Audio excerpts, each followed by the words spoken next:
Welcome back to Solynod Hex, everyone. Today we are holding session number 498. And today's session is sponsored by our generous patrons and donors. Thank you very much, patrons and donors, for your generous pledges and donations. We wouldn't have dynamic lighting without you. And then players, at this time, if you haven't already done so, go ahead and add 498 points to your player character for showing up on time. And we'll go right back into Central Adria in Chiang Mai, where we were just about to roleplay an encounter at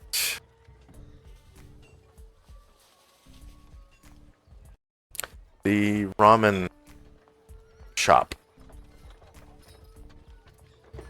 Ramen house. Okay.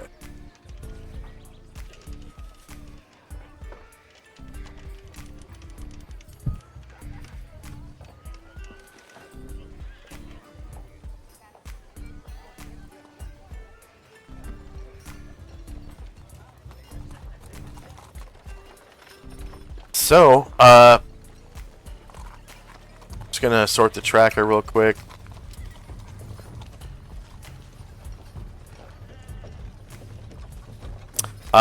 We have Luther's locate object still with 427 rounds left. Time now is 9:58 a.m. It's almost 10. Ryer still has fly cast on himself. 104 rounds left. Tenzi's Vengeful Strike still has 97 rounds left. There's a protection from lightning on Musashi and on Luther. And there's a protection from evil on Luther as well. And first up is Ovak.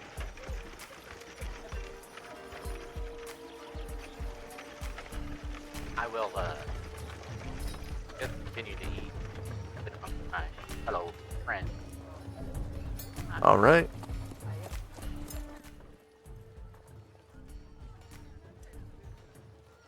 So Ovak continues to kind of stab the items floating around in his ramen with his chopsticks and feed himself that way.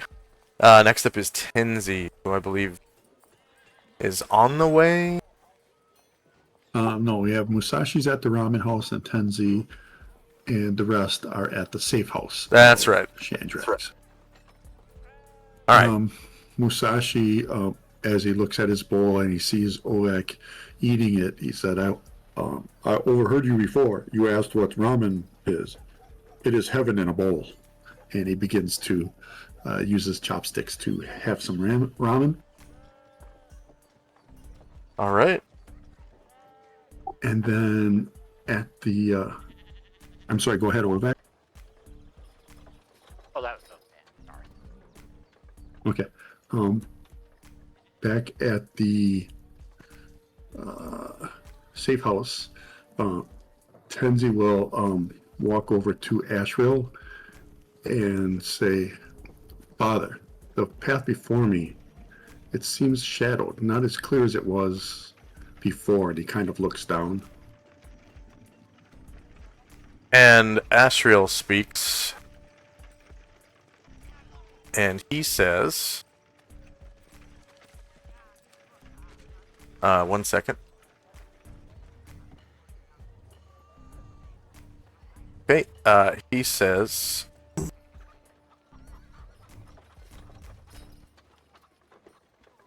in a deep, booming voice...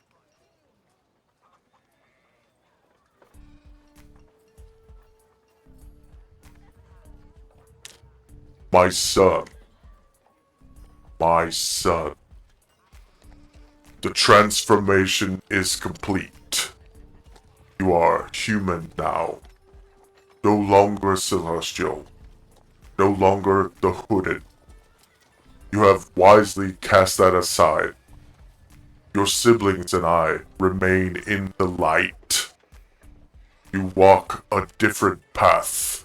A path in shadow, yes, but one that protects and serves. My son, as your father, I see your potential. I always have. Lucius has a plan. Embrace this change, my son. This is a test, a forging. You will emerge stronger. Embrace your humanity. The world needs you. Do not fail them. Do not fail me. Tenzi looks up. There's a lump in his throat, and his eyes are glazed with unshed tears. He reaches out and even takes a pace forward like he's going to embrace his father, but that stops. He withdraws, his hands fall to his sides. Displays of warmth are foreign between them. In truth, only his mother has ever known his embrace freely offered. To no other had he done so. With his divine facade removed, does a vulnerable aspect of him emerge? A hidden yearning seeking expression? And that is the end of our turn.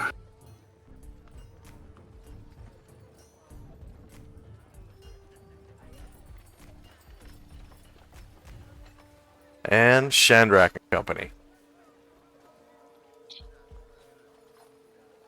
And Shandrak digs in a bit with his eel ramen, and says, "Oh, yeah, that's right, Enamuchi. I gotta say, this ramen stuff really is heaven in a bowl." And he looks over and he's like stirring up some broth, and with this long ladle, and he grabs a bowl and puts some broth in it. And he looks over at you and gives you like a quick, kind of cocky nod, and he winks at you, and then puts some ramen like noodles into the bowl, and throws like a hard-boiled egg on top, and comes over here and sets it on the table in front of this guy. And comes back to the stove or fire or whatever, and goes back to stirring the broth, and then comes over to the table right back here and starts cutting up vegetables. And Shandrak will kind of be like, excuse me, kind of go past Ovak and Musashi, and kind of come up and say, Enamuchi, I've been thinking, I want to talk to you about something. Oh, what is it? Well, I've been adventuring in this wonderful land of yours in Adria for a while, and I've really come to appreciate the people and the food in it. And, I like to try to help give something back. And, sure, me and the Order, we help keep demons at bay. But, for the common man, it's hard to see an effect that big and worldwide. I'd really like, I think we can help each other, Onamuchi, because I really like this business that you have. It seems it's a nice place. People come in, they get their bowls, they leave happy, and I'd like to buy this place from you. Oh, you make offer? Well, how about this? And Shandrak will reach into his backpack, and he will pull out a sapphire. It's like, this is worth 1,000 gold pieces, Enamuchi. How about that? Oh,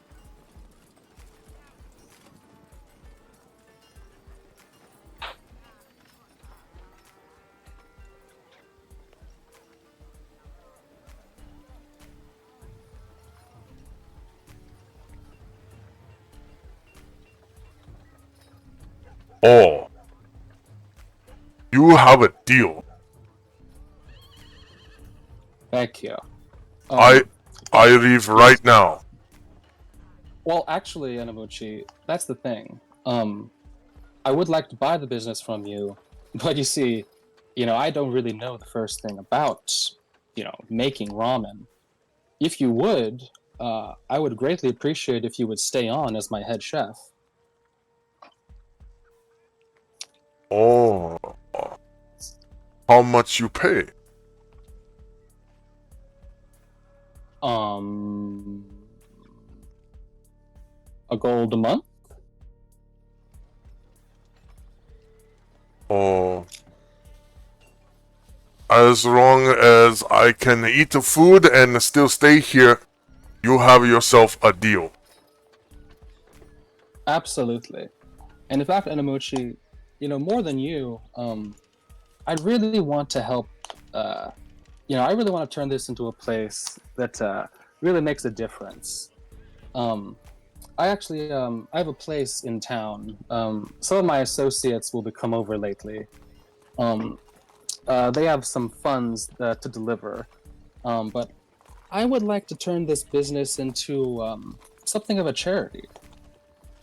If people come in here and they're weary and they're so downtrodden that they can't even afford a 2 copper bowl of ramen, well then they should be able to come here and get one for free. Kind of like one of those pay what you want places. Exactly. I have heard of those in the West. Oh, very funny. Yeah. It's worth a try. You are the boss. Yes.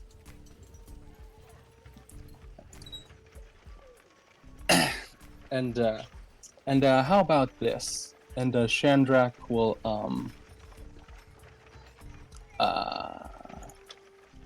let's see.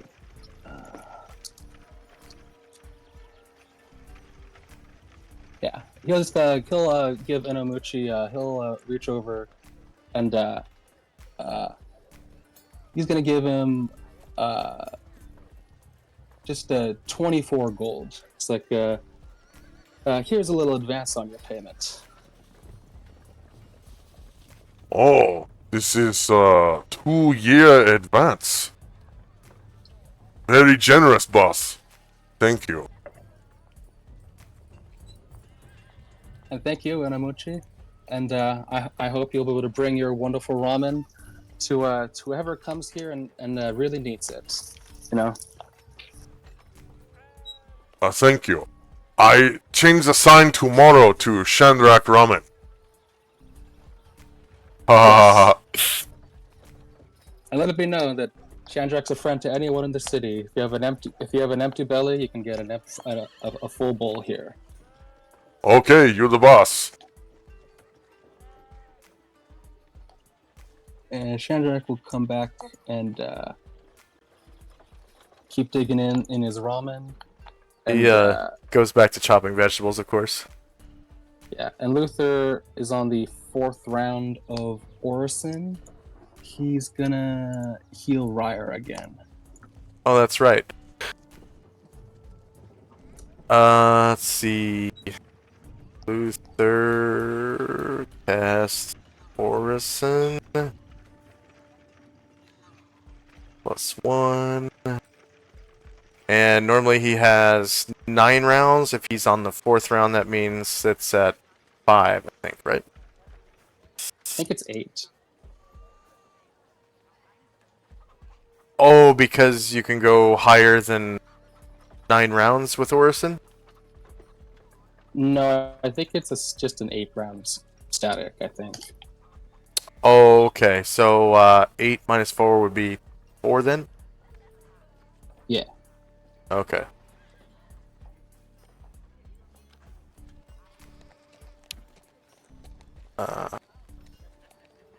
Okay, anything else for Shandrak and company? No, just digging into my food. Alright. So, Ovak, you hear Shandrak talking business with Inomuchi, and it seems he's bought this place. as I'm still putting noodles in my mouth, I'll speak with a mouthful of noodles. I'll be like, if you're looking for a new name for this place, how about the Weary Traveler's Respite of Heaven? Weary Traveler's Respite of Heaven. It's got a nice ring to it, but I don't know. I think Anamuchi's right. I think I'd prefer just be Shandrak's ramen. Better. You're the boss.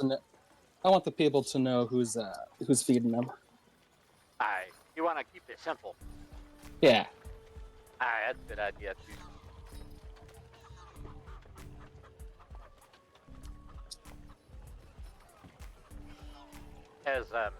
Is it my turn to go? Or...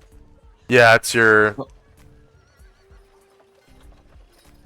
Okay, it's your move. As I'm eating, Serenity is of course a big dog, and most dogs are dog gut. So she'll start to stick her head in here and like make her way over to me and try and get my ramen. I'll be like, ew! As she eats most of the bowl. We need to talk about your manners. Can I have another bowl? I'll go ahead and pass. Right away.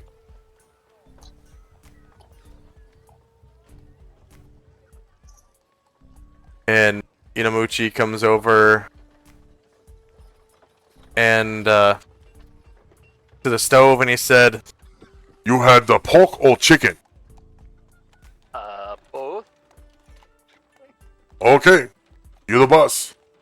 and he sticks a ladle into the pork bowl and or the pork pot, and puts a ladle in the bowl, and then a chicken, and scoops a ladle in the bowl and throws some noodles in. He says, What you want on top, sir? Oh, a few of those boiled eggs, and I'll point to what essentially are the chilies and say, maybe some of whatever those are. and he comes over to the chopped vegetables table and throws some chilies on top and sticks some boiled eggs in there and brings it over to your table and sets it down. It's like steaming, boiling hot. Oh, well, I'll let it cool a bit. And, what are we drinking here? Oh, sake. Okay, I'll take a cup of sake and drink it. I don't think my character probably would have tried anything like this before. It's a lot sharper than the mead that you're accustomed to. But good. This is pretty good. Who makes this?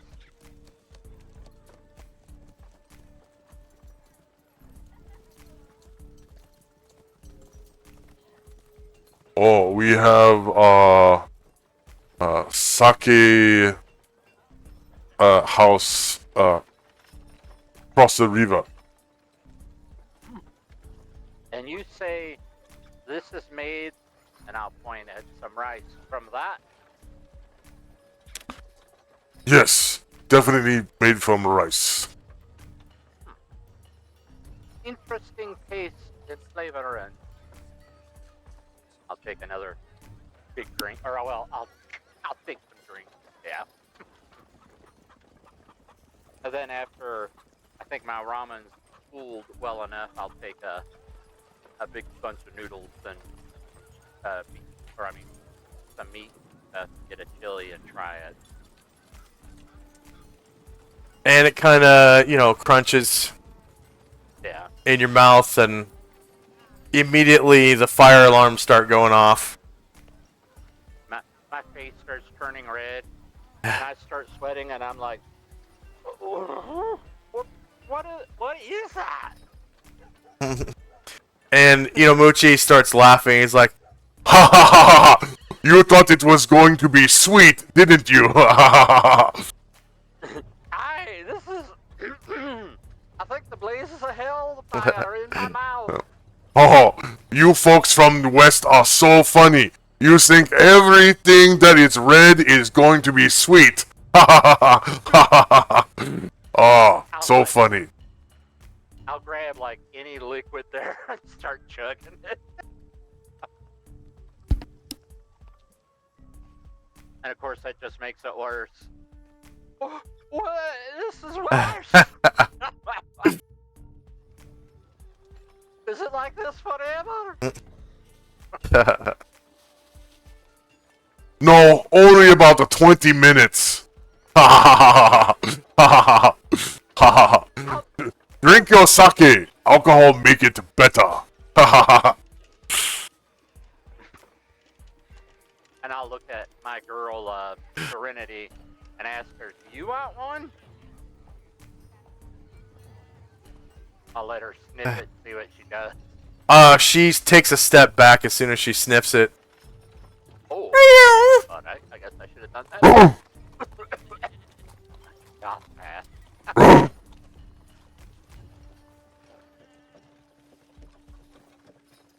Okay. Anything else for Ovak? Just him rolling around and complaining about the heat. Tenzi and Company. Seeing Ovak's dilemma, Musashi kind of looks up from his bowl for a second, gives a little smile, and then goes back to eating. Back at the safe house, Ashrael will come into the safe house to Chai and ask if she needs assistance in healing any of her companions.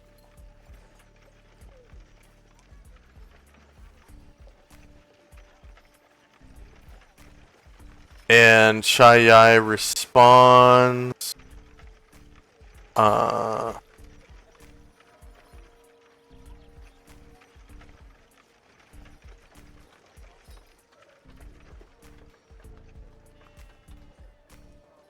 No, I think I have it all complete.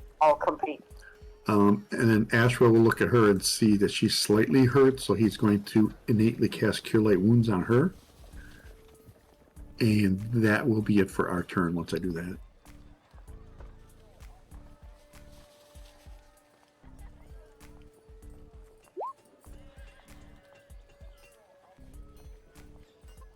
Oh, I forgot about my own wound. Thank you.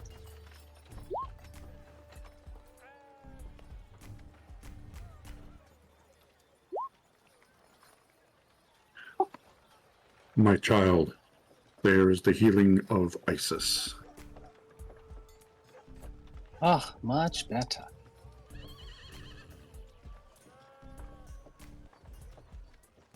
Yep, and that's it for Oh. us. Much better. Thank you. And anything else for Tenzi and Company? Nope, that'll be it. Alright, Shandrak and Company. Luther will heal Chai another point with his Orison. And then back at Chandrak's Ramen.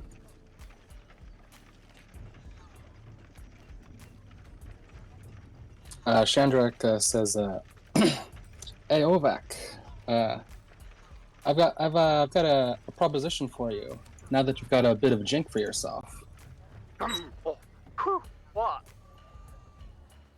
Well, I can't do it today, but once we rest and I get the chance to memorize new spells, I have a very potent spell that enables me to proof items against fire damage permanently, as a matter of fact. If I cast this spell on your armor, magical fire will be much harder to hit you, and reticular fire will almost never burn you. That'd come in handy while working in the forge. Certainly. And eating this stuff. Well, maybe if you got it on your body. I don't think it's not an internal enchantment. Ah, But Wait a it minute. is this What? finger waggling. what? Is this wizard magic? Well, yes, it would be very, very powerful wizard magic. I'll say. I don't know. I've never thought much of it. Oh, but well, Ovak, we deal with fire quite a lot. In fact, actually, there's an entire temple of fire that we went past in our haste to kill Orcus. We might even go back there soon.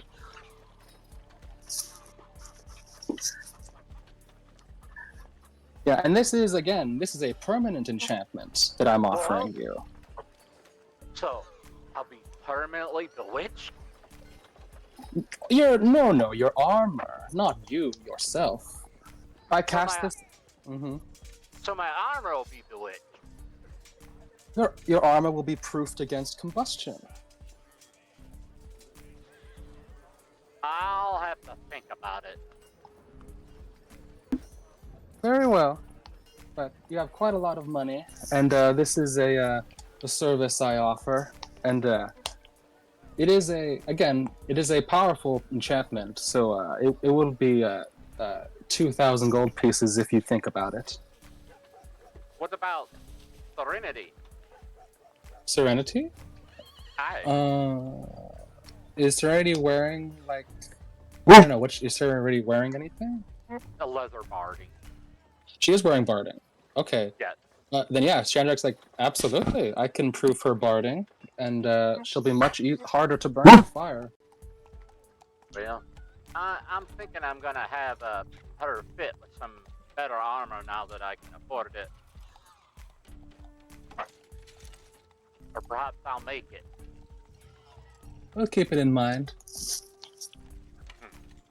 I'll have to pray on this.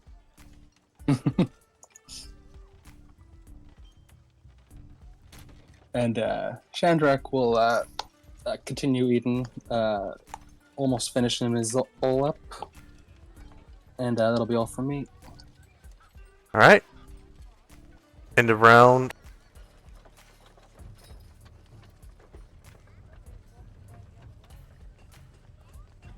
And first up is Ovak. Okay, I'll while I'm still moaning and complaining, I'll be like, oh, how rude of me to not offer this before. Is anyone, I'll give a look at people that are here. Do any of them appear to be wounded in any way?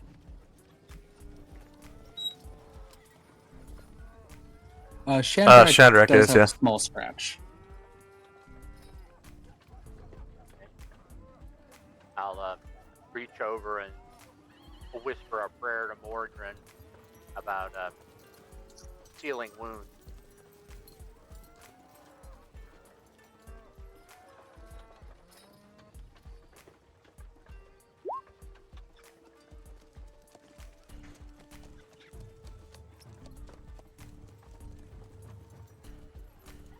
Should be 5. Oh, did you roll the macro? No, I did not. Let me see if it's set up. Yeah, it should be under spells. Yeah. Right here. I'll pull it now.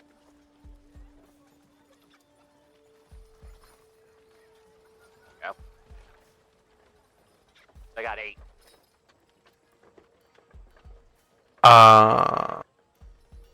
What spell is that? Cure light wounds. Cure Light Wounds is just a D8. And there's I didn't set up the macro. I did already. Oh. So you click on your character, and then at the top of the screen there's a button that says spells and powers. Click on that. I'm under that. I clicked the D20 under task. So you don't click on any D20s. You just click on your character token. So just close your sheet. Oh yeah. Close your sheet. Click on your character token. At the top of the screen, there's a button that says Spells and Powers. Click on that. And then in chat, it's going to tell you whether or not you have spell failure, which you don't, because you're high enough level to have 100%. And then you cast, or you click on the number 1, because it's a first level spell. Or, sorry, Priest. You click on Priest, and then you click on number 1. It's a first level priest spell. And then it should be in alphabetical order. Your light wounds should be in the C section. Yeah, it says, do I add a modifier on this? Nope. You just spam through until it shows the spell template in chat. And then in the damage section, it says Cure or Cause Light Wounds. You click on that button. That's a button. And then you click on your target. They ask you what your target is. Yeah. You click on Shandrak's token. Click on Shandrak's token. I'm a look. Click on I'm Shandrak's right, token. to the He's right right of it. next to you. Oh, okay. Yeah, right here. Won't allow me to select them. No, you don't select the token. You just click on in the damage section of that template in chat. You click on the button and then you click on his token. Oh, there we go. And then As I attempt to roll the command looking for a value, select the token, but no token selected. I keep clicking. click on your own token. Okay. Select your own token. Now click on the button in chat. Okay. Okay? And then click on his token. There we go. Sorry, I've not dealt with this before. So you healed him Okay. for 6. Yeah. Yep. Thanks for that, Ovak. How do you welcome me? You still feeling poorly? Oh no, I'm feeling tip-top now. All right. I wonder if it'll work for this stuff. And I'll throw my girl some more, or I'll let her eat some noodles. That's stuff out of my bowl. Okay. Yeah, she comes in, kind of pushes her way past this samurai Table. or whatever and squeezes in front of Shandrak, and she starts mowing down on your noodles. Yeah, she probably reaches over him like dogs, like Yeah, She Shadow kinda- leans back to Yeah. get his face full of tongue again. Yeah. You're kind of pinned against the wall, Shandrak. Dog. Uh-huh. She thinks she's a lap dog, like big dogs always do. Yeah. Okay, yeah, I'll go ahead and pass. Okay. You do get 100 points for casting Cure Light Wounds. In both classes. It's 50 in each class, so everything is divided in half. Okay. And next up is Tenzi and Company. Zalmond is going to cast Cure Light Wounds on himself. While he's doing that, Musashi will be finishing up his bowl, and he kind of leans back, looking little satisfied sigh comes out, and he reaches for the cup of sake and starts sipping it, and he looks over at Shandrak and Ovak and goes, "Life is good, isn't it?" Right now, life is very good. I don't know. I think I may burn up from the inside. Well, if we drink the sake, it'll be a good burn. Aye, that's a good burn, but this isn't.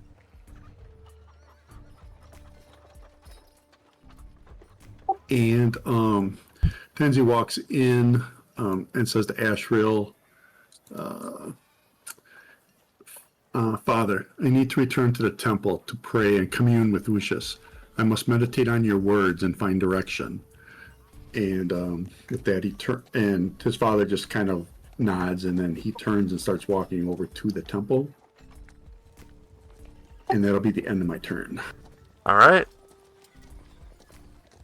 Next up is Shandrak and Company. Shandrak will finish up his bowl and starts sipping up his sake. You're like, I'm good now. I think I'll start heading back to my place.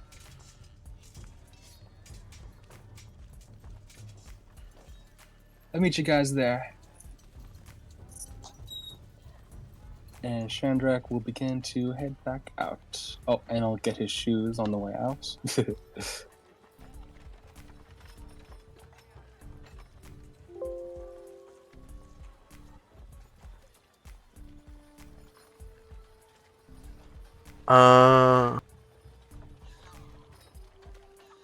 So Zalman gets 25 points for casting Cure Light Wounds. Oh, okay. Yeah, their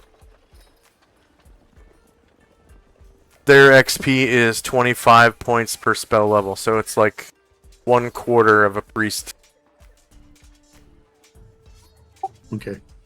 I think it's the first time he's ever cast it. So Yeah, it might be the second time, 'cause I think there was a couple sessions back where he cast it as well.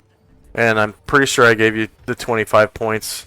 I was just trying to remember if it You're was right. 25 or 50. yep, that's his second one. Yep.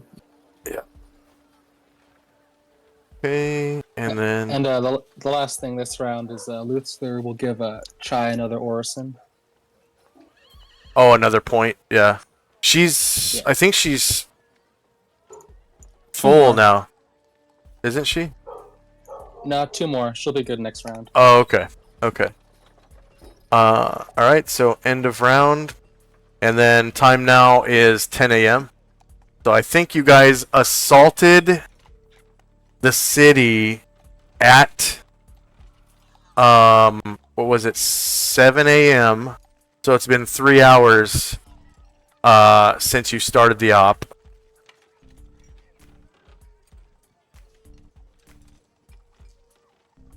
It's getting to be late morning. Okay, first up is Ovak. All right. After I sat here a while and talked to people and tried to get to know people a bit better, I'll look at the chef here. What you say his name is? Inamuchi.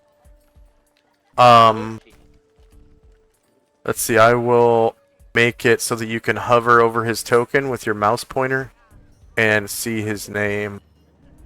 1 second. Sure. There you go. So you should be able to hover over. Yep. And see his name. Yeah, I do now. Okay. A good fellow in Alamuchi. Do you know where your? Oh, well, I'm sure you know, but can you point in the direction of your armorer or smith here?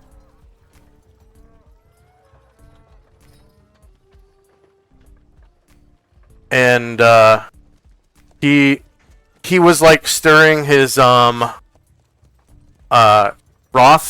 and he was sort of leaning on one leg, and when you say that, he stops stirring and stands up straight on both legs, and he kind of looks up at the ceiling, and you can see his eyes moving back and forth. And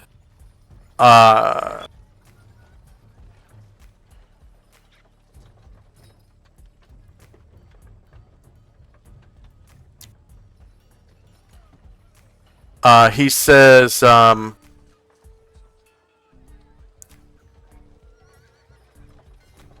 From here, go outside and head north along the river until you get to the bridge. Then cross the bridge, and it is first house on the left. But it is not Western armor, it is Adrian armor. Oh, well, I wanted to speak to Smithy Dad about perhaps making farthing for this big girl? So the only bradesmith that I know of is in Shidehai. Oh, none here. Bradesmith. You know bradesmith, yes? I get. If you're looking for sword, you go to bradesmith. Aye. But you said the only armorer you know of is in another city? No, only bradesmith I know of is in Shidehai. You looking Oh. for Adrian armor? You can buy Adrian armor here. Alright. Thank you very much. And I'll lay down an extra gold piece and say, here you go. Here's your tip. Oh, thank you. And he leans over and grabs it off the table, adds it to his pouch. I'll go to the door and I'll almost forget to get my shoes, and I'll look down at my feet and be like, oh, put back on my work boots and jump on the back of Serenity outside.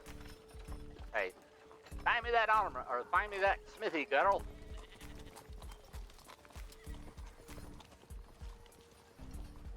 And we'll head off that way. All right. Thank you.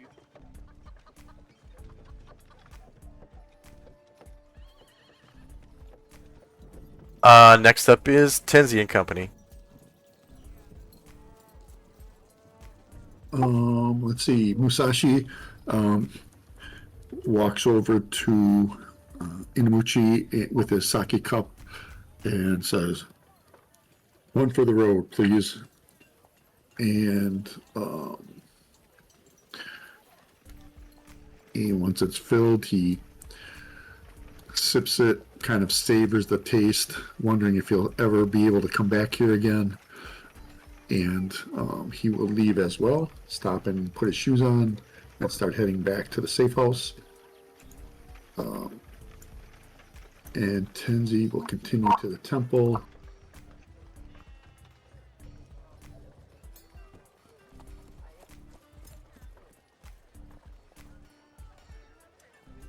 And that'll be it for us.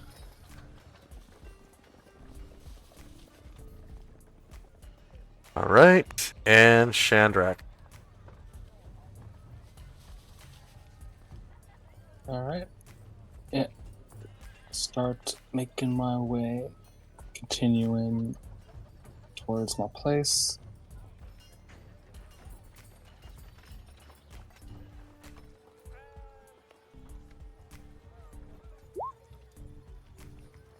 And Luther, I think it's the last round of Orson. He'll top up Chai Yai.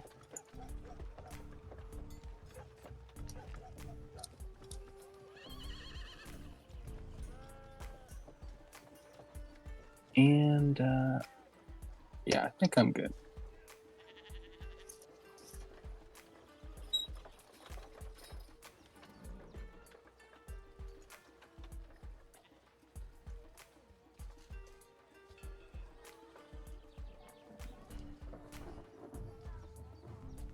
Okay. End of round. First up is Ovak. All right. Let's see. So her movement is 12, and out of combat that's doubled, and if I jog, it's quadrupled. Yes, sir. Okay. Well, look, she and I will head off to find the smith.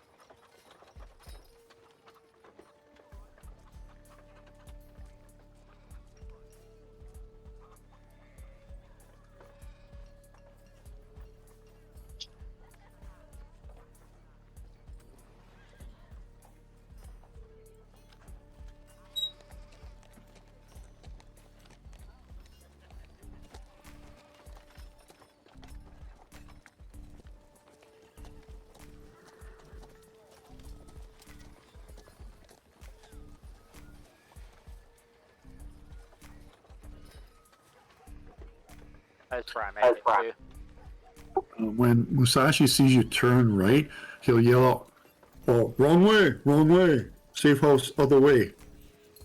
Oh, thank you. So as you get to the building where Inomuchi told you to go, you see this kind of like elderly woman. Looks like this. Right outside the door, and she's like digging in like this little flower planter thing. And like pulling out onions. So it's like a blossomed, onion or whatever. But it's the plant itself is dead. Like it's almost the end of November right now. So and she kind of sees you and she bows and then she comes over to this door and opens it up.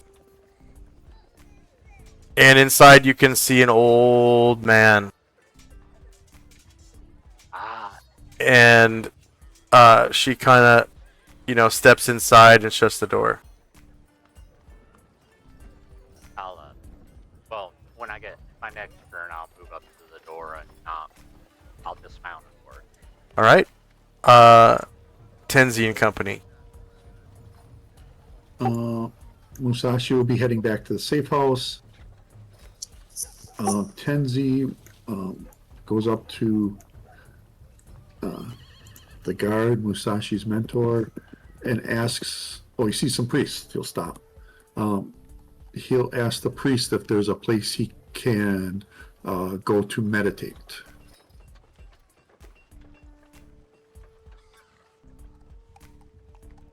And this Usha's disciple kind of steps up to you and he says,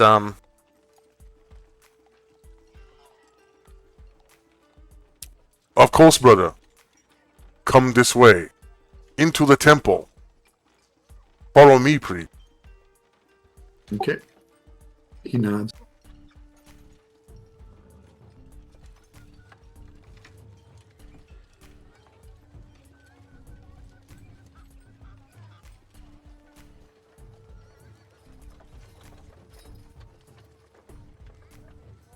and he walked into the temple. You could see him kind of stand aside of this aperture in the center. And it's a pool of water that has like magnified sun rays hitting it. And there's like a little trickle of water coming down. You can see the path of it coming down from right where Ushis, well, the place where Ushis is standing. And it comes down, trickles down this little trail into this pool. And there's like a drain in the bottom you can see. And there's some like plants growing around it. And he says, when we meditate, we always form a circle around this pool. And you can see all these other priests are meditating as well. And he kind of takes his place at this end of the circle. I quietly thank him, and I'll take my spot at the end of the other. At the end of the other. Yeah, right there. Yep. And there's like a low hum in the room as the priests are throat singing. And I think I have a track for that, but I don't remember what it's called. So, oops. But yeah, they're doing this like type of, throat singing, and like a chant almost, and meditating. They're like counting their beads or whatnot as they pray and meditate. Anything else for Tenzi? That'll do it for us. I'm just going to move Musashi. All right. And Shandrak and Company. Yeah, as Shedrak's kind of going along, he's kind of looking back, and then we kind of see as Ovac continue north, Shedrak decides to double back to see what he's doing. Yeah, Musashi also wanted to see what Ovek was up to, make sure he didn't get lost, so he's following him. So you guys can see Ovac across the river, looking intently at this house here. Kind of staring maybe even into the window as he's dismounting Serenity. Anything else for Shandrak Company? Yeah, Shedrak will kind of make up to Ovac and be like, what you doing? I was coming to the smithy here. I was Oh. going to offer to bless their forge if they would like. Oh, all right. Sounds interesting. I've never seen that before. Good. You're welcome to watch, of course. Yeah, I think I would. And With Luther's Orison done, he kind of looks over Zal Almond. Is Ruckus okay? Could he use some healing? No, he's fine. I'm fine. Alright. Anybody? And Airdrin will come on up. He's been hiding, not actually hiding, but he's been on lookout near the front. And actually, can you get him out? He's stuck in the wall. yeah. Just south of the. He's with the horses, just south of the. There he is. So yeah, he'll come up, and Luther will give another cure light to Airdrin.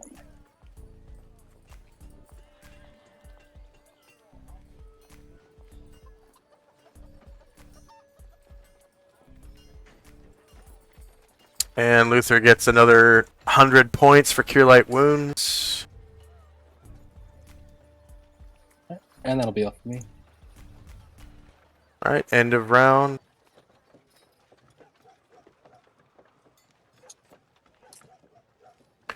Just a little after 10 o'clock. About 3 minutes after 10. So Luther's Orison is now expired. And first up is Ovac. Alright, I will dismount Serenity. You stay here, girl. I'll So- go out to the... Oh, go ahead. It's a small house, but you can see that it has a really robust like chimney in the back. And it's pumping out a lot of smoke.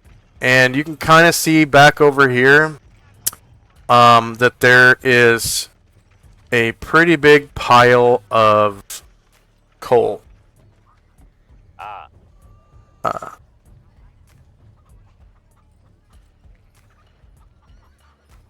And looks like that.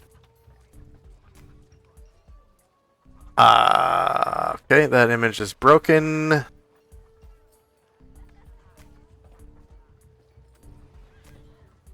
Okay, looks like this. There we go. Yeah. And as you step up to the front door, you can feel hot air coming out from like the cracks. recognize that kind of heat. Yeah. Yeah, and it smells like burning coal. Yeah. I'll proceed to knock on the door. Okay.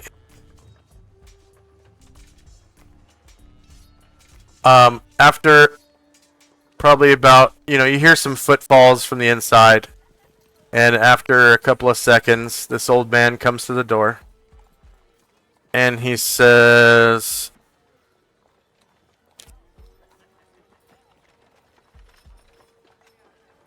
I am Konuma. How can I help you? Good evening. I am Kovac Blackson, and I am a priest of Martin. And he is the god of the forge of my people. May I come in and bless your smith, your forge? Oh, of course. Please, come in. Would you like some tea? Thank you, that would be very nice.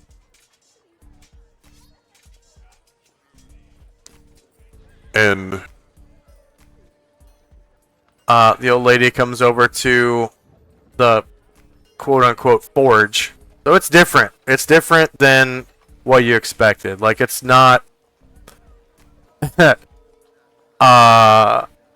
like a big,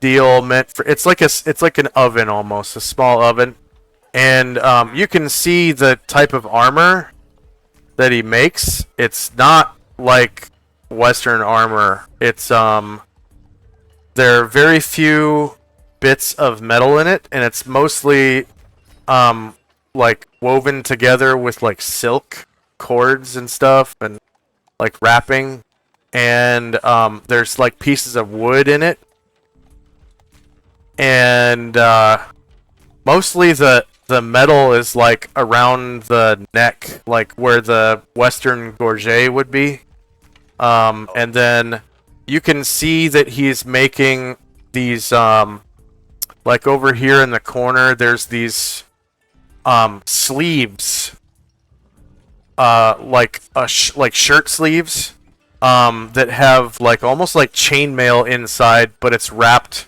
with fabric to made to be, look like clothing almost.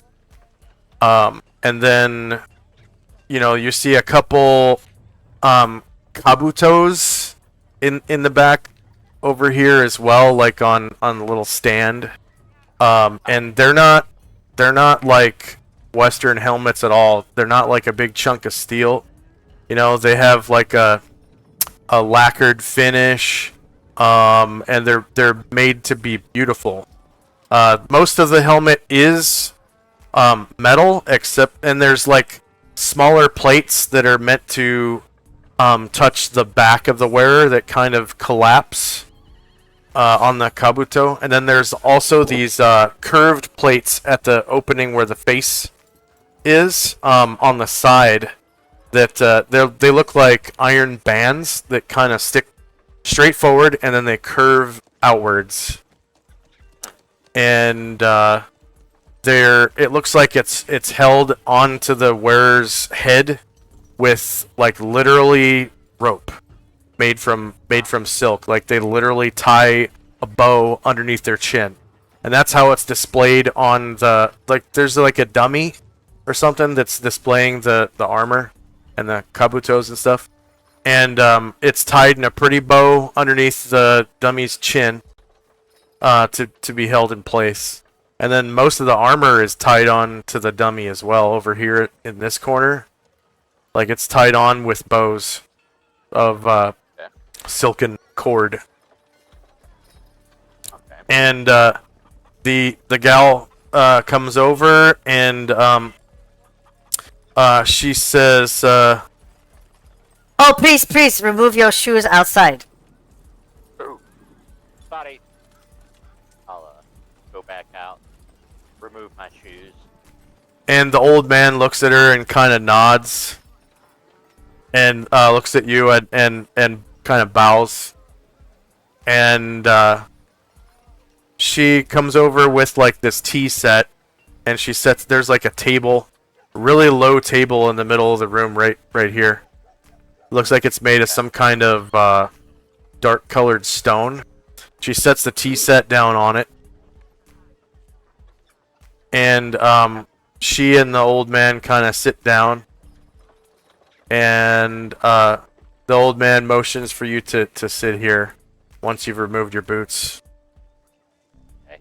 I'll take them off out here and set them down. And they have a mat that you, when you come in, to wipe your feet on. No, it's just like, yeah, you stand at the edge of the door, take your shoes off, step into the house, and I mean, normally there's like a what they call like a mud room where, you know, but this house doesn't have one. Okay. I'll step back in and say, I apologize, I'm not quite used to your ways yet. And the old man just kind of chuckles and he motions for you to sit here. And as soon as you sit down, the old woman pulls out 3 cups for tea, and she sets them down, and she grabs the boiling pot or whatever, and you know, starts pouring tea, and you know, sweetens it with honey or whatever. So it's kind of familiar, you know, because you're used to drinking mead. And yeah, she says, Please drink. I'll, and the old. Go ahead. I was just gonna say I will nod my head or bow my head to her and thank you. Your hospitality is greatly appreciated. And they both bow their heads. And the old man says, So, what brings you to Konouma Armor Smithy? I don't know. My God still hasn't revealed my purpose here to me, but I do what his work is, which is he's the God of the forge for my people, and I bless smithies and forges, and oftentimes we try to exchange techniques from other cultures, and some of mine. Oh. That be? Would that be...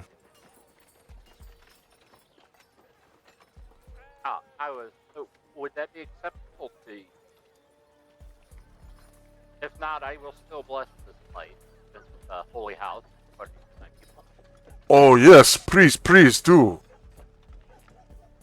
After I finish my tea, I'll stand up and pull out what looks like a ceremonial hammer.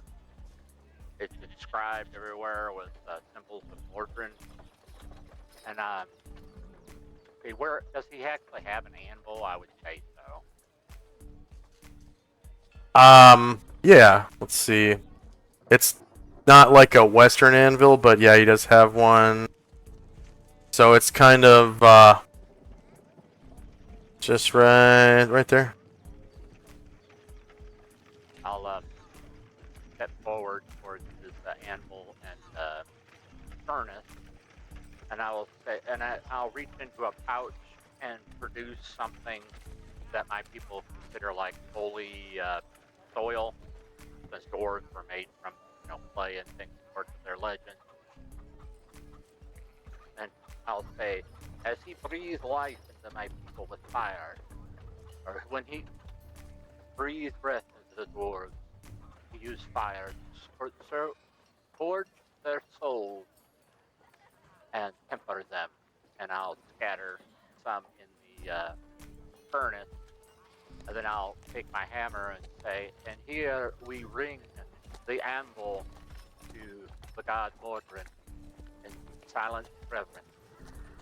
And I'll strike the anvil 3 times, and then I'll bow my head and have about 2 minutes of silence. and then I'll start doing some singing of dwarven chants. All right. Want to roll that? No, you don't have to roll. Okay.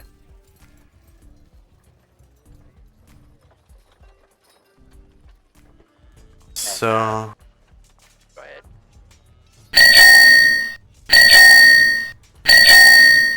you hit the anvil 3 times and begin your chant. And I'll sing for 5 minutes, praising Mordrin and his forge, great forge, and Mount Celestial. Then when I bring it to a close, I'll scatter something that's like coal dust or whatever that causes like a gout of flame. It causes what?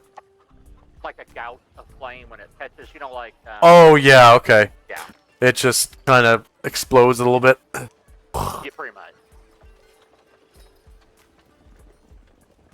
And they both react like, whoa, you know. Yeah.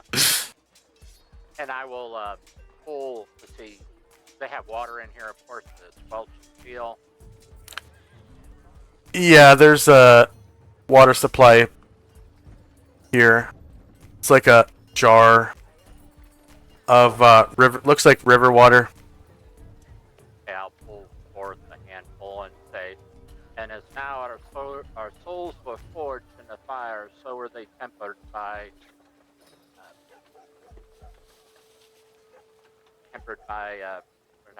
word I just used, I'm sorry, basically cooling our soul with eternal water. Write it on the anvil. All right. Yeah, and I'm done with my little prayer and stuff. All right. Next up, we have Tinsy and Company. Musashi will jog up to catch up to make sure that Ovak's okay, and he'll kind of look in the door, and he'll start getting ready to take his shoes off. Tenzi, Tenzi is going to does a little prayer, kind of to himself. O radiant Lucius, dispeller of darkness, harbinger of light, I stand before you humbled and changed, seeking your divine presence. You chase away the shadows of the night.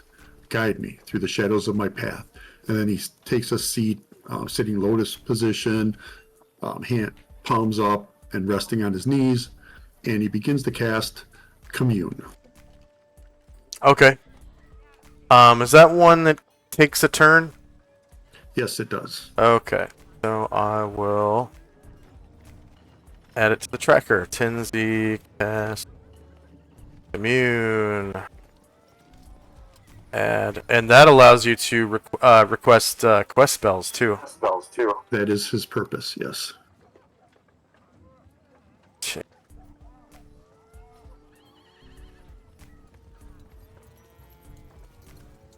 Okay, so no.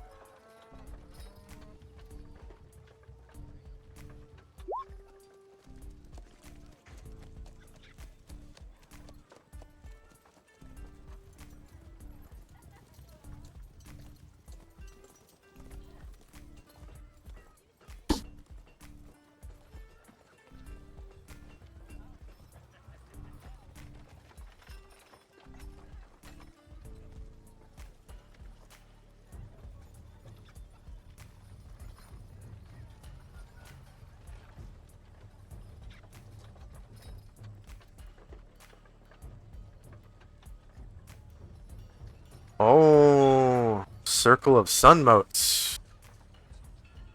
Exactly. Yeah. By casting Circle of Sun Motes, the priest creates a hemispherical shell filled with sparkling, glowing motes of bright sunlight. A 1-foot radius globe of sunlight appears at the height of the caster's head in the exact center of the circle. Creatures within the area of effect who are friendly to the cleric experience the glowing motes as warm, invigorating, inspiring, and healing.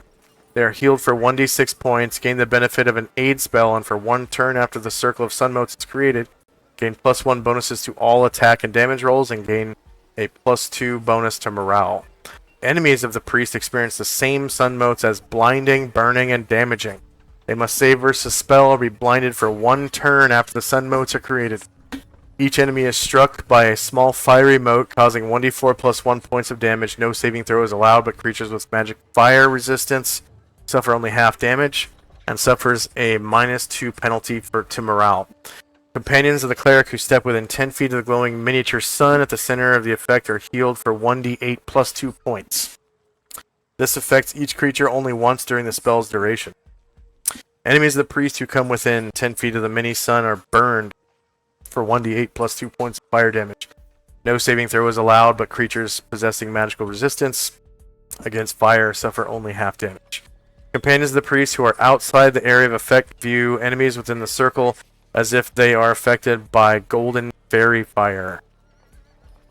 Creatures affected by the fairy fire suffer a -2 penalty to armor class from attacks by creatures from outside the circle.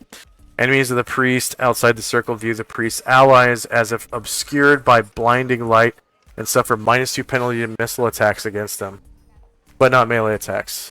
Okay. That's a really cool spell. And of course it probably gives off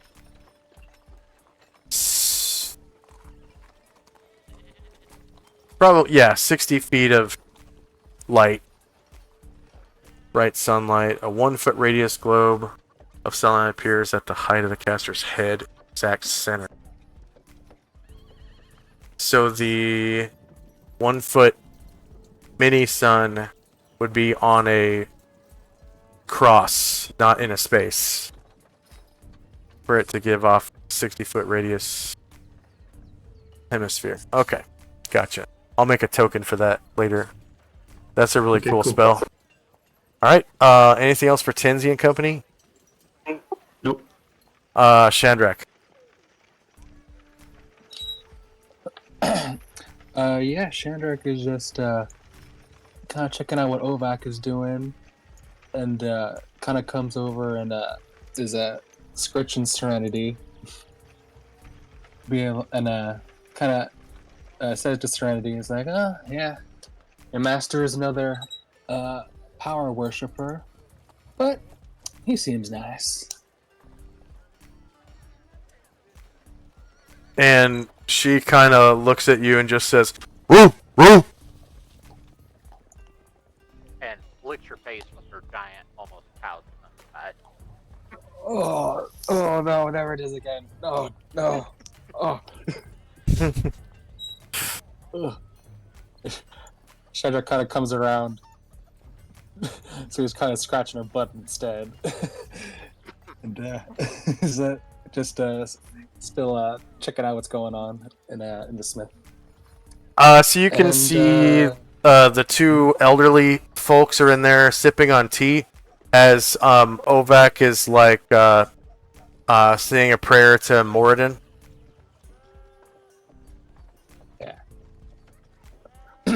And Luther will say a small prayer to Modivus as he tries to cure Airdrum some more. Alright.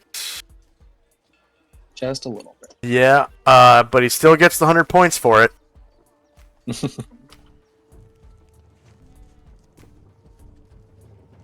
that's all from me. Alright.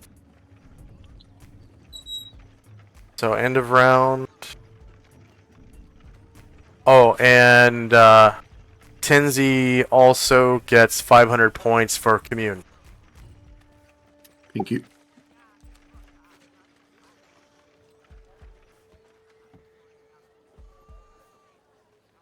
So for now, I am going to change the time counter to 10 a.m.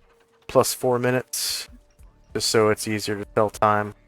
So 10 a.m. November 27, 11, 8, 5.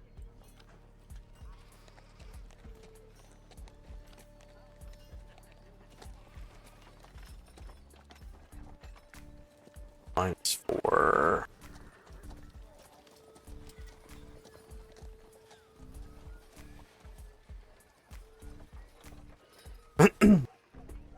Right. And first up is... Oh, this is 0 round for St. Luther's protection from evil 10-foot radius on himself. First up is Ovac. Alright. As I bring the prayer to a close, I will, of course, give the normal ending to a prayer. That by His will be done. And I'll look up at the smithy and say, thank you for allowing me to do that for you. Oh, to Konouma? Yes, yes. He says, Yes, of course. I heard about you joined the Order of the Superior Star. I have. Yes, you are always welcome here, especially if you want to do a business. Ha ha ha ha. You sell barding for mounts. Barding? Yes, it is not like Western barding, but I do know how to create it. But from right material, like leather. You know, leather barding. Oh, he's wearing that currently. Oh, Well, if I get time, may I rent your smithy like at night, so I can show you my technique with forging, barding at least. You can teach me some of yours. Currently I have no contracts for any Oyori. So yes, of course.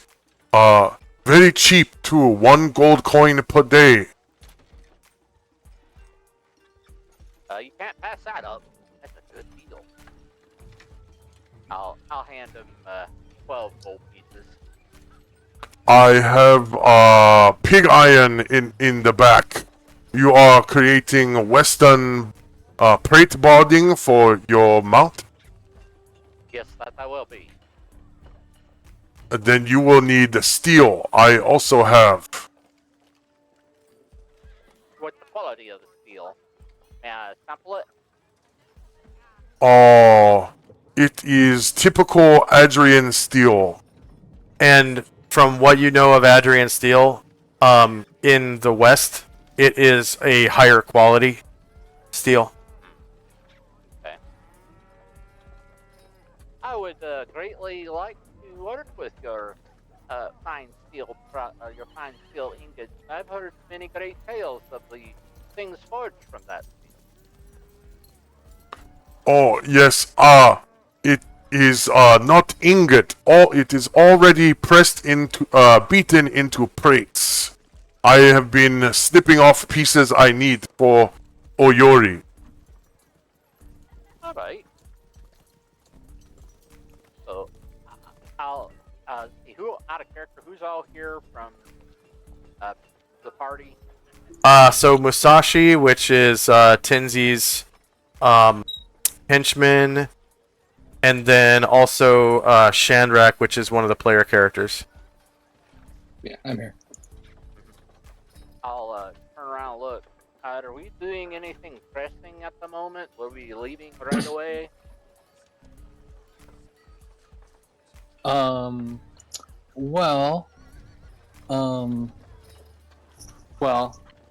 was going to try to pick up Gargamon, and I don't think that'll take too long, but that might become a bit of a thing.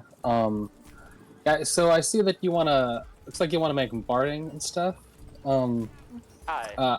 Yeah, I actually I myself would like to try to get some research done now that our quest is over, and I think Tenzi may have something he wished to get done now that we have time. But I would like to try to get Gargamond before we do those things. Oh, perfect. Then that gives me time to organize my tools and the raw materials that you will need to create your armor, barding. Musashi will say that I believe Grandmaster Tenzi will need to rest before we can travel again.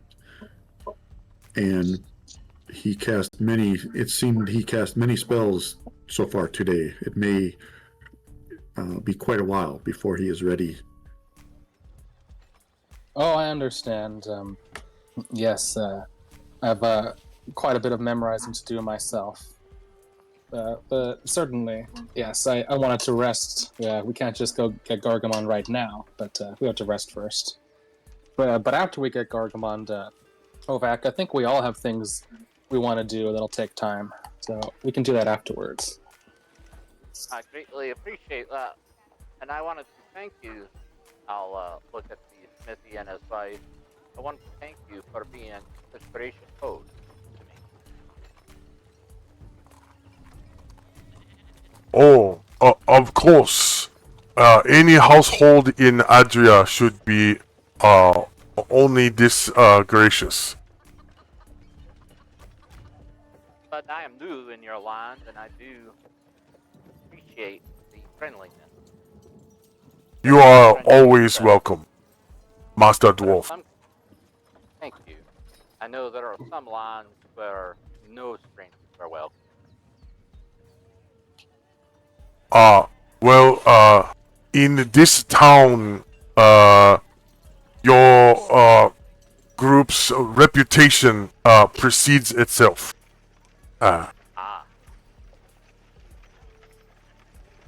And you are welcome here, most welcome. Please, come in, gentlemen, and have some tea. I guess I'll end my turn here. I'm going to sit here for a little while, speak to the armor and his wife, get to know him. Alright.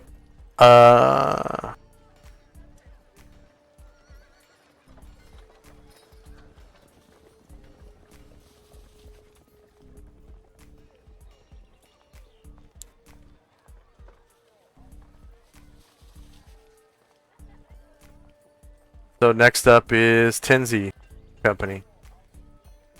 Musashi has taken his shoes off. He'll go in and join Ovak.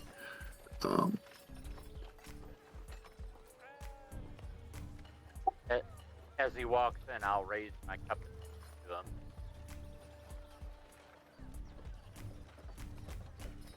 to him. He nods and takes a seat next to you and nods to the older woman.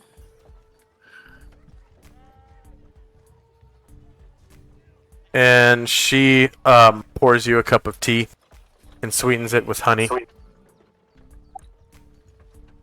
Thank you very much. And he proceeds. He checks to make sure it's not too hot, and then if it's okay, then he'll take a sip of it. It is pretty hot. It's only had like maybe 3 minutes to start cooling. So yeah, he'll put it up to his lips and he'll feel the heat radiate, and he'll just tiny little sip. Yeah. Anything else for Tenzi? Tenzi himself, he's preparing. He closes his eyes, takes deep breaths to prepare for meditation. He visualizes the rising sun, the warmth on his face, and tries to connect with Ushas's energy. And that'll be it for... Oh, and Asheville, seeing that Ryer is still hurt, he'll take a 5-foot step and immediately cast Cure Light Wounds on him. Airdrin. Airdrin, I'm sorry, yeah. Okay.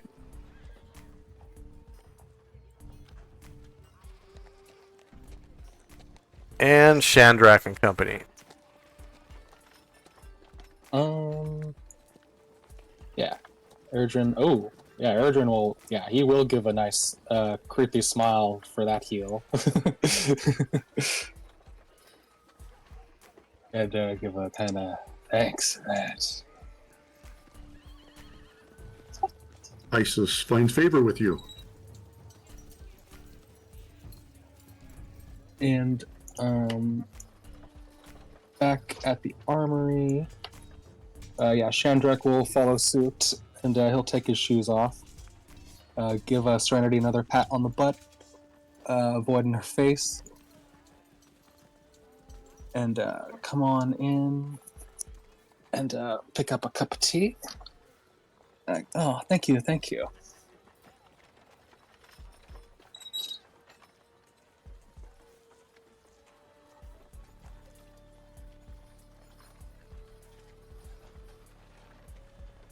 Yep, she also gives you a cup of tea, sweetened with honey, and it's pretty hot. Nice. It's like piping hot, Yeah. but it's starting to cool down.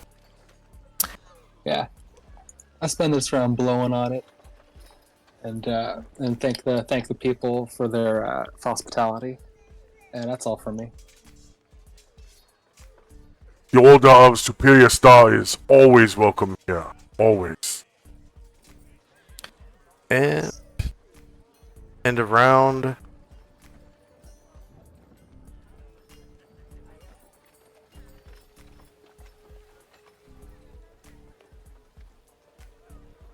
The time now is 10:05.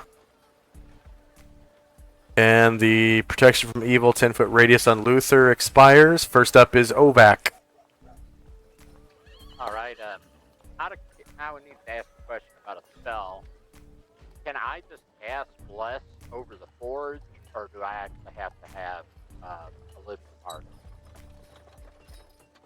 You'd have to have what? A living target to, what do you call it? You can bless inanimate objects. Yeah. It gives them a temporary +1 like to hit magical creatures. And it can be the forge, it can be the anvil, it doesn't have to be a weapon for you to bless it. You can bless anything you want. I will bless the anvil. Okay. And you get 100 points for blessing the anvil because it's part of your god's ethos.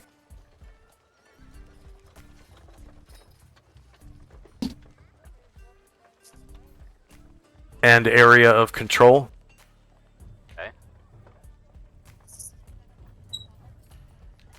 And how long does it last? 6 rounds at your level. Oh.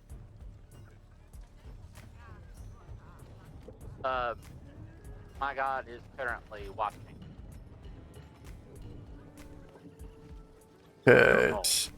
Or your shop.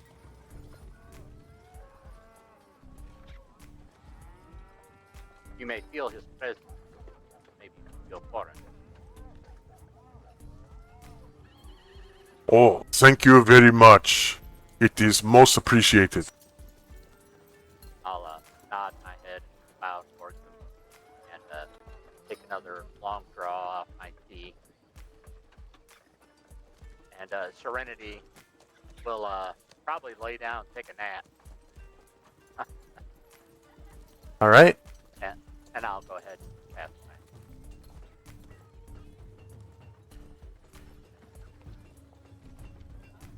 mine. And next up is Tenzi and Company. Musashi will continue sipping the tea as it cools. And Tenzi, now that he's in his meditation, reflects on the recent transformation, the loss of his Azamar heritage, and his new vulnerabilities. And that is it for us. All right.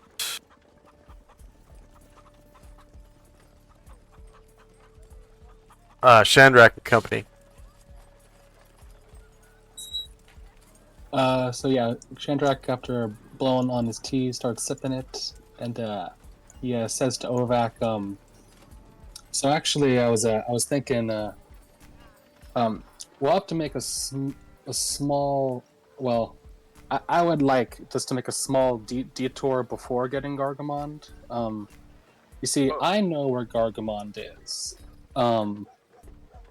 But Tenzi doesn't really know where he is. So if I could perhaps describe the location enough that Tenzi would be able to use his magic. But it might it might be risky. His magic has the potential of reducing our age if he's not very well known with the place we're going to. Reducing our age, did you say?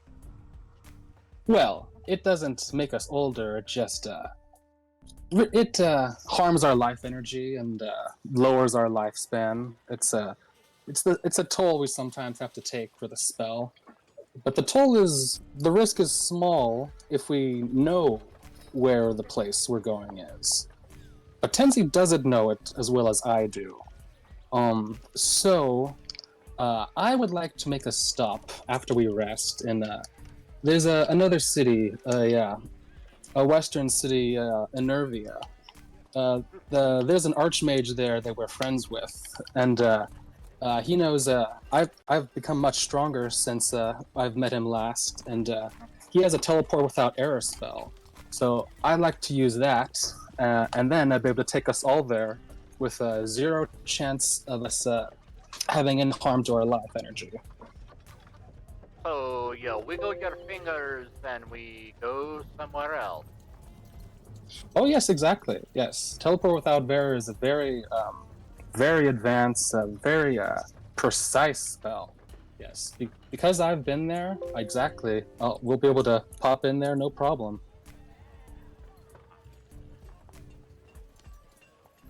And with no risk of having a shorter lifespan, which we may have with since Tenzi has not been there.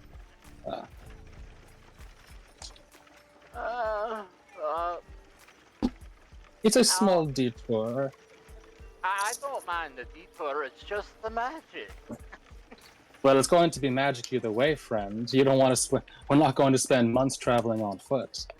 Well, I'd rather have a god behind it than whatever powers wizard magic. I'll say suspiciously. I promise that with the wizard magic, absolutely no harm will come to us. But with Tenzi's magic, yeah. I know dwarves live a long time. I don't live anywhere as long as you, so I'd like to try to preserve my life force. Oh, understandable, but putting your hands in a mortal to send you somewhere's hands, I don't know. Put your hands what? What'd you say? In a mortal hand. Oh, Instead of a divine being.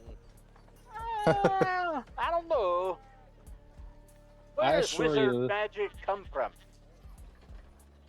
Comes from studying the world around us. The way it works. The way the energies come together and manifest and create physical energy.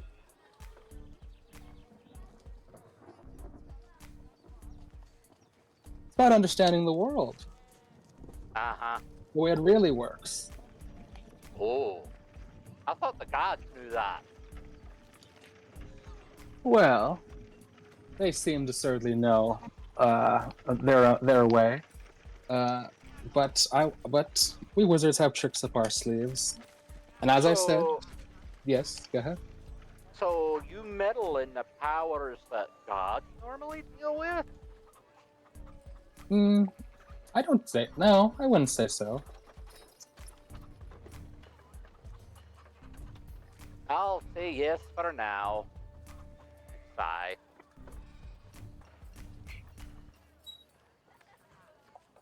And then I'll start rumbling about wizards and gods and stealing stuff.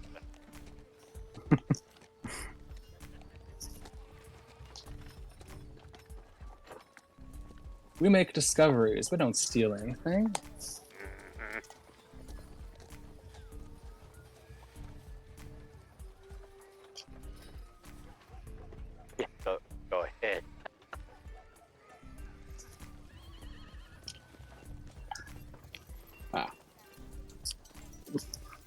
And you'll get to see a whole new city too. That would be interesting. You humans live quite diversely from one another. Yes, they do. Oh wait, you're oh that's right. You're not human. No, not exactly. I'm a tiefling. Which is Well, my mother was an elf, and you can tell I don't take after her physically, but I do get my charming personality from her. And my father was some bird from the lower plains who never gave two shits about me. excuse me? Yeah, someone from the lower plains found my mom. Yeah. One way or the other, I end up being made. So you're the seed of a lower plane being? Technically, but I'll tell you, I've sent plenty of those Burks back to the abyss. So don't be looking at me like I'm one of them. Yeah, well, you've done a lot good by me so far, so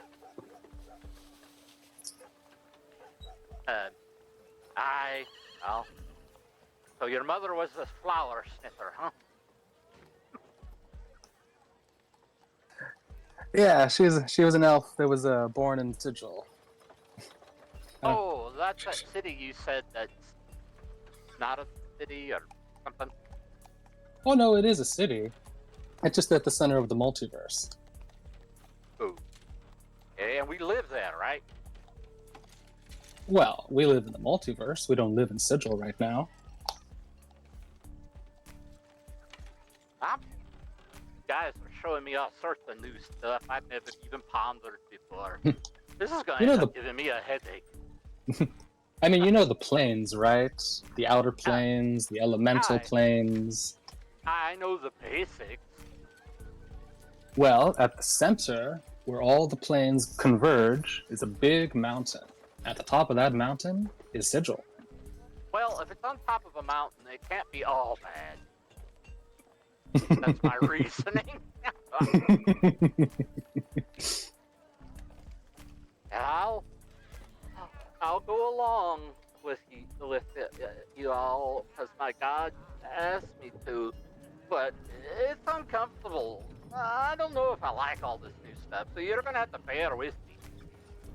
Oh, I get it. It's a lot to take in, especially for a clueless prime like you. What? Clueless? Yeah, well, about the ways of the multiverse. You know, sort of things I know, but, you know, you're just clueless about some things. But don't worry, I'll let you in on it. Oh, thank you. Sounds like it's handled by bigger brains than mine. I'll take another draw off. Gee, this is good stuff. And Honouma's wife says, Oh, thank you. You said this is made of, what is it? Leaf? It is just black tea with some honey, our local honey. So, this is black tea. So I'm assuming there's other types? Yes, we also have green tea. Green. Huh? Do you have any type of mushroom tea? No, but I'm sure you could get some in the market. So that actually exists. What do you say? Oh, that mushroom tea is a thing. I trust things that come from under the earth more than above. It's just me, though. Oh, we have a mushroom on the surface as well.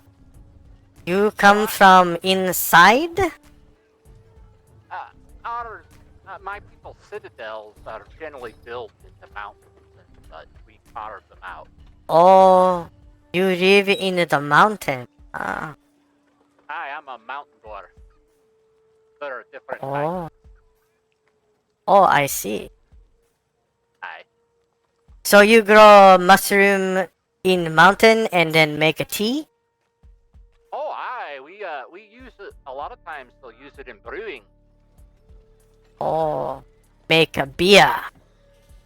Aye, and other types of alcohol. Oh, But, very you have to be- interesting. You have to be pretty stout to drink it. It can be deadly. Oh, I understand. And she nods. Next up is Tenzi and Company. Musashi will continue to enjoy his tea, observing the banter between Chandrak and Ovek with a smile. And Tenzi is reflecting on Ashville's counsel about being a bridge and embracing his humanity, continuing casting Commune, and that's it for us. All right. Chandrak and Company.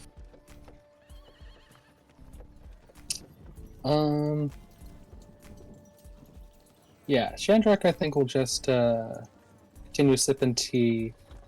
And over at the hideout, Ryer is gonna, now that he's all healed up, he feels the muse is striking him. So he is gonna come out near the front of the hideout, pull out his guitar, and start telling the people about our latest adventure. Start singing the story of how we bravely snuck under Shida High and have slain the Shogun and freed the city.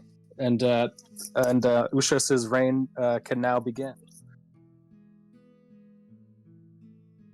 All right. Anything else for Chandrak and Company? Nope, that's all.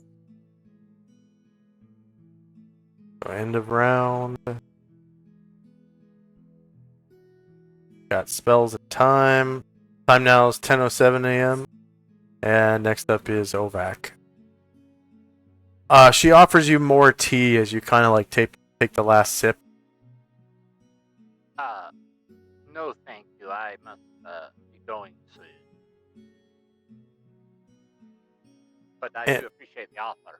She nods, and Konouma says, Going so soon? Oh, it's okay. You are very busy individual. You have many things to do. I think I need to probably start gathering components to on our next trip. Oh, component for Just rations and outfitting myself. to take care of your equipment. Aye. And purchase any odds and ends that I may need. Oh, very good, very good. I am pleased to meet you, Mr. Ovak, from the mountain. It was a great pleasure meeting you and your wife. Oh, I am honored to have you in my home. It's an honor to be accepted in your home. Please come back soon. I will. And I'll, you too, Mr. Chandrak. Certainly. Sounds like my friend has some business with you, so we'll be back. And you as well, Mr. Musashi. He nods his head. Thank you for your hospitality. Of course, you are always welcome here. I'll extend my hand and offer to clasp wrist with him. As you extend your hand to shake his, he looks at it and then looks at you And then he bows.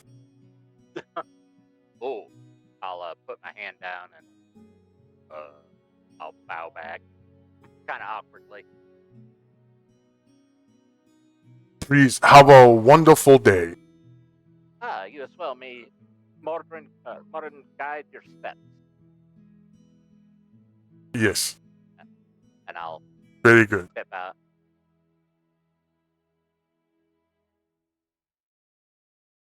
Okay, Tenzi and Company.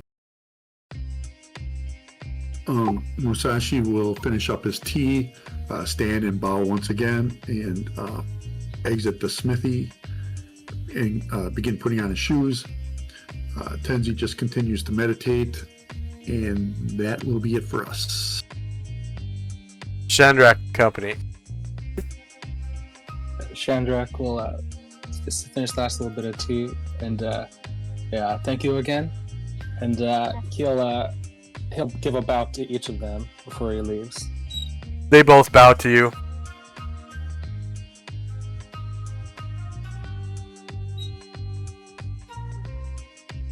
And All right. he walks you to Uh-huh. the door, and he closes it behind you. Okay. Mm-hmm. Anything else with Chandrak and Company? Yeah, that's all for me. All right. End of round.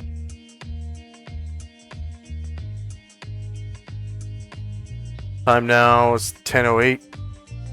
And first up is Ovak and Company. All right, I'll mount up on Serenity and follow the rest of my new friends. All right. Tenzi and Company. Tenzi feels a connection to Ushas during his commune. Says, since becoming human, I feel a vulnerability I've never known. The shadows seem deeper and my purpose unclear. My spirit feels like a fragile vessel upon a turbulent sea. I seek your clarity, O Ushas, to illuminate my path once more. Grant me the strength to face each day with courage, hope, and a renewed mind. And Musashi will start heading to the safe house, and that'll be it for us. All right. Chandrak and Company. All right. Chandrak is all right. Well, if you didn't want to shop, yeah, just follow me this way, and we can head back to the hideout.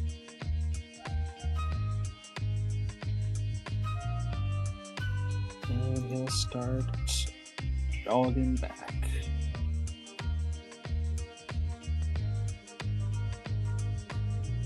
So just movement. Yeah, just movement. All right. End of round. And first up is Ovak. All right, I will just fall in line and follow the rest of my secret. All right. And Tenzi. Musashi heading back to the safe house. Tenzi continues his meditation. I think that's it. And Chandrak. All right. Continuing to jog. I think I'll make it this round.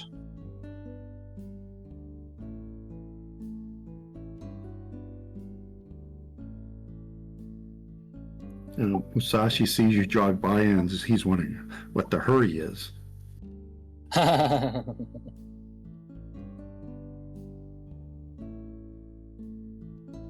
End of round. And first up is Ovak. Yeah, I'll continue to follow on Serenity. Okay. There we go. And Tenzi and Company. Tenzi continues his meditation. Musashi will get up to the door, I think.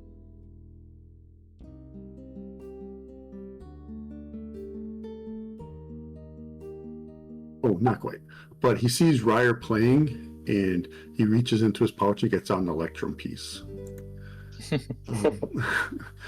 And that'll be it for us. All right. Chandrak and Company. Seeing Musashi and Ovak, Chandrak just kind of waves down. Yep, almost there. And he'll just go back inside his place. Actually, no. I think I'm gonna stay by Ryer and enjoy him singing about our exploits. And that's all from me. End of round, and first up is Ovek. All right. I will follow.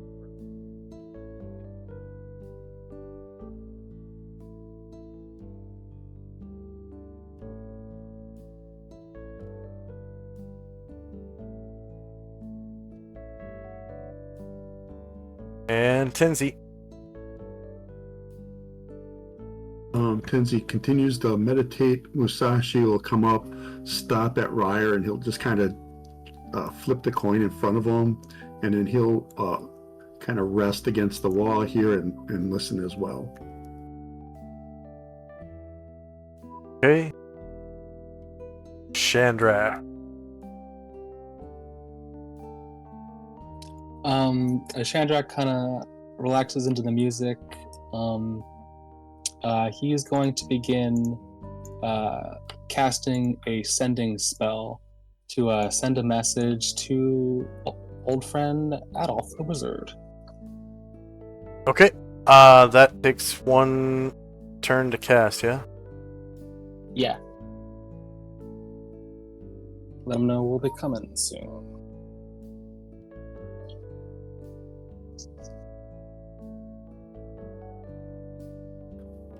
Out of character, soon is a relative term because it's going to take Relatively. Yeah. it's going to take 13 hours for Tenzi to get his spells back. Yeah, I know. I'll say something like, we're gonna be coming like in the next few days.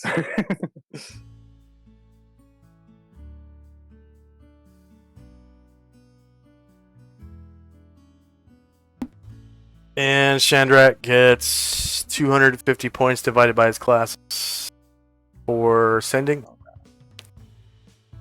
And that's the end of the round. And first up... Oh. Ovak, you can feel your Bless spell has now expired.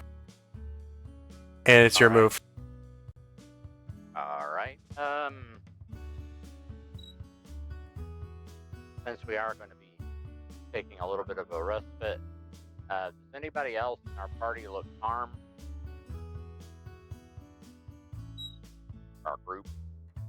You should be able to use your mouse pointer to hover over people's tokens and see their green bar, except for a few of the thieves. Thieves you probably wouldn't be able to see because they have to be able to be invisible. Yeah, I don't think he can see you, but yeah, one of my people is like, healing? Yeah, come over here. Alright, where is that? That's this guy here, Erdrin. Okay. I will dismount Serenity. Yeah, he's got some big old wounds on him. Well, I mean, you should be able to see. No, you can't see his green bar. There's like a light wound on him, not big old wound. Oh, okay. Let's see. I will cast.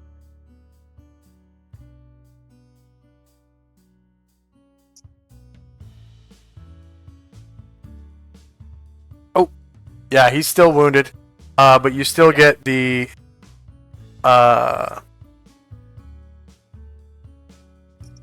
100 points for. Oh, that was okay. Sorry, you haven't cast it yet. All right. Yes, sir. I have not. Yeah, There we go. Yeah, his wound's close. Completely. And like, his acne scars disappear, and his skin's all baby smooth now. His pimples go away. All that stuff. And you get 100 points divided equally between your two classes for Cure Light Wounds. And We got one more round yet, or coming? All right. So we're just gonna pass time until commune's done. Okay.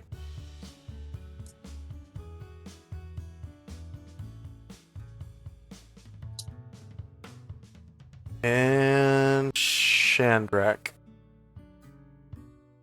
Yeah. Yeah. That's all for me. I'm just casting sending. That's all from me. All right. End of round.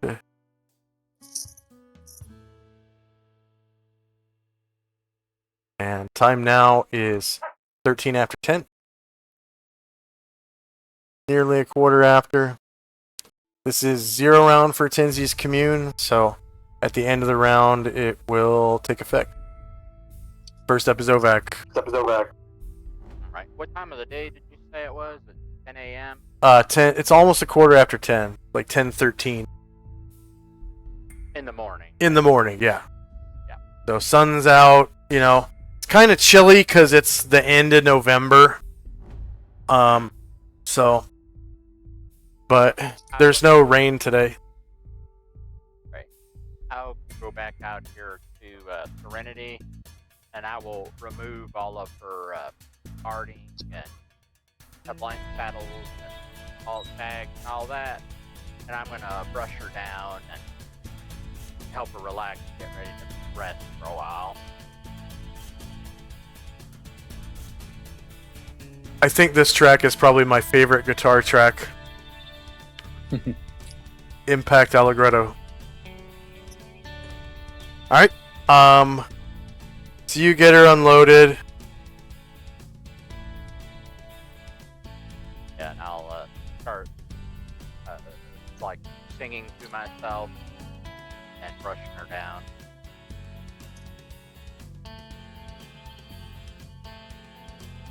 Alright. Yeah. So Tenzi's still technically casting. Yep. So I will do a final request. I ask for your favor to be able to use your Circle of Sunbolts in my current quest, that your light may strengthen me and guide me in this new form. May your light guide my path and illuminate my soul. Bless me with clarity and wisdom as the sun ascends to its zenith. May I embrace this new beginning with gratitude and a heart aflame. I thank you, Ushas, for your ever-present guidance.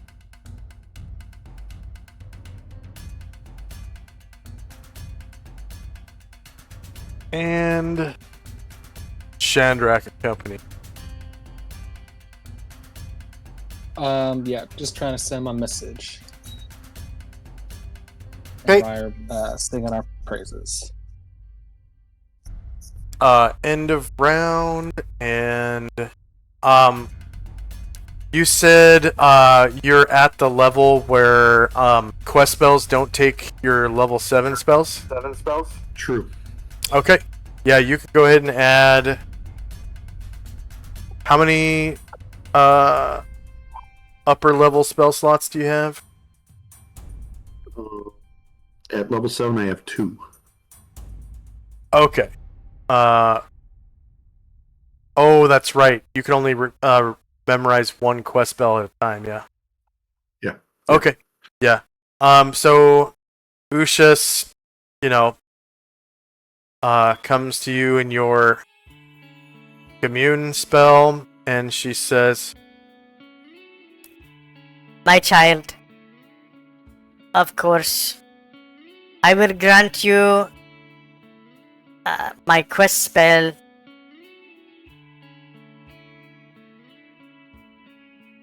Circle of Sunmotes upon your full rest. Use it well, my child. By the trust I have placed in you, I know you will only do well. Thank you. And Tenzi almost immediately feels like a burden come off of his shoulders, knowing that he still has favor with Ushas.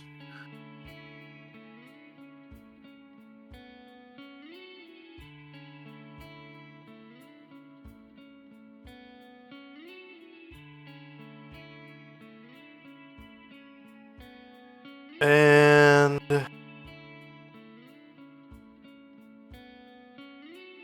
this is 0 round for protection from lightning on Luther.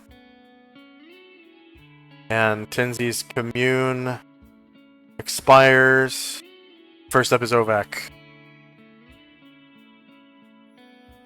Alright, I will just continue to rush down Serenity. That'll be it. All right. Tenzi and company. Musashi's enjoying Ryer's playing. The others is kind of chilling, and Tenzi is going to begin a new spell.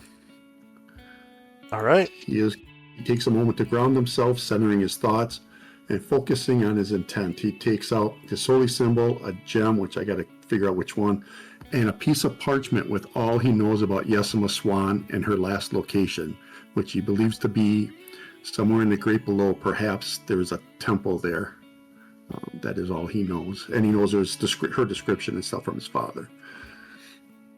And with that, he's going to begin casting divination. That also takes 1 turn. Okay. Is there a spell template for that one?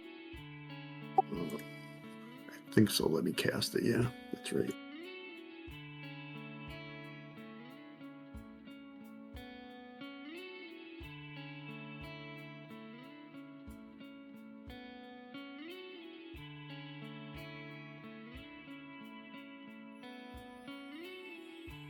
Do you want the full text? Yes, please.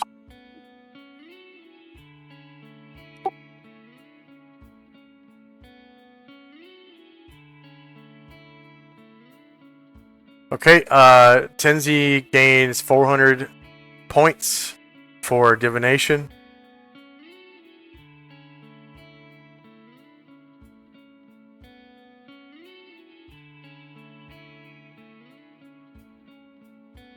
And next up is Shandrak. Yeah, just plan and casting my spell.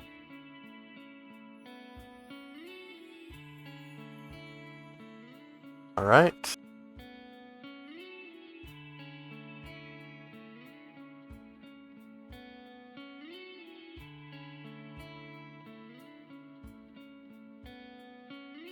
So protection from lightning on Luther has expired, and first up is Ovak. Alright. I'll go ahead and, I guess since we're staying, I'm going to remove my armor and things and start unbraiding my beard and stuff and brushing at my hair, trying to look a little bit better as I still pet Serenity. Okay. Uh, Tenzi and company.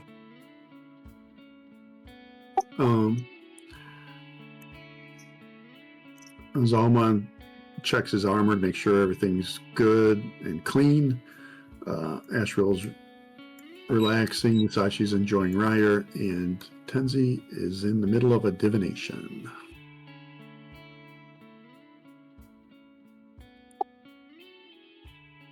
He recites a portion of his daily prayer that he does to Ushas. Ushas, O Lightbringer, in my humble search for my half-sister Yesima Swan, and then he puts his hand on the parchment. Lost somewhere in the Great Below, perhaps in a temple, I seek your divine insight. And then he closes his eyes, picturing Yesima's face, and that's where they'll concentrate until the end of the spell. Or whenever you want me to ask the question. Yeah, when you finish casting it, I'll have you type it into chat. Gotcha. Okay, and then Shandrak and company. Yeah, I think my other people are also just starting to relax, and Luther and Moen will start taking off their heavy armor so they can chill for a minute. Okay. Does anyone want to take any major actions between now And when Chandrak's sending goes off? No. Yeah, not me. Okay, so I'm No. just gonna pass the time till then. So that's 5 more rounds.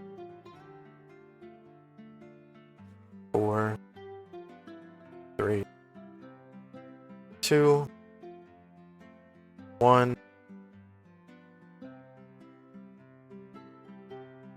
This is 0 round. And end of round, so Chandrak, your sending spell goes off. Go ahead and write your message in chat. If you could, please.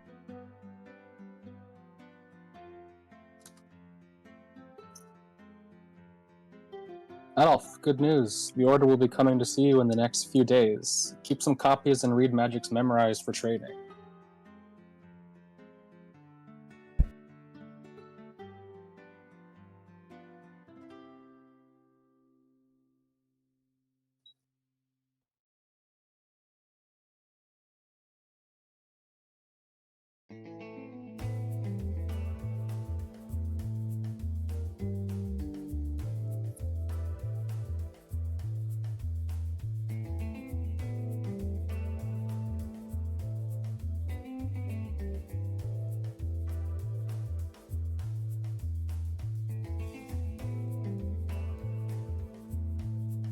And a voice comes out of your sending spell. Will do, my boy. I look forward to it. Says an ancient old man. Nice. Venerable in his old age. Okay.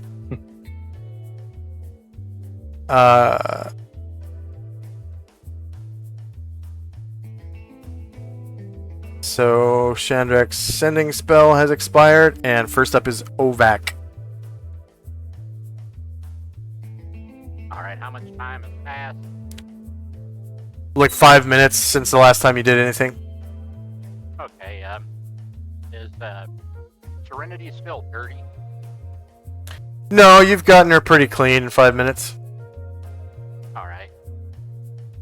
I'll, do they have a, well, is this stable, or? You actually haven't seen any stables, because I think you guys teleported straight here. Yeah, we did. Yeah. So you haven't seen any stables in town.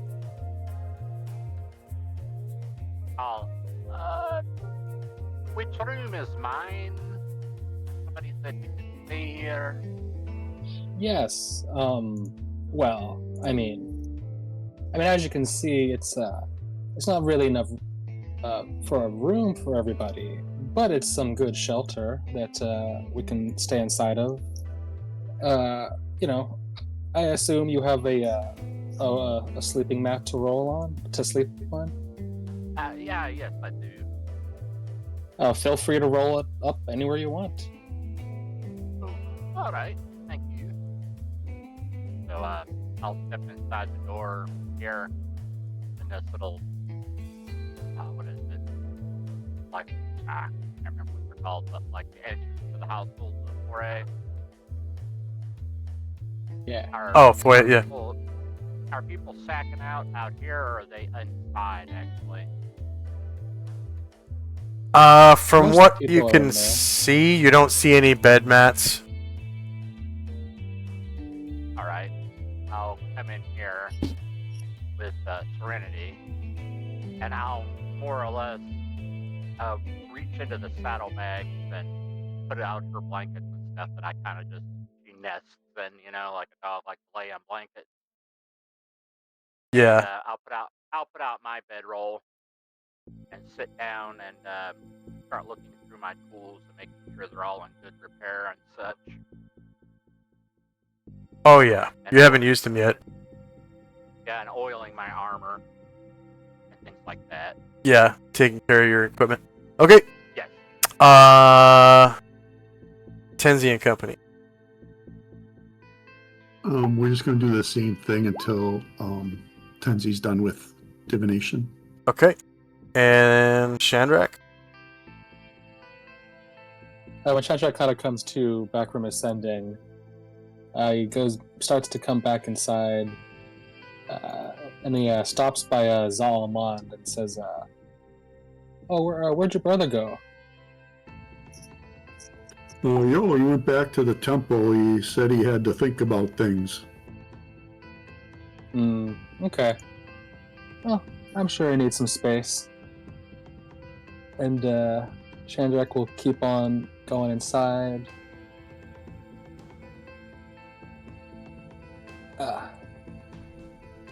And he'll just come over and just kind of enjoy the fire pit we got going. And just start chilling. Yeah, it's a lot warmer next to that fire than it is outside. Winter is upon you in another month or so. So it's starting to get pretty chilly outside, even during the day when it's almost noon. You know, it's like probably mid to lower 40s Fahrenheit. Mm-hmm. Yeah. And then Ryan will keep on playing. Keep on playing. Okay. Yeah, that's all for me. Okay. Does anyone want to do anything until Tenzi's spell goes off? No. Nope. His divination. Okay.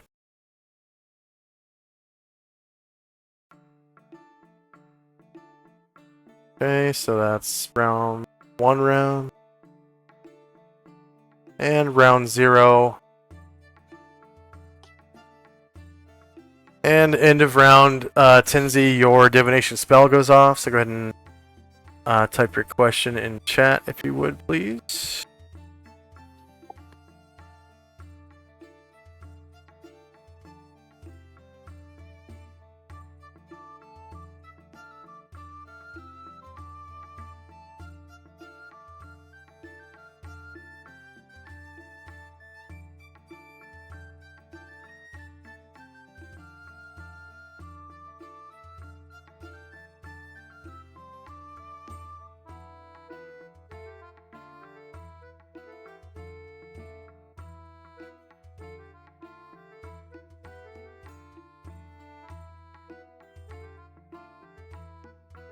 So a voice comes back to you saying, A quick homecoming would grant many boons. Thank you, Ushas, for your guidance. I trust in what you have shown me, and I will follow this path with all my heart. And he gathers up his parchment, his holy symbol, and he leaves a sapphire sitting in front of him as he gets up and takes his leave.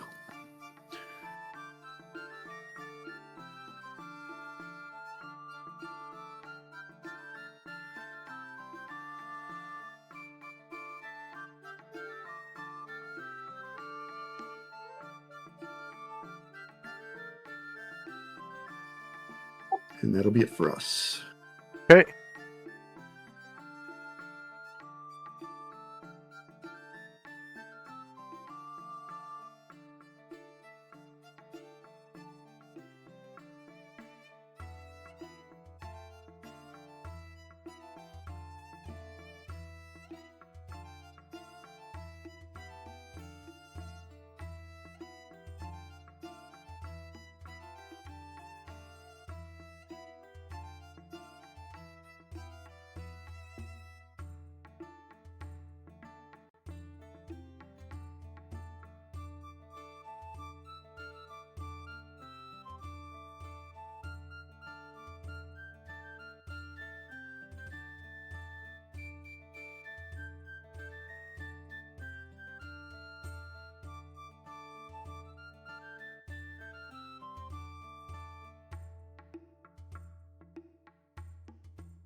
We got spells in time. And Tenzi's divination expires, of course. And first up is Ovac. All right, I will. After doing such, I'll lay out my armor and weapons before me, and I'll pray over it. You know, from Morty and give it further, well, ceremonial value. All right.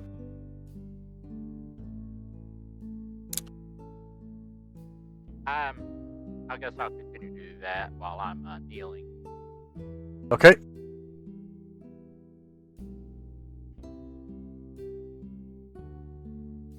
And Go ahead.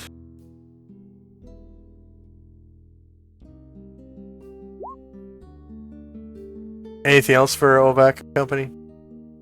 Not currently, no. Okay. Tenzi, just as you're leaving, you overhear a conversation. The high priest, Tao He Shuo, comes out of the temple right behind you and turns to Ishigita and says,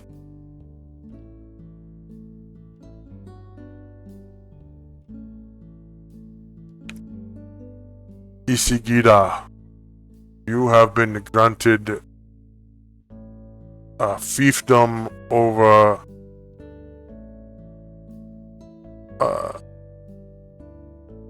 the capital city of Shidehai. You are now daimyo of Shidehai. Gather your men and ride there immediately.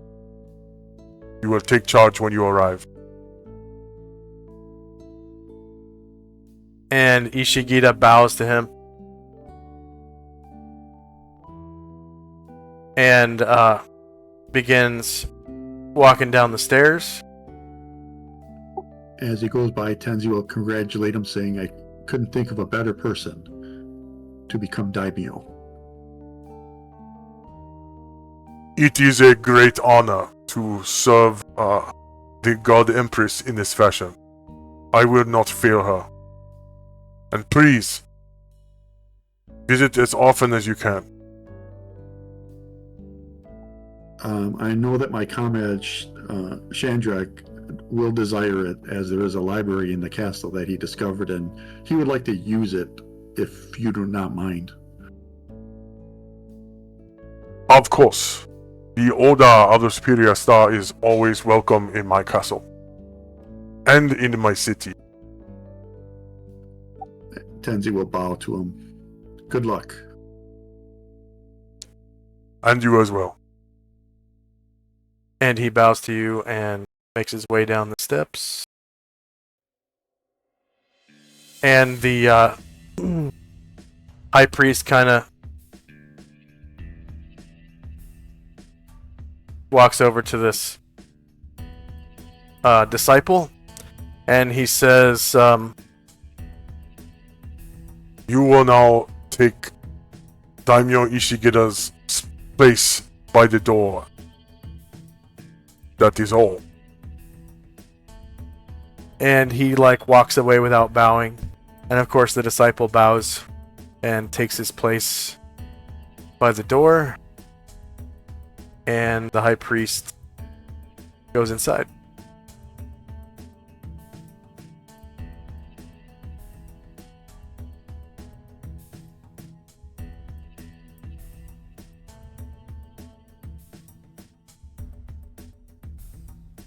Okay, Tenzi and Company.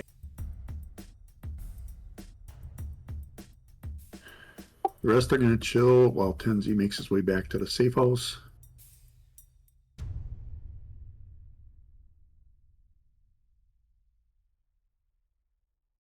And that is it for us. Shandrak and Company.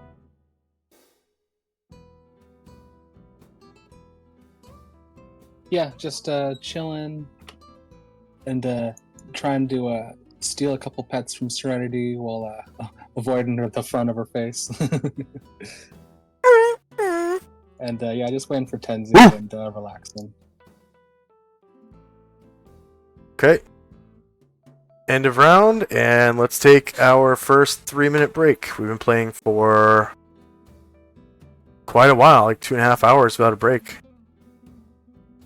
So quick 3-minute break, and we'll be back starting now. All right.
Just in time, we are back.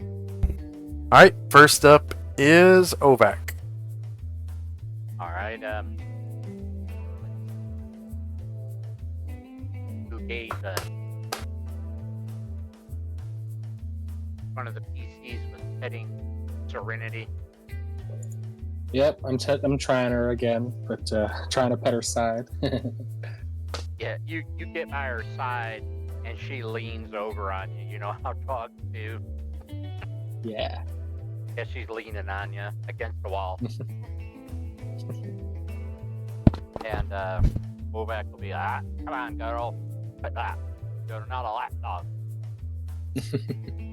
She goes, Oh, she is sweet though. hi, she's a good girl.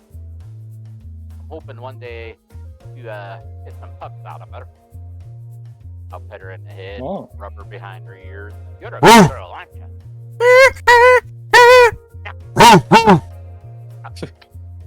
She have any suitors back home? Oh, well, I haven't seen any like her since I left the Citadel.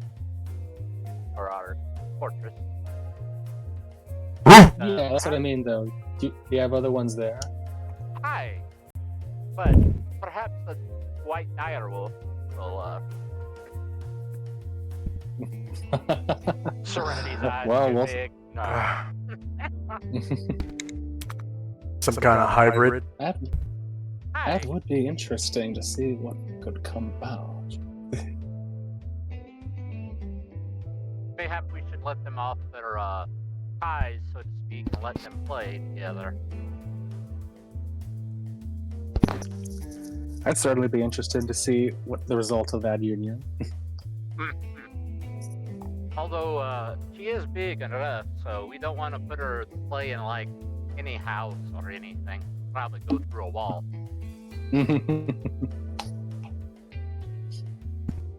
Oh, she They has bo- they both look of a size, so it shouldn't be too dangerous for her.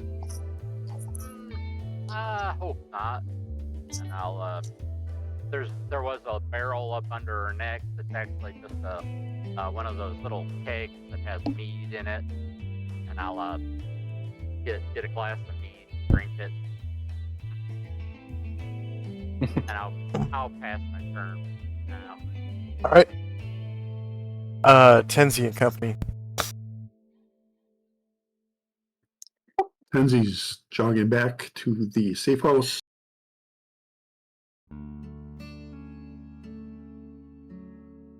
And Ishigita disappears around the corner to the south.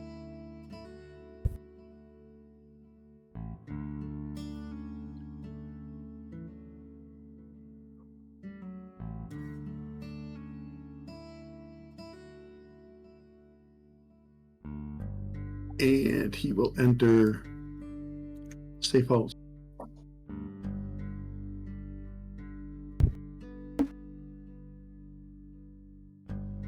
And that will be it for us. Let me close the door. That'll be it for us. All right. Shandrak and company.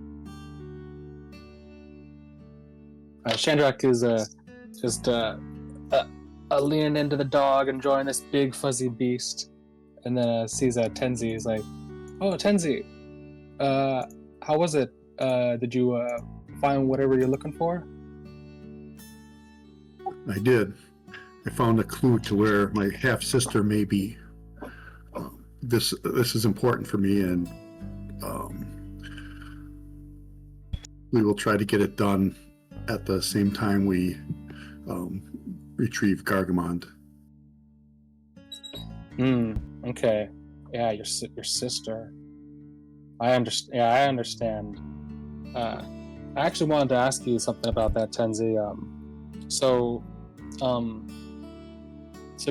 I could describe the labyrinth where Gargamond's at, but that comes with a little bit of risk with your spell. So I was hoping that after we rested, we might take a trip to Adolf. He is I know he has a copy of a Teleport Without Error that I'd like to trade for him, and then we'd be able to go there with no risk to our age. And maybe if you can maybe I don't know. I'm trying to think if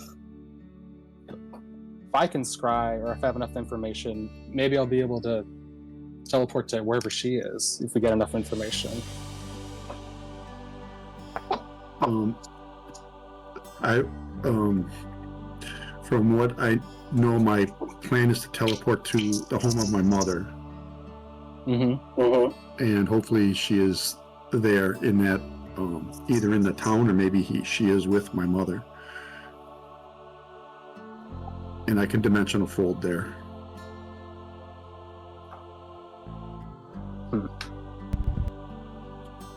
Well, if you think, if you think time is of the essence, then I guess we can try to go to your mother's house first and see if we can find anything.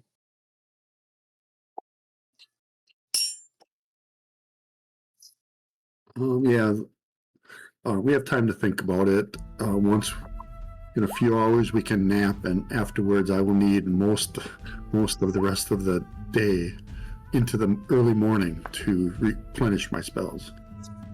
Yeah,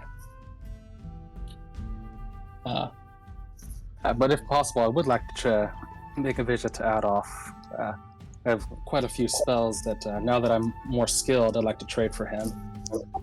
So I was thinking we could perhaps do both. I could get us there, and then while you are doing that, I could head to the home of my mother.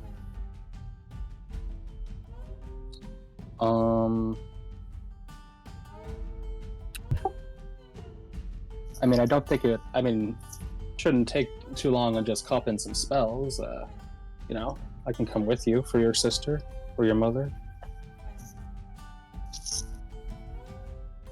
Like I said, perhaps should think about it a little bit. I don't believe it'll be dangerous, but probably not a bad idea to have allies. Yeah. Well, let's sleep on it then.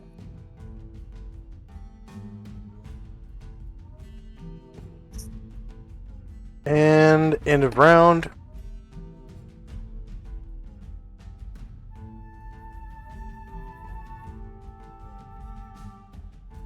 First up is Ovak. All right. I overhear the people speaking in our party, and sorry. What was that? I said I overhear the other people talking. Yeah, you overheard that whole conversation. And you can interject anytime you want to during other people's moves.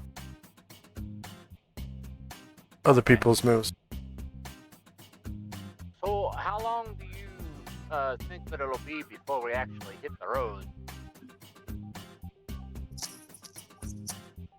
Well, if we go find Gargamon, I promise we'll find some action there. No, I just wanted to know how much more time we had in the city. So probably Tenzi considers, and it's I believe at 2 p.m. this afternoon we could take another nap, at which time I would take the next 13 hours to replenish my spells, and we could leave then. So that would put it about 5 a.m. It's a good time to roll. That'll be a good time to roll out. Somewhere thereabouts, yes. Is there a bank here? Or do they use banks? Oh, not here, but the place we're going to, Nervia City, they do actually have a money changer there. Where did you say I could pick up some gems here so I don't have to carry all this? Same city, in Nervia. That's where Adolf is. Oh, it's in another city. Yes, it's in the same city that I want to go see my wizard friend. Oh. All right, I guess we'll be taking the mules. Oh yes. All right, that's all I needed to know. I think Serenia and I will actually turn in, and after we sleep after a time, we'll get back up and start preparing ourselves. And I'll pass my turn. All right.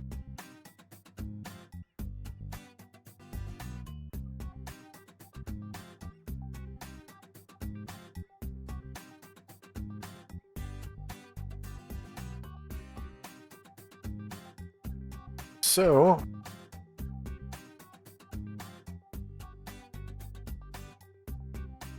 you've heard of Enerbia City before, but you never knew the details about it until Shandrak just shared them with you. So here's the handout for Enerbia City.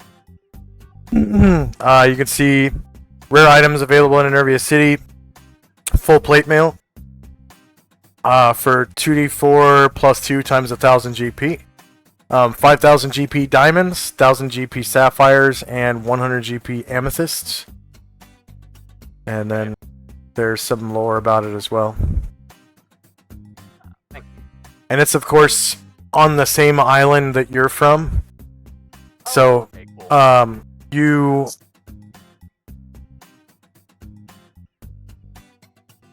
are from here. So this is... Enervia City is the human capital of the island. Most of the island is controlled by humans. Except for, like, your mountain range. The Gaul Mountains. And then there's some hills that are kind of controlled by...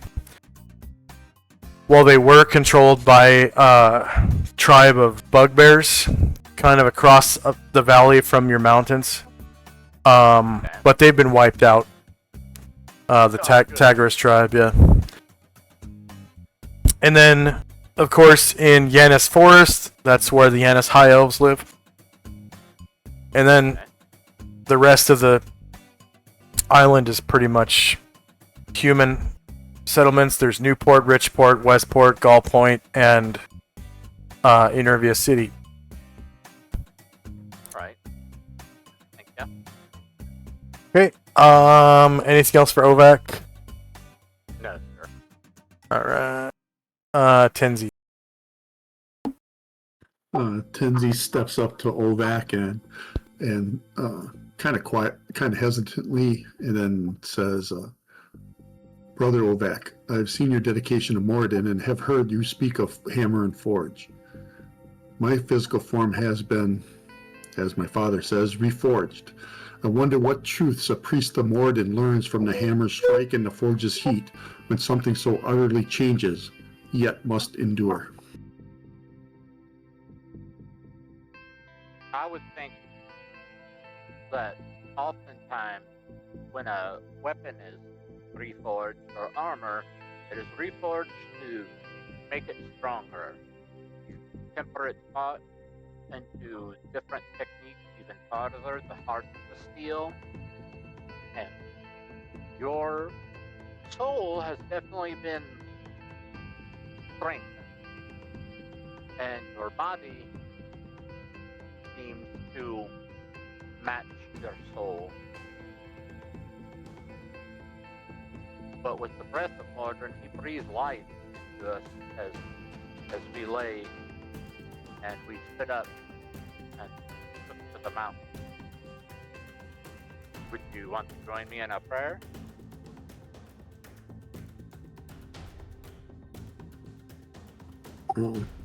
Perhaps.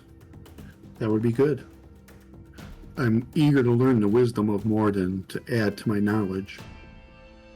I will share anything you wish, and I will start a prayer in Dwarven to Mordin that he show him a path for the new forging of his soul and body, and a truer path to his heaven.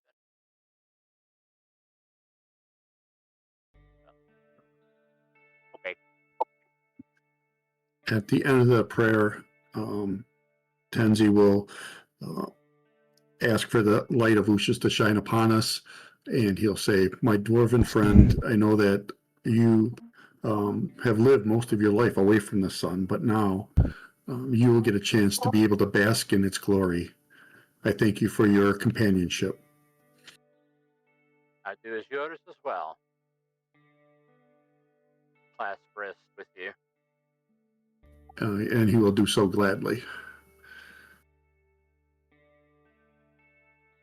Then, I guess, give you like a knight salute. And he'll return it with a slight bow of his head, and that'll be it for us. Okay. Shandrak and Company.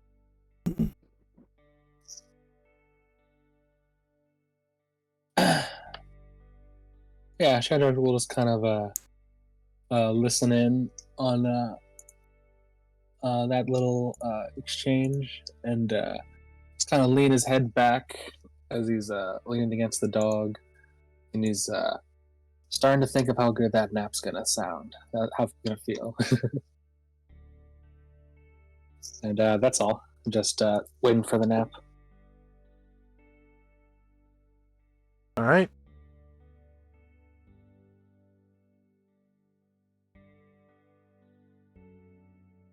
End of round. And what time of the day is the nap? 2 p.m. Okay. And does anyone want to do anything from now to 2 p.m.? Got nothing else. Nothing else for me either. All right.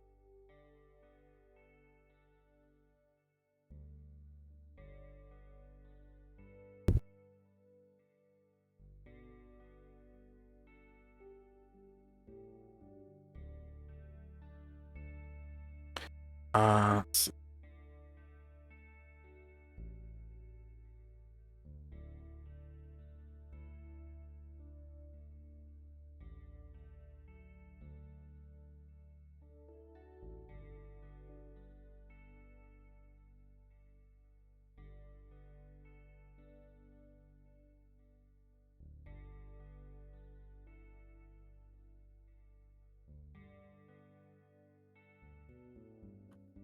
And then Ovak, so I don't know if you've been added to the naps yet. Let me take a look here.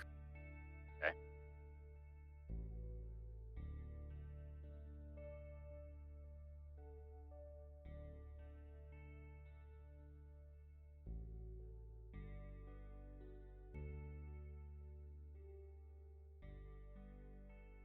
No, so we typically do 2 of them.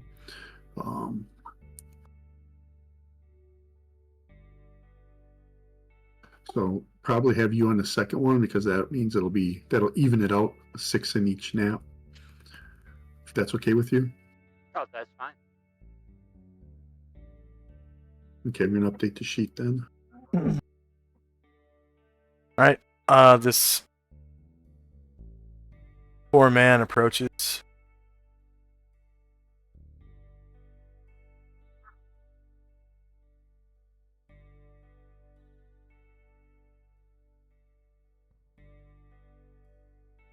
Looks downtrodden and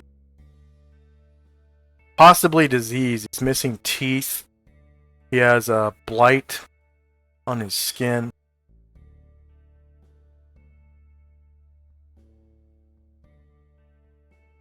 And he's carrying a large bowl. It's empty.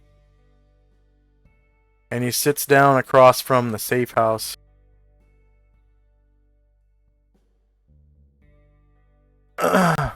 Kind of back by where the horses poop. And he sits in this corner.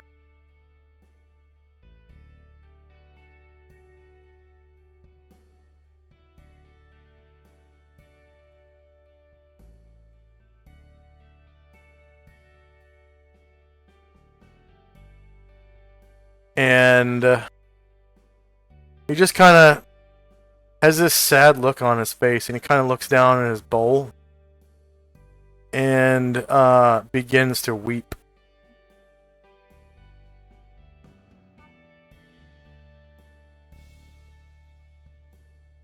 And sorry, what time is it right now? It's like a quarter after 10. Oh, it's 10:27. It's almost half past 10. Okay, so this happened just now. So we haven't had the nap yet. Okay.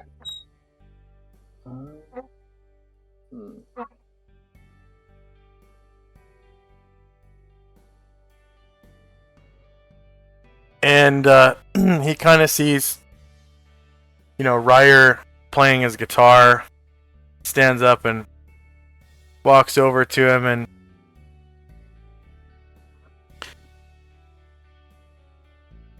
he shows him his bowl is empty and he says, Excuse me, sir, but do you have an extra copper coin that I could have so I could fill my bowl with maybe some vegetables?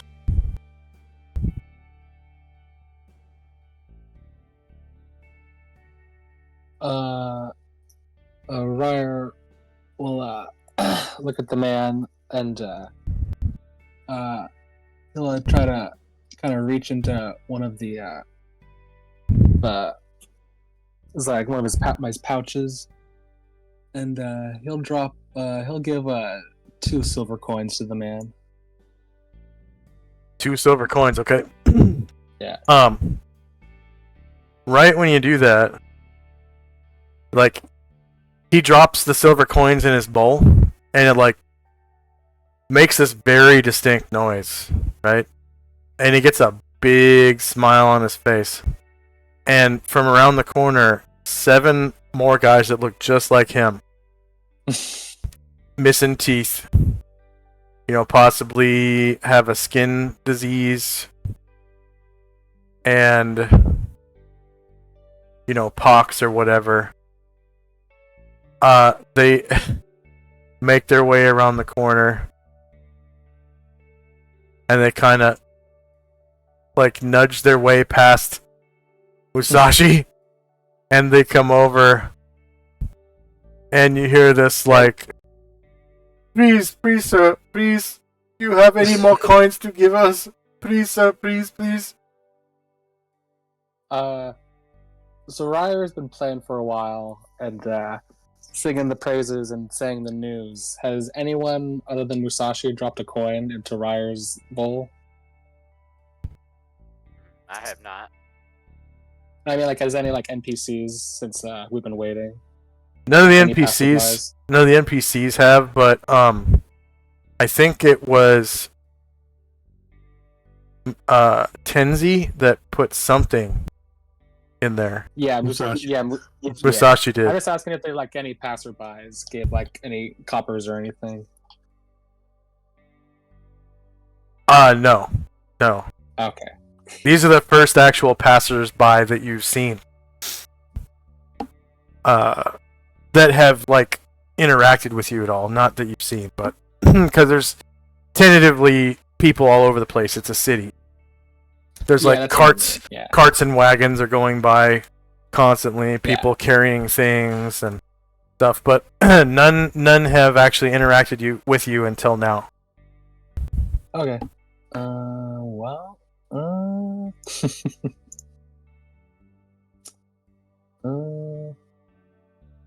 Yeah, Ryer will kind of tentatively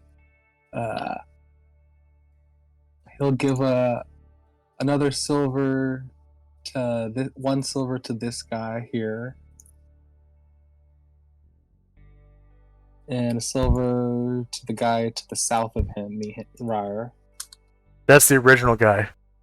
Oh, that's the original guy. Okay, Yeah. I'll give 1 to the that guy to the left of him.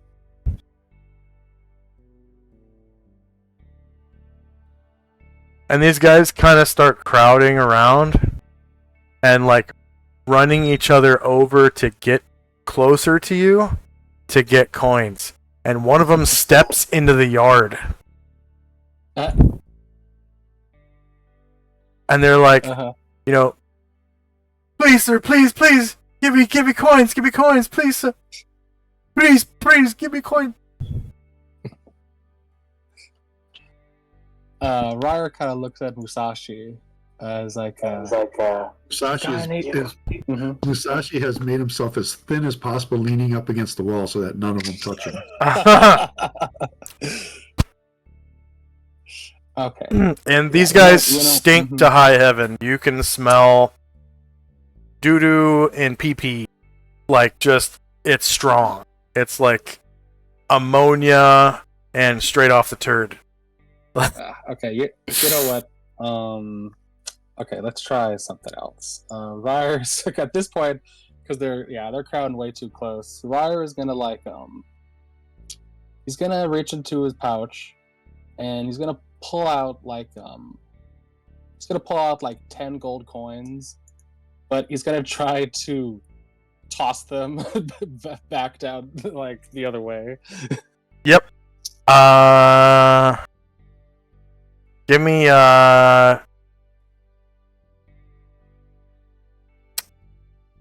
so the farthest you can throw things is 6 squares. So give me an attack roll. A touch attack -5, of course, because for long range. So touch attack at long range, and then we'll do grenade like.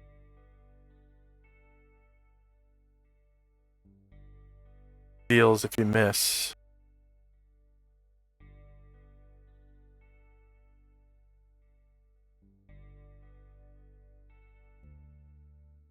Coins are flying all over the place. Yep, Oh, that boy. was a miss.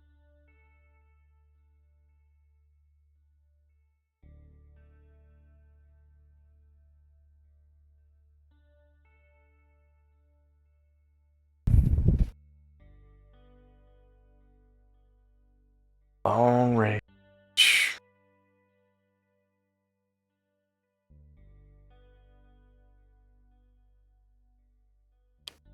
Okay, so all right. So you try to throw in long range, right? Mhm. 6 squares away. Yeah. And just straight to the right of you. Yeah. But you're short 4 squares. So you basically shower Musashi in gold coins, and all these guys swarm up to him, and they get their stank all over the guy, and he they're like Musashi picking coins out of his. you. They're picking coins out of his like the folds of his armor and stuff, and like out of his hair, and like one of the coins kind of gets stuck between the corner of his lips, and one of the guys like runs his greasy hand over his fucking mouth to grab the coin, and you can feel the dude's like fingernails scraping his skin, and like warty fingers and it's and the smell is intense. It's intense. And so there's these sweaty, nasty dudes kind of crowding Musashi. All right, now get out of here. Go, get out. And Get out and of they here. grab the coins, and they're like, you hear one of them say, What a bunch of suckers. and another one's like, I know, we only need copper to get ramen. and they start going over towards the ramen shop that you just bought, and then you just remembered. You just remembered they get it for free. Or sorry, Musashi just remembers they can get it for free, and they start walking over towards that way. And- Musashi's not telling him that because he's just happy they're leaving. Yeah. Where I was like, sorry, you know how bad my aim is. I was just trying to get him away from us. He gives you a side eye like he's not sure you didn't do that on purpose, but Oh, come on. Even when we're right behind the monster, I have a hard time hitting it. Alright.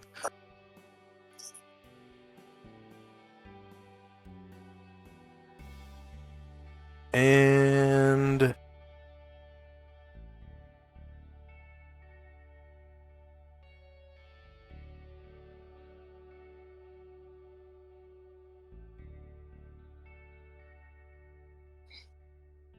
beggars are worth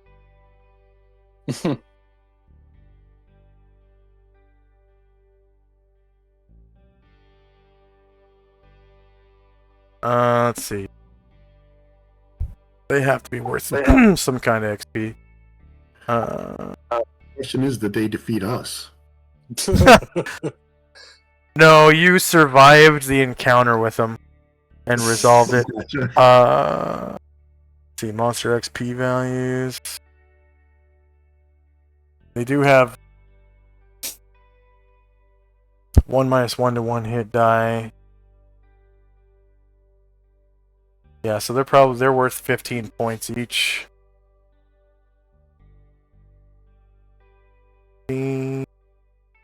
Oh. Okay, so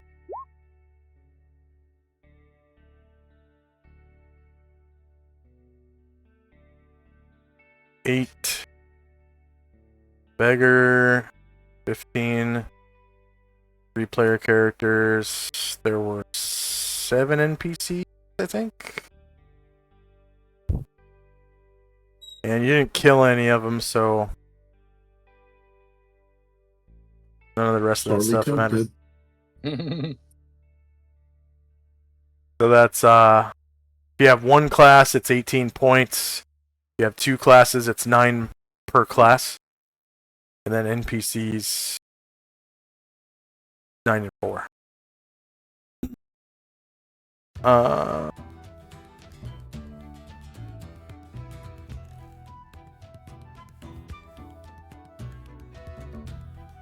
Time now is 10:28. And we were just waiting until 2 p.m., yeah? Yeah. Yeah.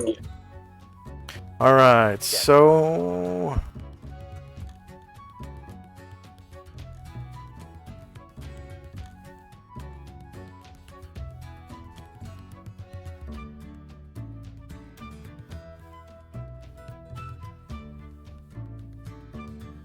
minus 90. It's gonna be 304. And then, so Ryer's fly spell expires. Tenzi's vengeful strike expires. And protection from lightning on Musashi expires. Time now is 2 p.m. November 27, 11, 8, 5.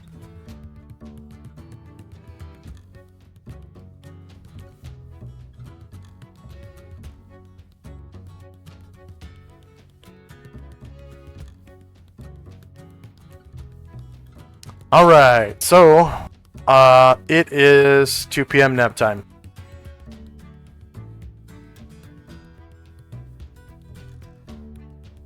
First up is Ovak. The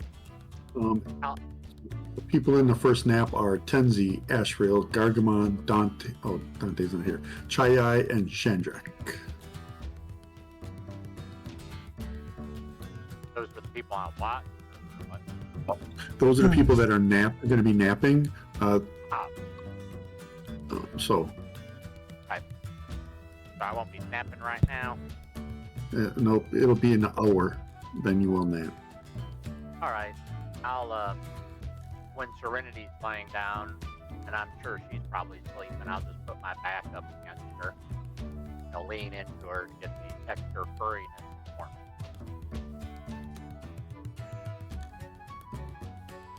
And I'll wait until it's my turn. Is the whole party involved in at least one of the naps? All the characters are, yes.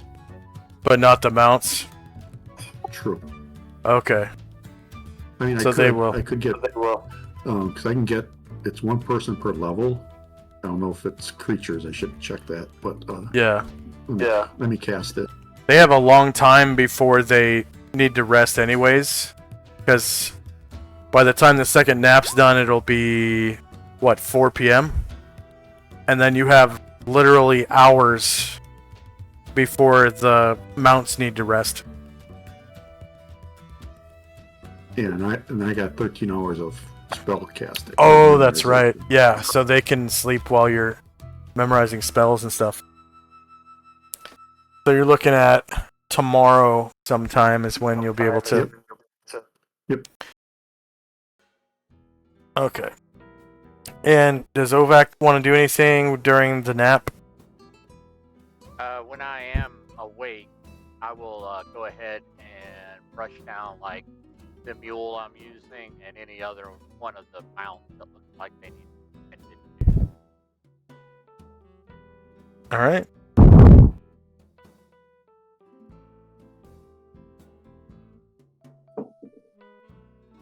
I have a soft spot for animals, so all my characters do. Yeah. Okay. So, if no one else wants to do anything, an hour passes by. So time now is 3 p.m. And the second nap can begin. Right. So I gotta get Musashi in there.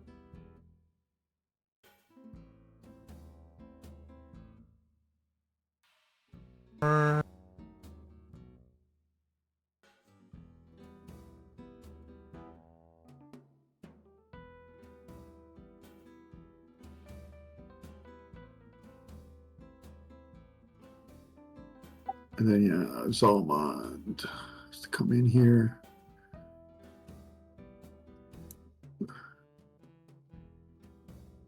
And then after Tenzi casts the nap, he'll get out of the way.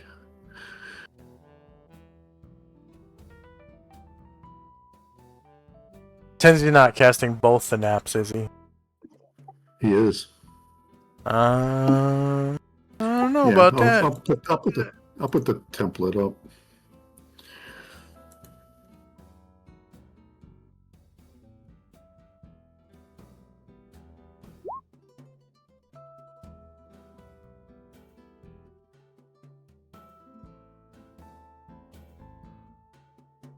So if he casts it a second time, then he loses the ability to rememorize spells.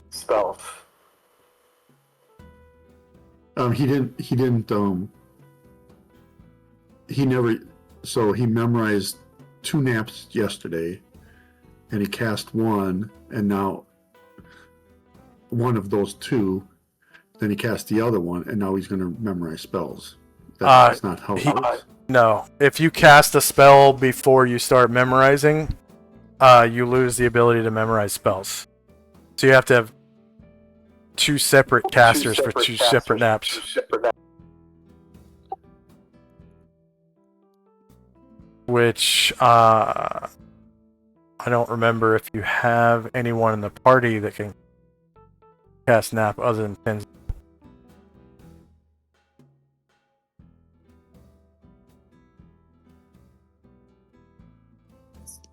See, is that a time spell? It is.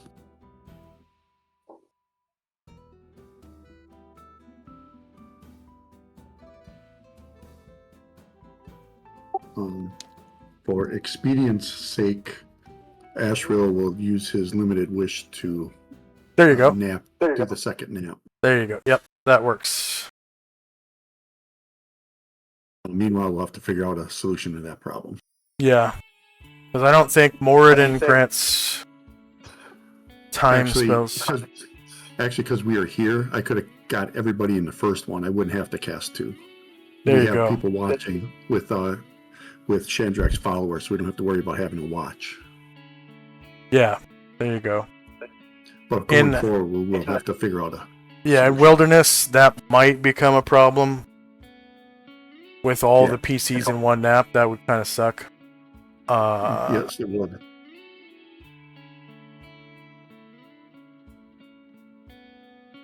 Yeah, Moradin... Unless nap is like 2 different schools, or spheres? I don't know, when I cast it, it only showed nap. It only showed time. I didn't really look it up. Yeah, I'm pretty sure it's just time. So yeah, gotta get another priest that can use time spells. Okay. So at 3 o'clock, there's no second nap.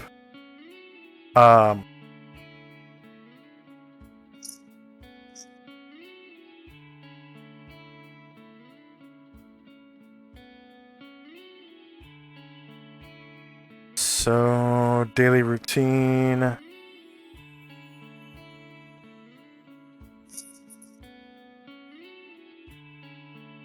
I'm just going to delete the second nap on the daily routine. And then you Okay. can go ahead and add names to the first nap if you need to.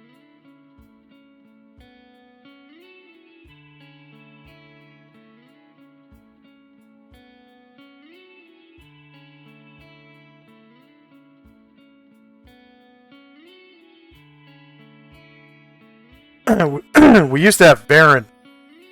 Baron could cast nap, but when Asher retired, Baron went off on his own.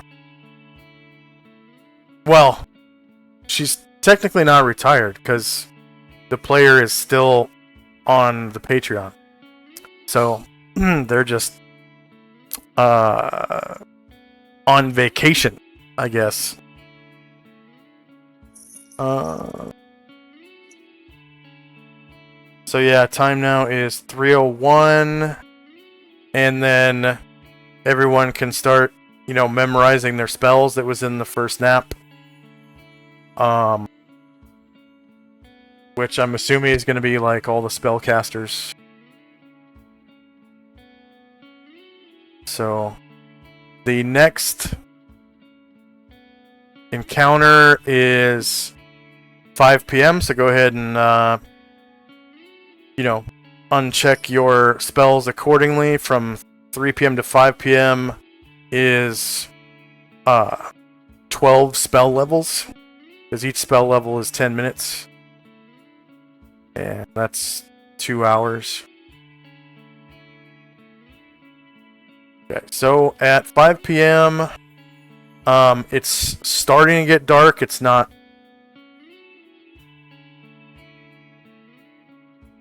super twilight yet.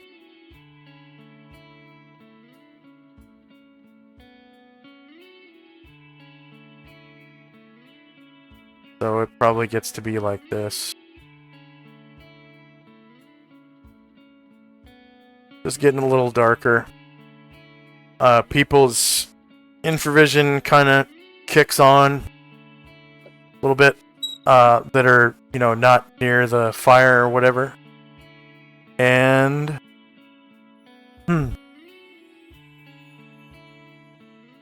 a woman appears.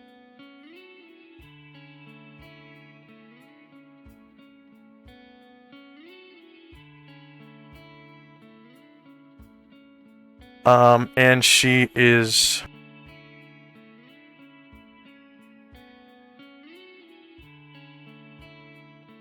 dressed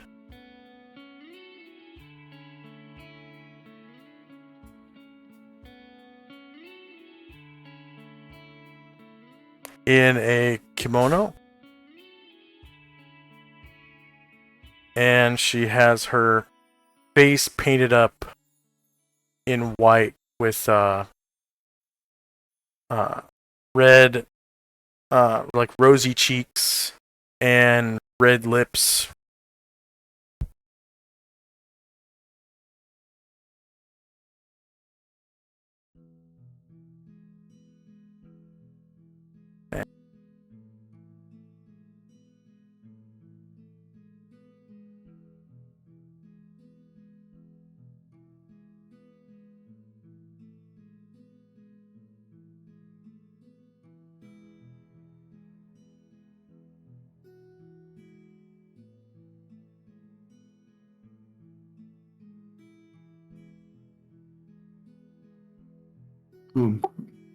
Going forward, I can have Asriel, because Asriel has all but chaos. Oh, okay.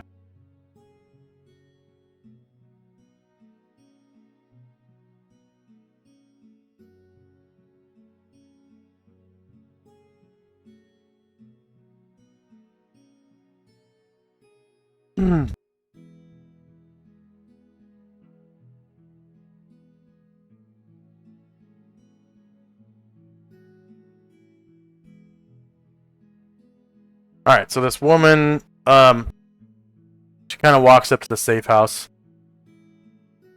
And she is dressed like a geisha.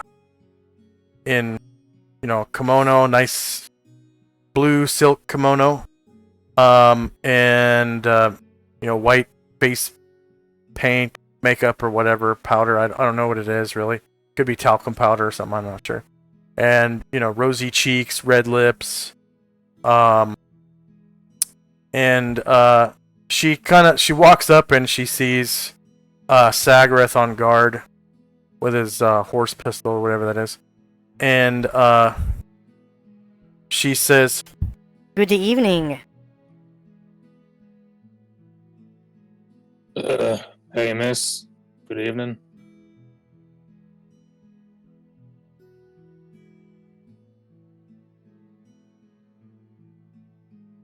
Can I help you? My name is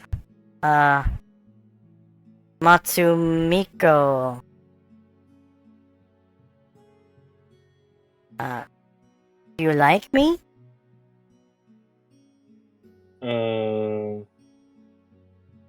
I just met you, lady, and I'm a little busy.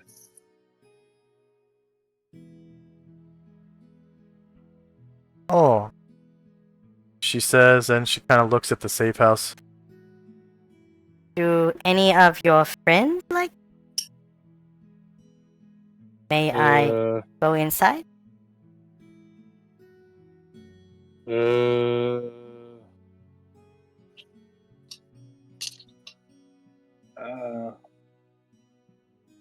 No, I think it's best you just go, Missy.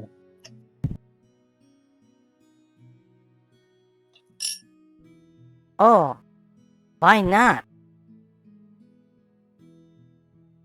Oh, the order's been through a lot, and they don't want to talk to anyone right now. They're just trying to rest.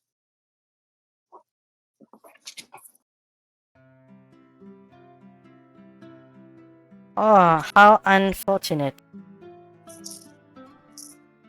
And she just kind of waves goodbye to Tenzi and Mad Moen and Ashril, saying, Good night, boys.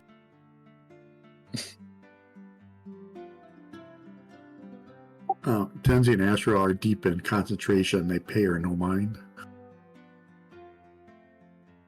so to Moen, she just says, I am Matsumiko.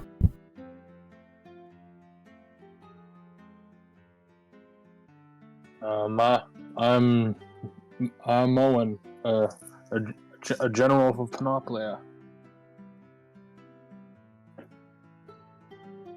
Oh, Panoplia is a big place. Which country in Panoplia? Enervia City. Oh, the capital of Inervia. Very interesting. You must be very strong. Oh yes, I've killed plenty of goblins and orcs, and also some demons lately. Oh, my hero.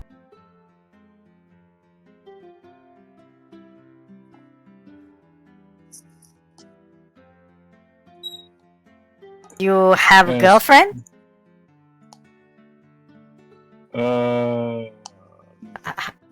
No, I do not.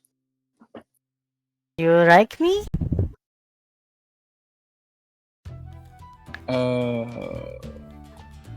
Miss, yeah, I think Sagrith had the truth of it. I'm just trying to keep a watch on the order. I'm not going anywhere, so, thank you for paying us a visit, but,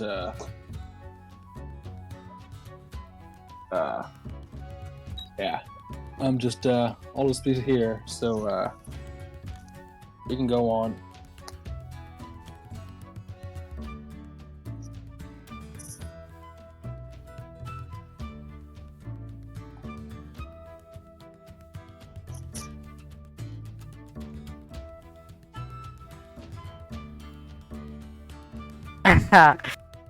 uh,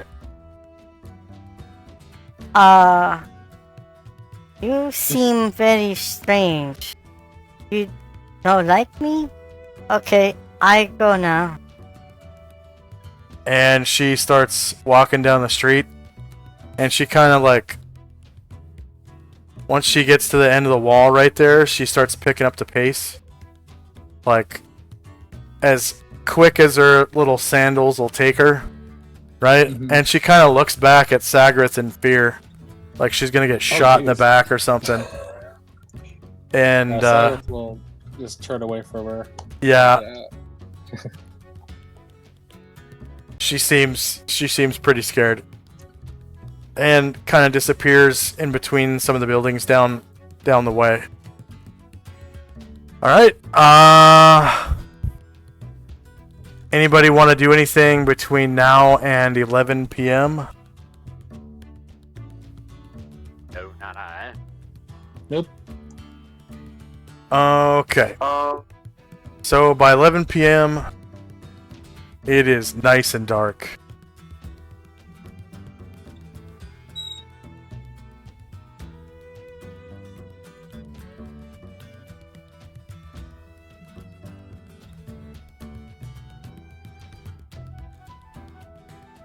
And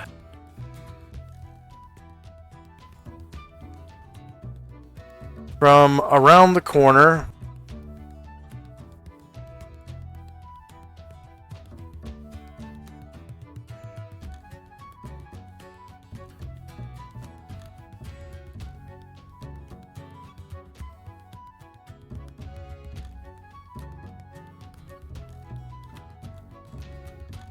let's see.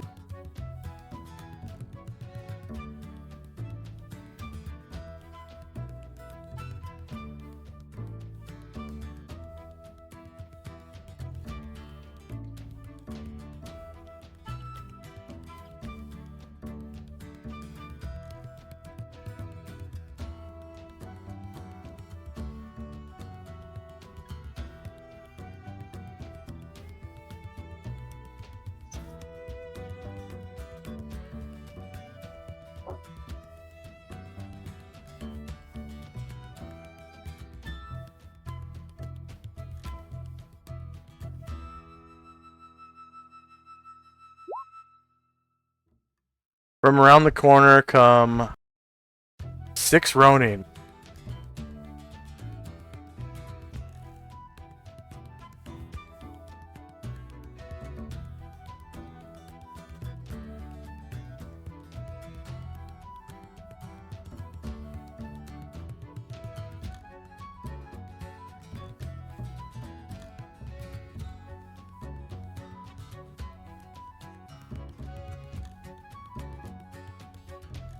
And they kind of like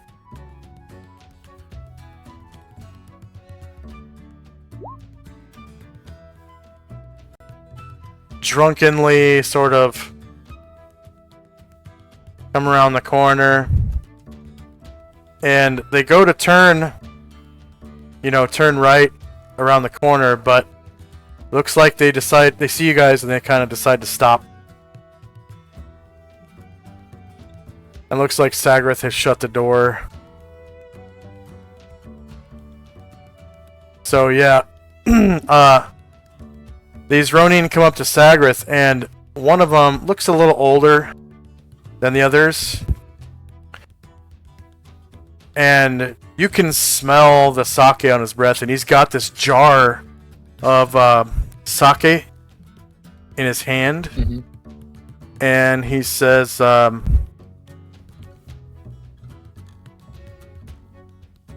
You need a samurai for hire? We are available. This is my band.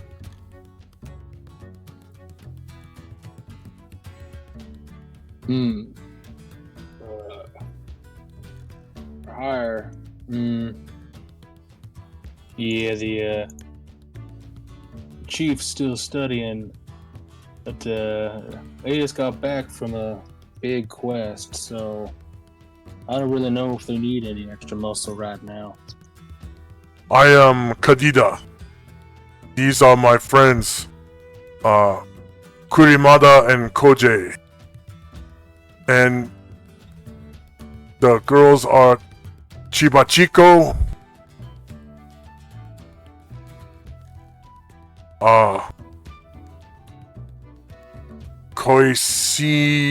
Koisimiko, and Mochiziko.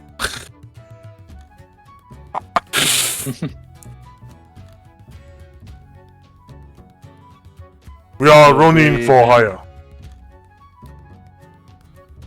So you don't need any guards here? Is it just you? Oh, we got other people. Oh, when you say hire, you mean you didn't want to come with them adventuring? Yeah. Oh, You are adventurers. yeah. Well, my boss is pretty busy right now, and so's his friend. So they're pretty much the big money bags here. So you're not really getting much hiring right now. Oh. So no need for Grandmaster Swordsman and a band of High Master. Ronin?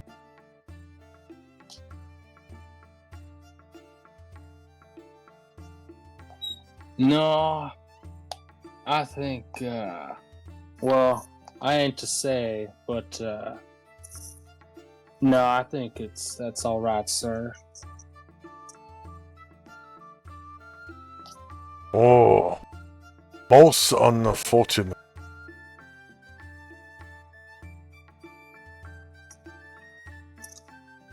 You have a good night, and I'll tell them your names.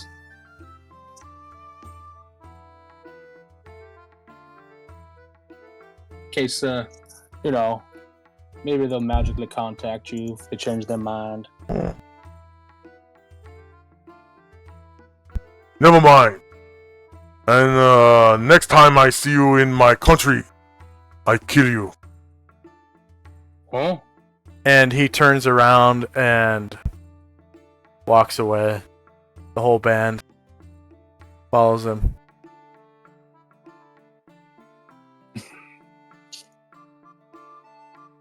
Agrath just shuts his mouth and Makes an turns idle threat. forward again. Yeah. He makes an idle threat, just walks away.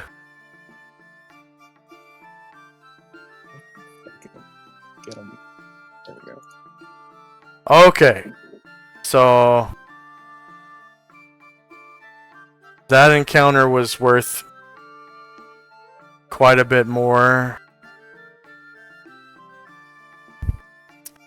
The High Masters were worth 2,000.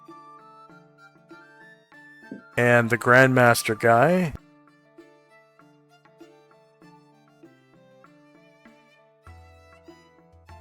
was worth 5,000. There's 5.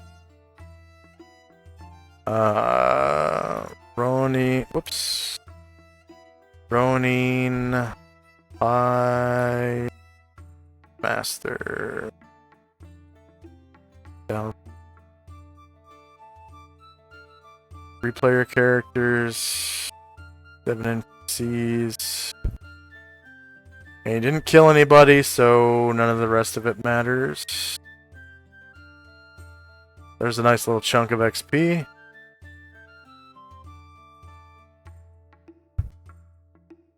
And, oh yeah, the Ronin was 5,000. Or the Ronin Grandmaster. Master. 5,000. Player characters, 7.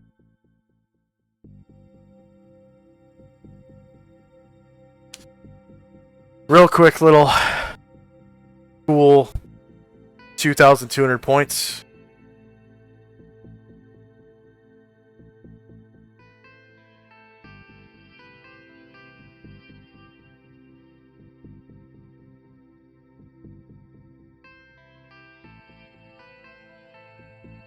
Alright, so midnight comes around. How many hours did you need to memorize spells?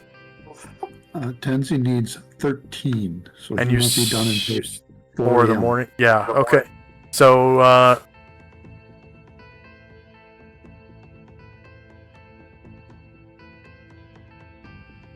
yeah, 12 a.m. comes around.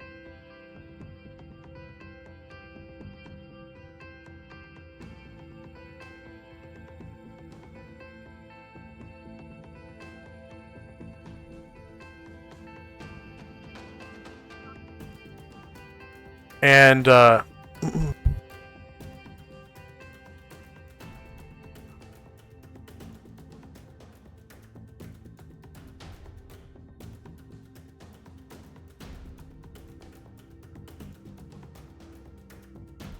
some guys come over here. They kind of look like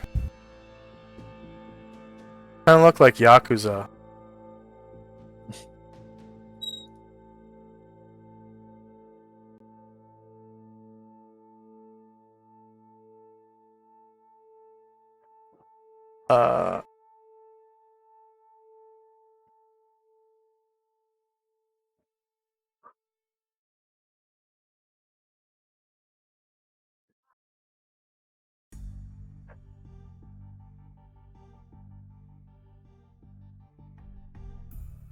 So it's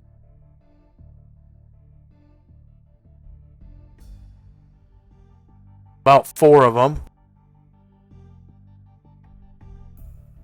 And they just kind of come up from down south, right?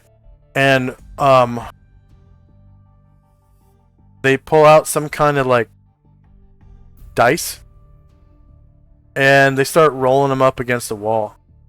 And one of them's like, you know, I got 5 on it. Another one's like 6.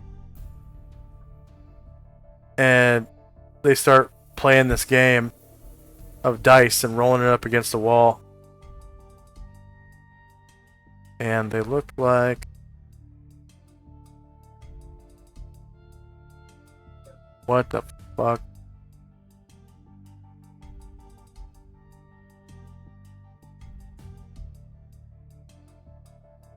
Wow, okay.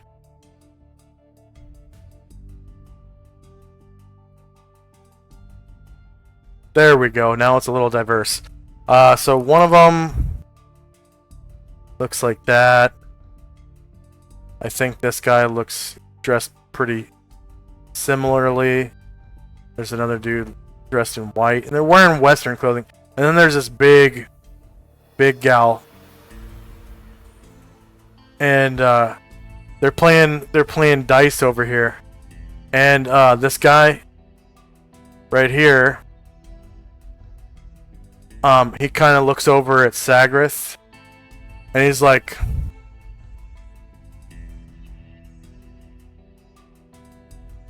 Psst. Hey, you want in on this game?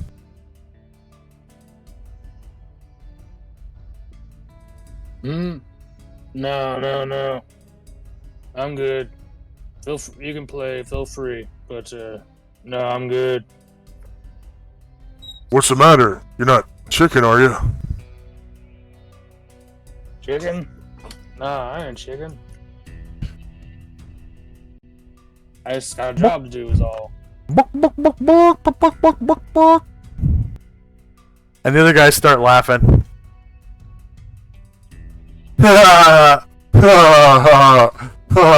And they point at Sagrith and laugh at him. All right. What are you playing over here? What are you playing? We're playing street dice. You just roll these, and you know, if you're good, you win. If you're not good, you lose. You gotta pay. What does that mean? Good? Not good? What does that mean?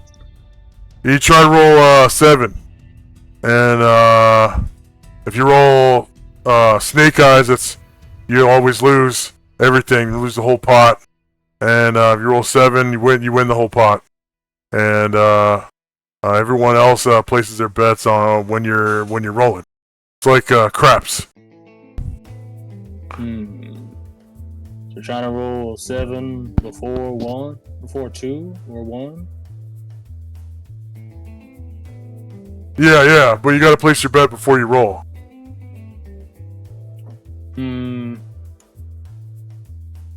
Alright, hold on. Here, try it. And he I holds. ain't coming too far, bro. Yeah.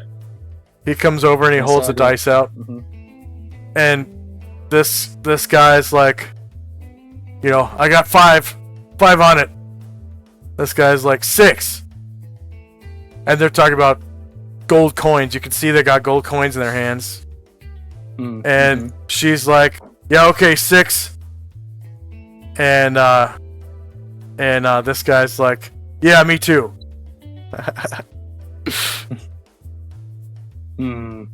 Yeah, I can roll 7. Here, how about And Sagret reaches in, and he does have a little change. You got 6 here. gold? Hmm? You got 6 gold?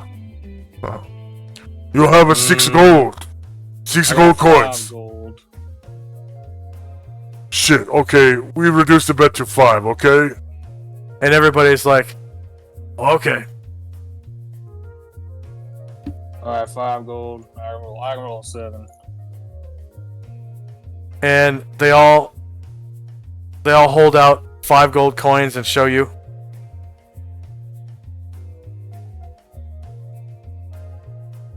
And if he has gaming, you can roll that. If not, just roll 2d6. I didn't even check. Let's see.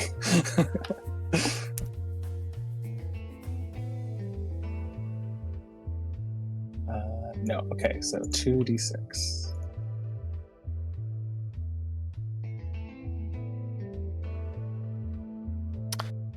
And Whatever it is. they're like, you know, Oh, Beacon's Rock! and each of them hands you 5 gold coins. So now you have 25 instead of just 5 gold. Nice. Double or nothing. 10. Sure, why not? I'll play with your gold. And the rest of them are like, yeah, okay, 10. 10. 10.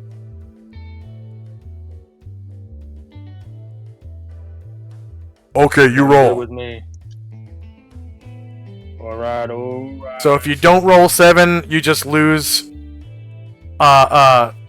know, your, 1, you know, coin or whatever. If you roll snake eyes, you lose the whole thing.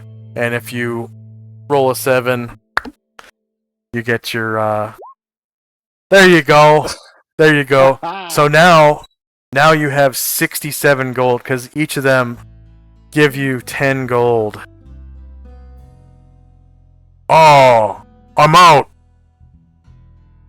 Me too.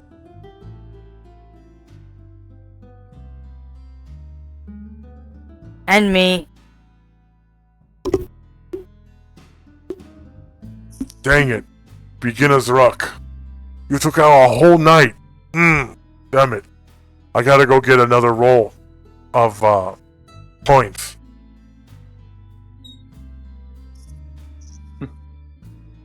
Well, And you convinced me. I told you not to, but thanks for the winnings. they pick up their dice and they just kind of look back and kind of sneer at you. Feel free to come back. And they go back the way they came. Alright, so kind of smile as he's counting up those coins and comes back. a gambler is worth gotta be at least 15. Yep, probably 15 XP.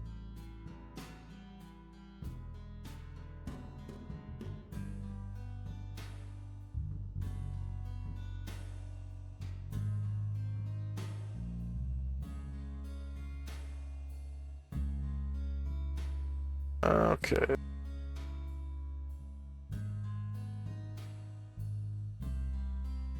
So 4. Gambler. 15 points. 3 player characters. 7 NPCs. None were defeated, so none of that stuff matters. Just a little pittance of XP, but hey. And of course, Sagrath gets... Well, not Sagrath, but Yeah. your player character. Although actually, Sagrath does get XP though for the coins. Yeah, he get that does. because of the fee? Yeah, so that's 10, 20, 30, 40, 60, 120 XP for the Nice. coins. Alright, and... what was it? 3 a.m. we were waiting for? 4 a.m. Actually, yes, 4 a.m. Yep. Okay, so 4 a.m. rolls around, and Tenzi has finished his memorization. Oh, and I forgot. It's really windy right now. The gale. There's a gale tonight. And I suppose it'll change later.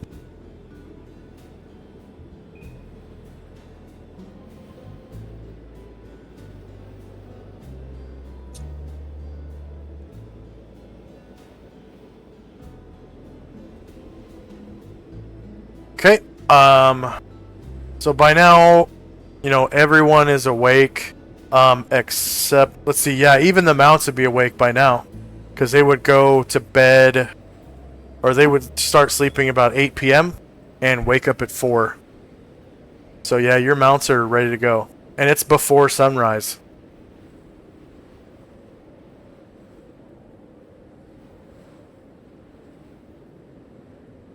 Alright, so, that locate object is now expired. And time now is 4 a.m. November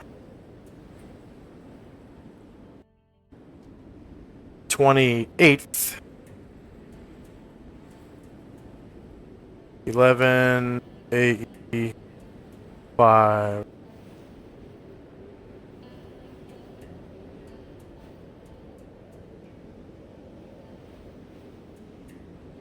And first up is Tenzi.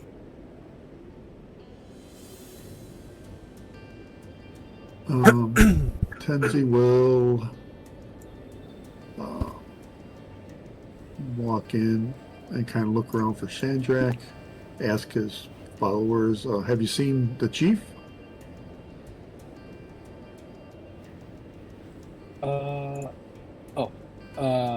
Yeah, Eridan kind of points. He's like, he's been over there with him and his other casters in the corner. You know, he points over there. Walk over there, and he'll say, I am ready, are you? Yes, I am fresh and ready. So, I guess it's a little early, but you want to go see Adolf in an interview? Yes, let's do that. All right, then let's head up to the mounts, and you know, I guess should we take them? Yeah. Well, yeah, we should take them, I guess, just in case. We're going to see your people.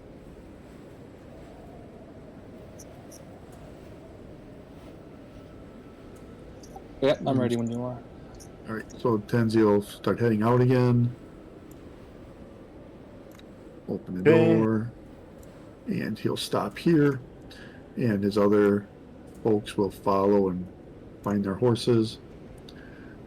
Zalmon will mount up on Ruckus, and that'll be it for us. Okay. Ovak. Seeing them all preparing to go, I'll have already prepared my mount myself, and I'll go ahead and jump up in the mount with Serenity and follow them.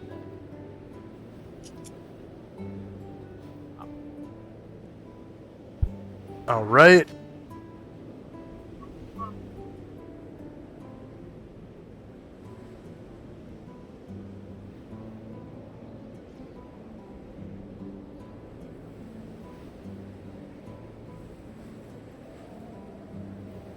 And Shadrach.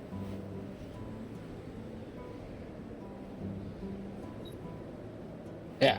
So Shandrak starts that out, and he says to Colt, we should be back relatively soon. We're stopping in Nervia, and then with Tenzi, and if everything goes well, we should be coming back here so I can so keep the fort held down.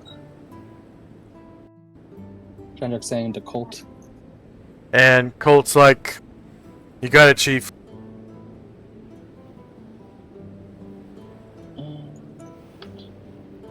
Go ahead into the horses.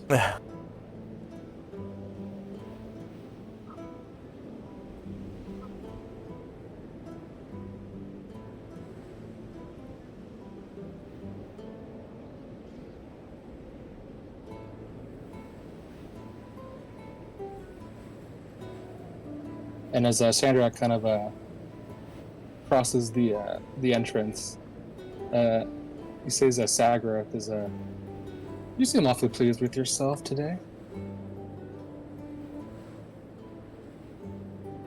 And Sagrath, let's see,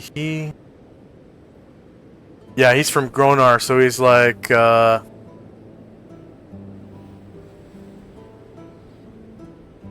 Yeah, I can't complain. It was a good shift. There was some interesting people that came around, but other than that, no trouble.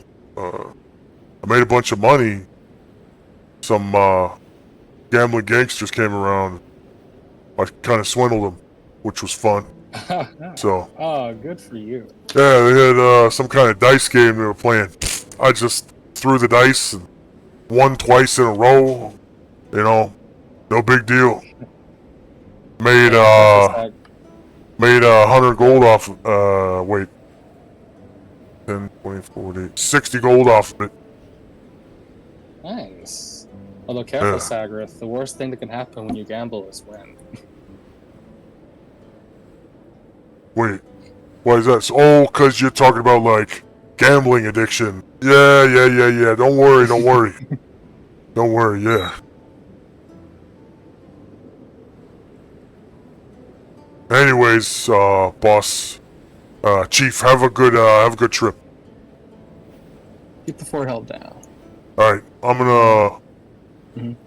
gonna head inside and hit the sack. Oh yeah, feel free. All right, chief, have a good one.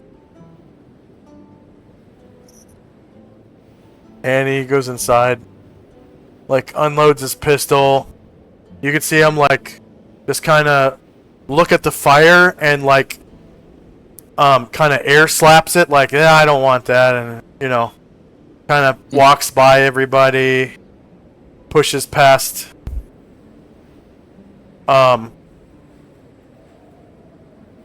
Pridwain, and goes into the room in the back and just crashes out. And Pridwain comes out.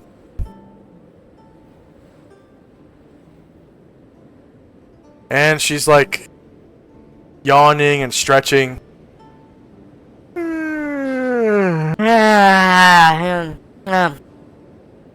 And so begins the new shift. Well, I'm glad that I don't have the night shift.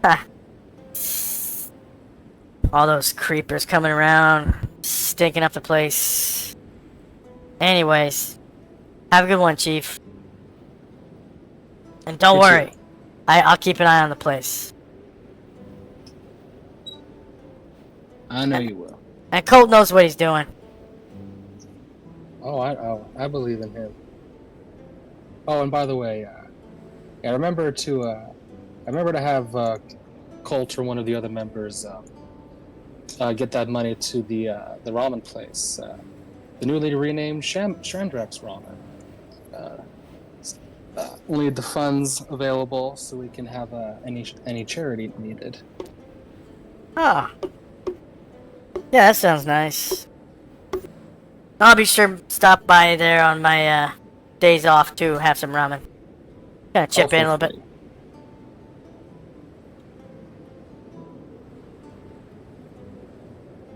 Yeah, I think everybody's on horses now, so I'm good. Okay.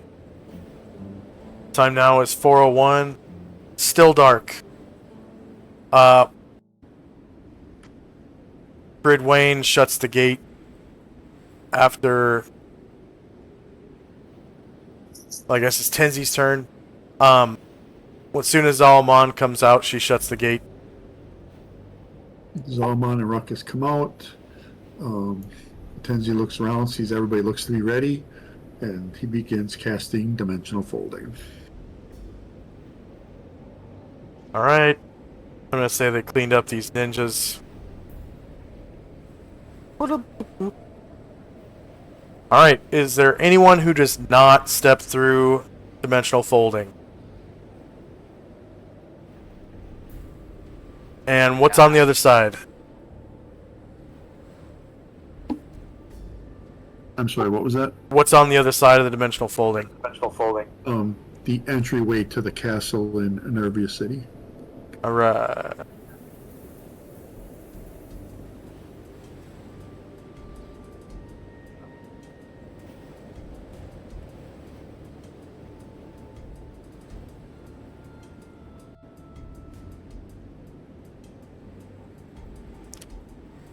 Panoplia, West.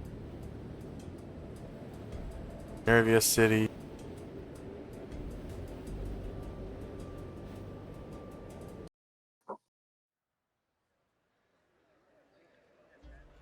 Alright, so here's the true test of your video card. This is a big map. And the whole thing has dynamic lighting.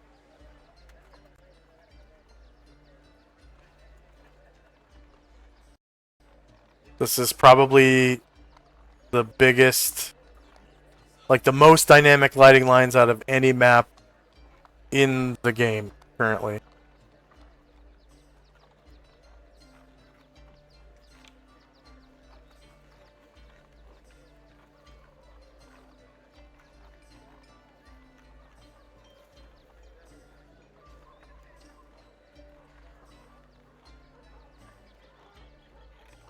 So I know it's halfway around the world, but you know, I don't want to have to worry about the position of the sun and like time zones and shit like that.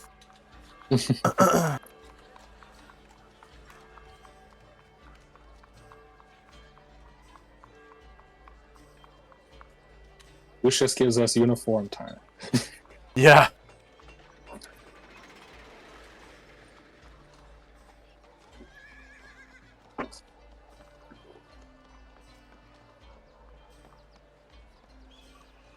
Okay, 1 second. Oh.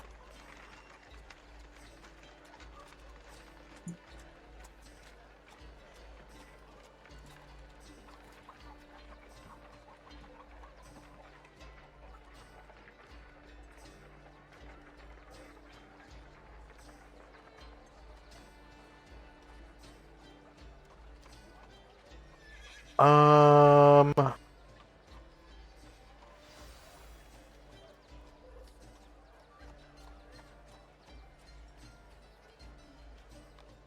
Got some vision going on somewhere.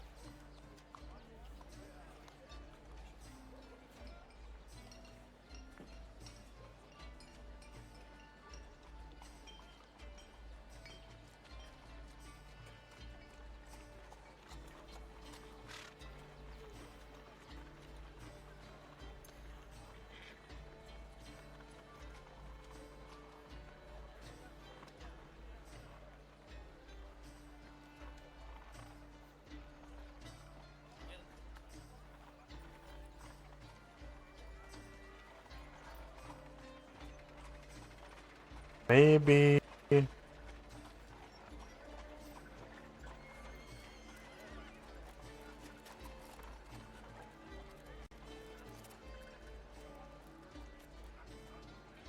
Hmm.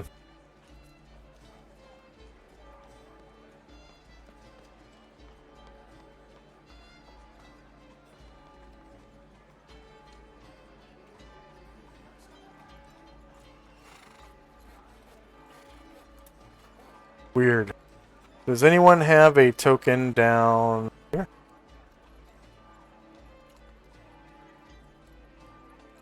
You guys see that ping? I did not. Yeah, I do see a weird tiny bit of light, but I'm not seeing a character. It's like weird. It's like two moons, like two eyeballs. Where at? It's where you pinged me. I just see an S, it looks like. And like Exactly right Yeah. here? no, it's like to the left of it, like over here. You see my arrow? 1 second, 1 second, 1 second. 1 second. I'm zooming out. That's a long arrow. Okay.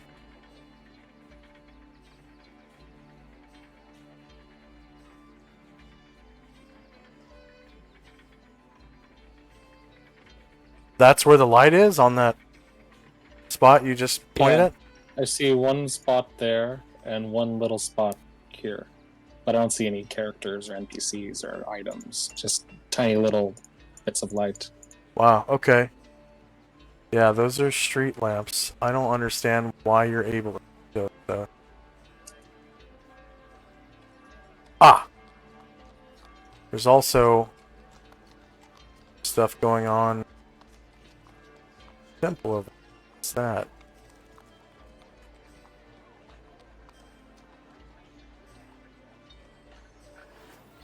These characters have vision too?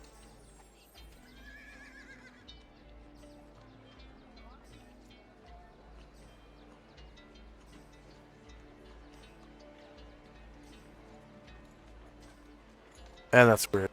Okay.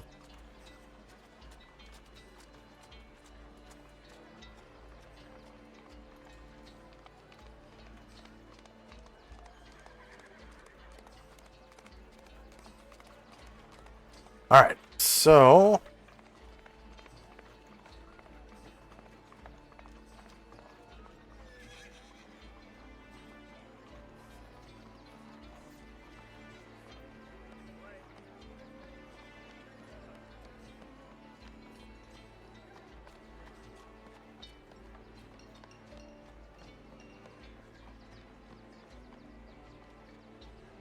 In the wee hours of the morning,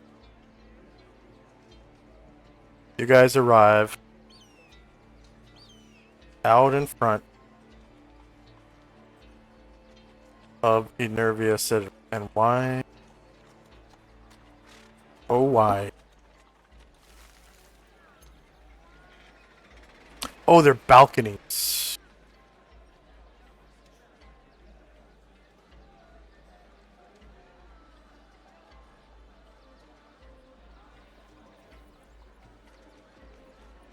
Okay. All right.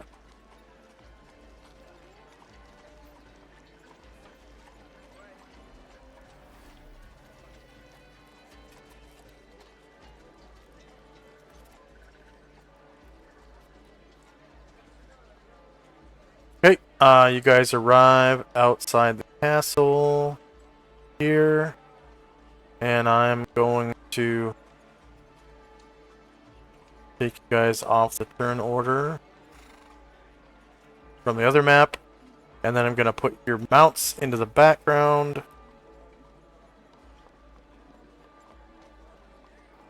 Just 1 second. So for our viewers and new players and stuff,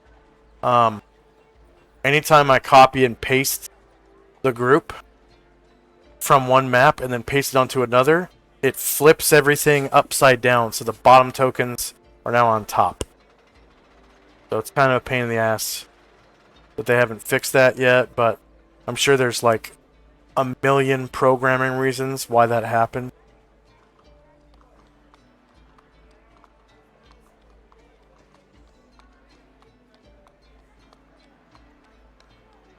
So I'm really amazed my music isn't skipping or anything. We've been playing for hours. And I still have animated tokens turned on.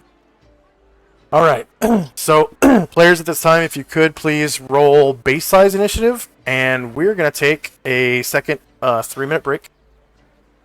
Get a drink, get a smoke, get a poop, get a snack. We'll be right back in 3 minutes.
And we are back.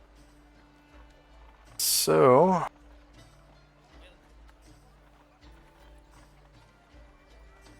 Looks like you rolled initiative for Serenity instead of Ovac. Yep.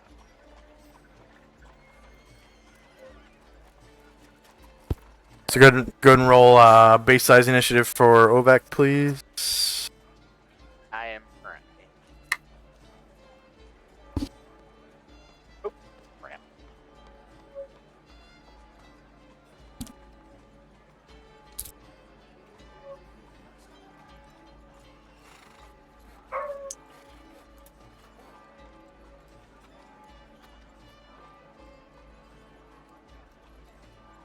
All right, now.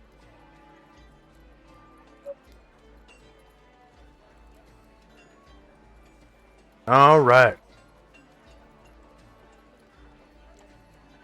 The time now is 4:01 a.m.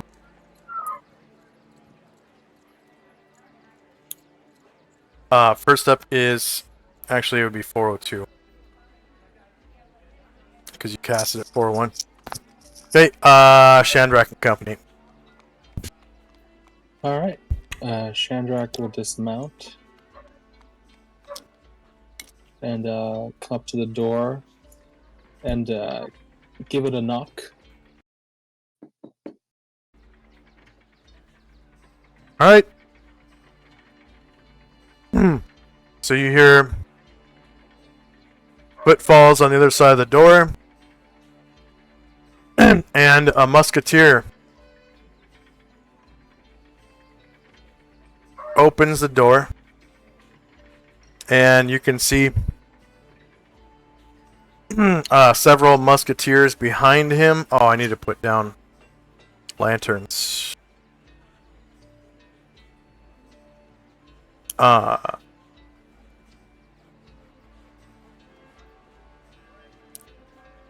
contingent of musketeers and some officers.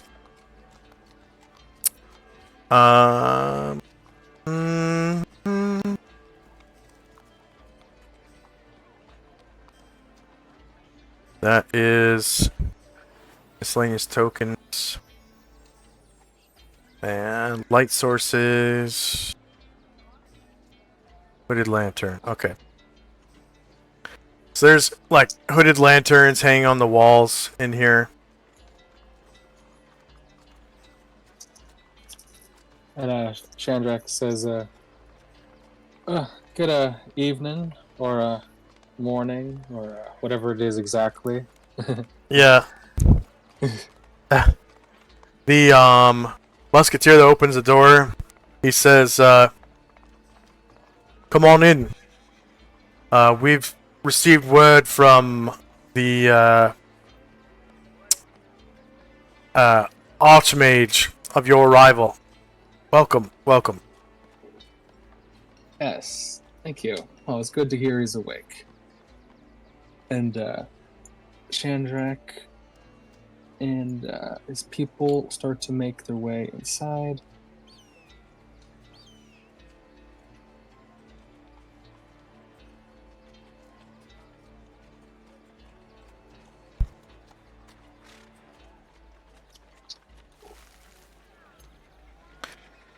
And he says, "The cult is not in session. The Archmage will be along shortly. I'll fetch him." Oh, good, thank you. I'll await in the main chamber then. He's instructed me to have you wait in the cult. Oh, okay. I'll head there. Yep. Shandrak starts heading there.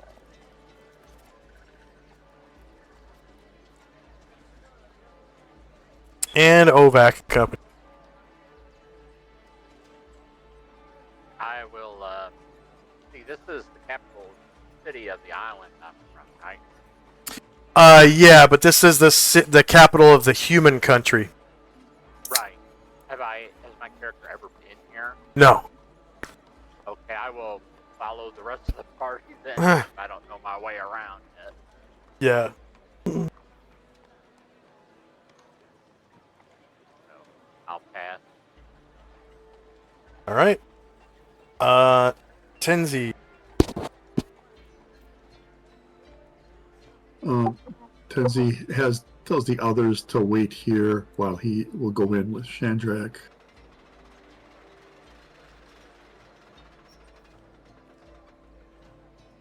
Does that include me?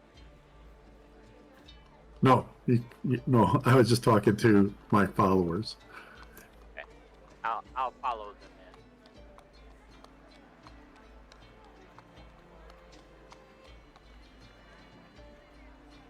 them And you can see they have a sergeant on duty.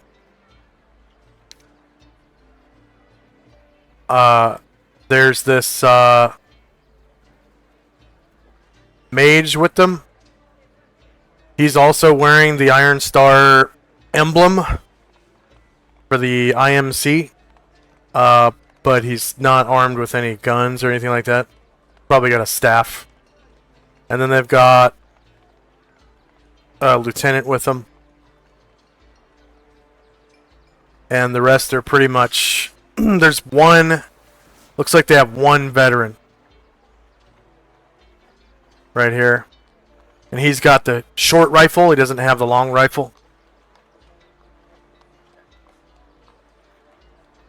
And the rest are all musketeers. And they just kind of let you go in. They don't really watch you. Alright.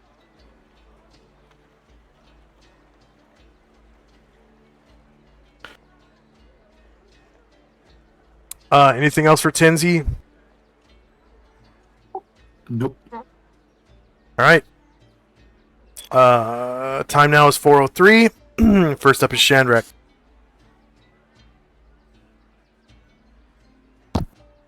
Okay. Shandrak and his people will come on up to the chamber door, which looks like it's closed now.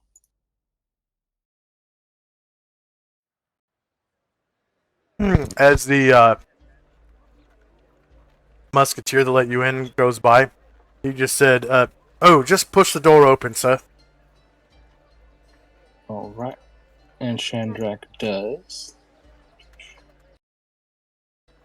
And inside is King Landric's court.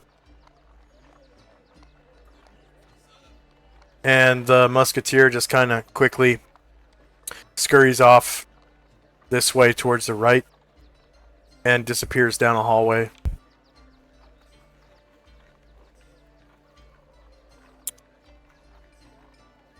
And you can see there are benches inside where courtiers and nobles sit during the day. And on the far end, at the end of the red carpet, a dais upon which is the throne. And the room's pretty much empty except for some lit, lanterns.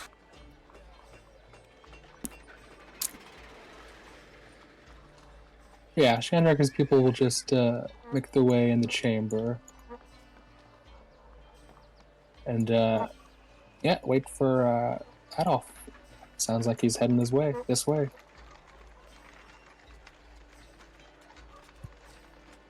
Alright, Ovak. I will step in with follow the rest of the party still, but I'll make sure that they be a step behind them so I don't maybe accidentally do a faux pas. And I'll stay right here while I talk. So that musketeer, he kind of comes in the door right here, and he shuts it, and he kind of steps around the throne, and he says, the Archmage is on his way, sir. Thank you. And he steps through the other side of the court and shuts the door over here.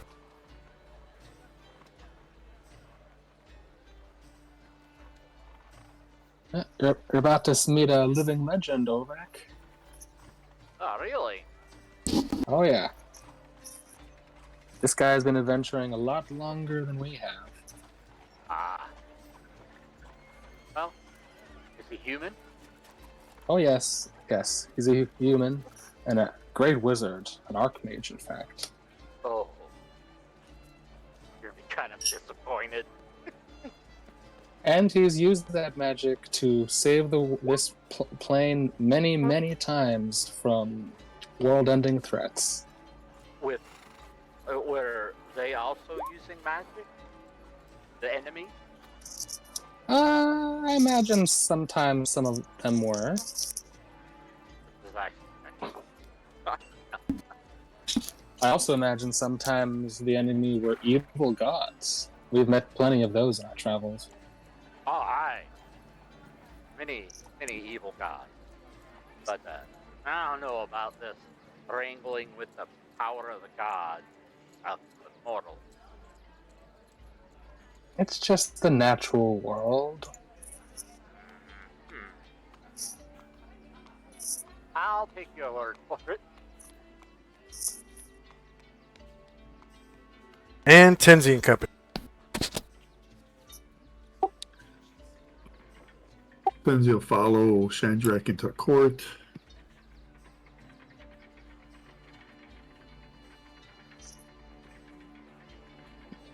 Join Ovek and him, and wait for Adolf. All right.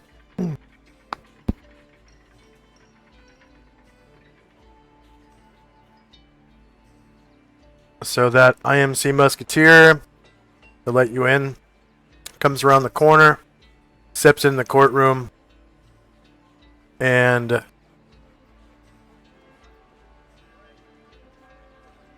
shuts the door.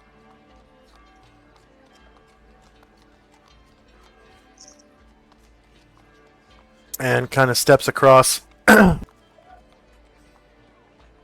the aisle and over to the door on the right.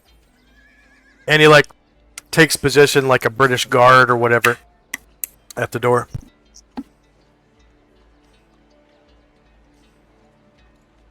Shandrak and Company.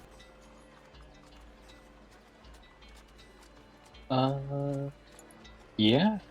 We'll just be waiting. Yep, I think we're good. Ovek. Alright. I guess I'll continue to wait for the party until the parchment shows up. And Tenzi.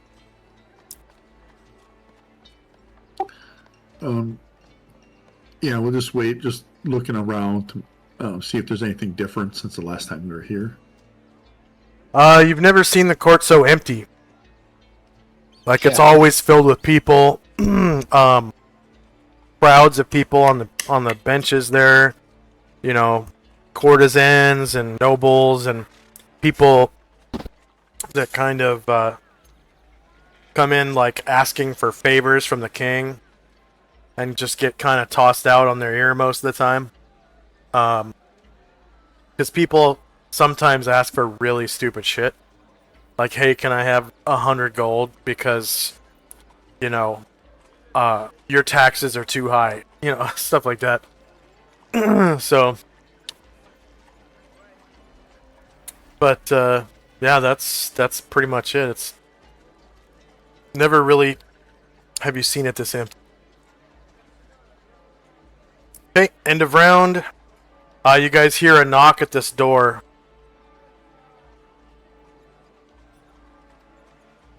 Oh,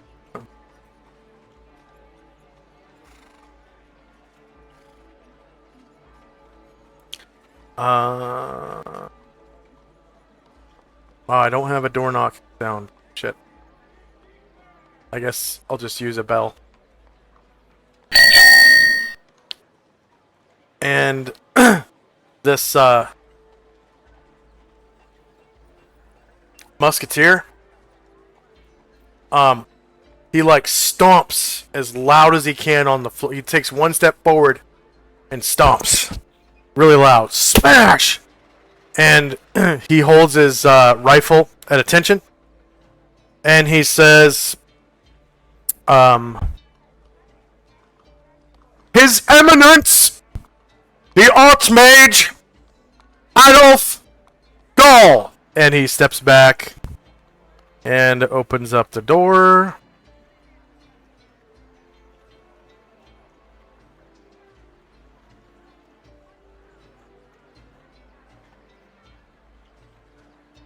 And Adolf's coming in, like, wheezing.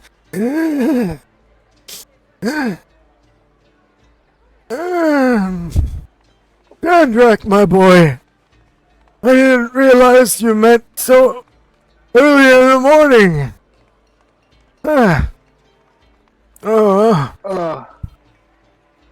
Yeah, forgive me. You know how bad the timing it can be when you're out adventuring. It's hard to get your clock back in rhythm with the normal flow of things. You know how late we like to party around here at night? Wink, wink, nudge, nudge. Hey, mum's the word. Oh yeah. Anyways, what do I have the pleasure? And the musketeer shuts the door, stands at attention. Well, first, before we get to business, it's good to see you, old friend. And like I told you, I did come with good news. The quest is complete. The Shogun is dead. Tenebris, we slew him before he became Orcus, and nearly all of the Demonomicons have been burnt.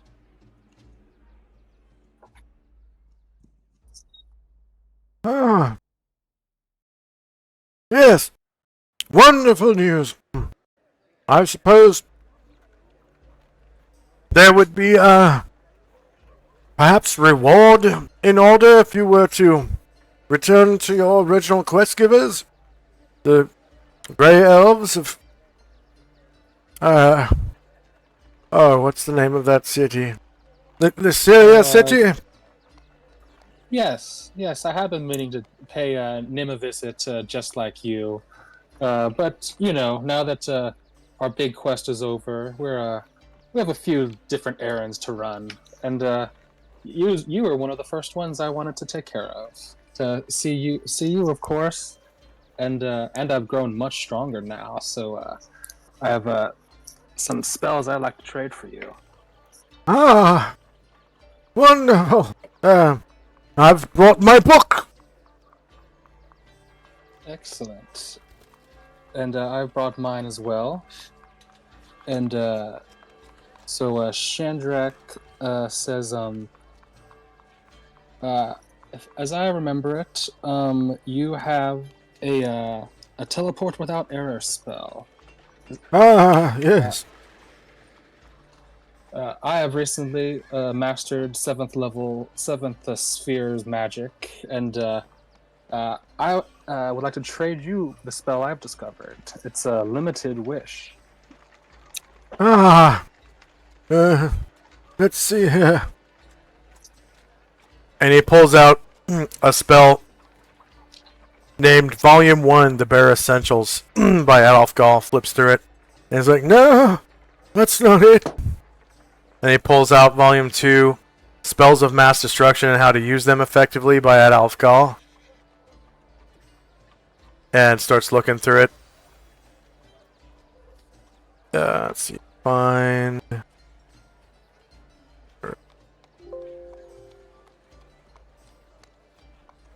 And he's like, no, that's not it either. And Ovak. I'm gonna be like looking at this human kind of oddly and studying him, because I'm thinking if he can wield magic, powerful magic, in my head, that he seems senile, and I don't think that's a good idea. I'm shaking my head. He seems to be armed only with a very interesting looking quarterstaff and a sling. He's wearing, mage robes. He is bald on the top of his head, but the rest of his hair is white. He has a long beard that comes down about halfway down his chest. He's a venerable old man in an expensive-looking embroidered robe, carrying an interesting walking stick, that quarterstaff I was talking about. His head tends to shake and is covered with a white mop of hair, and he's bald on top of his head. His face is covered with a long white beard. His rings shine of gold in the light, and he stands atop a flying carpet upon which is printed the word "Welcome" in the common tongue. I'll, interesting. And it's just kind of like hovering just inches over the floor, and he doesn't take even a step. He flies around on this welcome mat looking thing. I'm just like scratching my head like I have no understanding of magic sports whatsoever or with magic. Yeah. I think maybe an air elemental. I don't know. And I'll go ahead and let them continue to speak. All right. You have heard of a man, a human, that fits this description. And you've heard of him being referred to as an archmage. And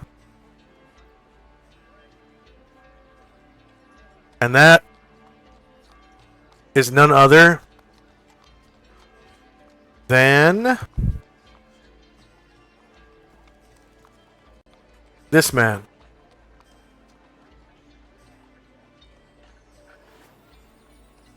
Adolf Gall.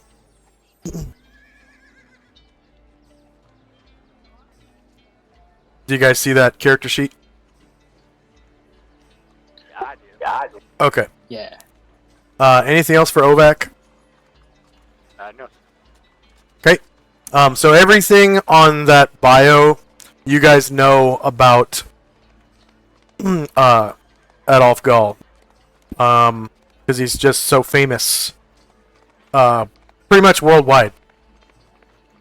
So, Tenzi.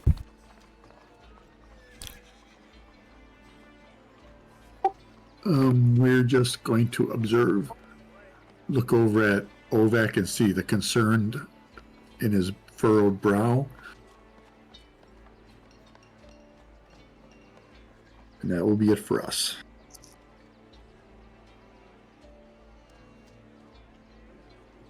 End of round. Next up is Shandrak. Or were you able to find that teleport without error?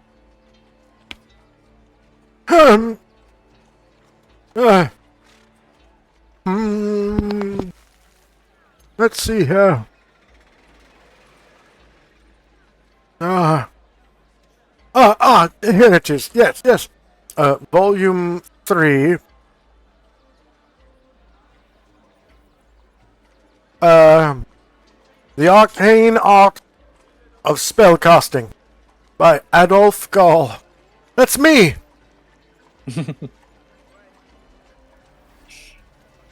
Excellent.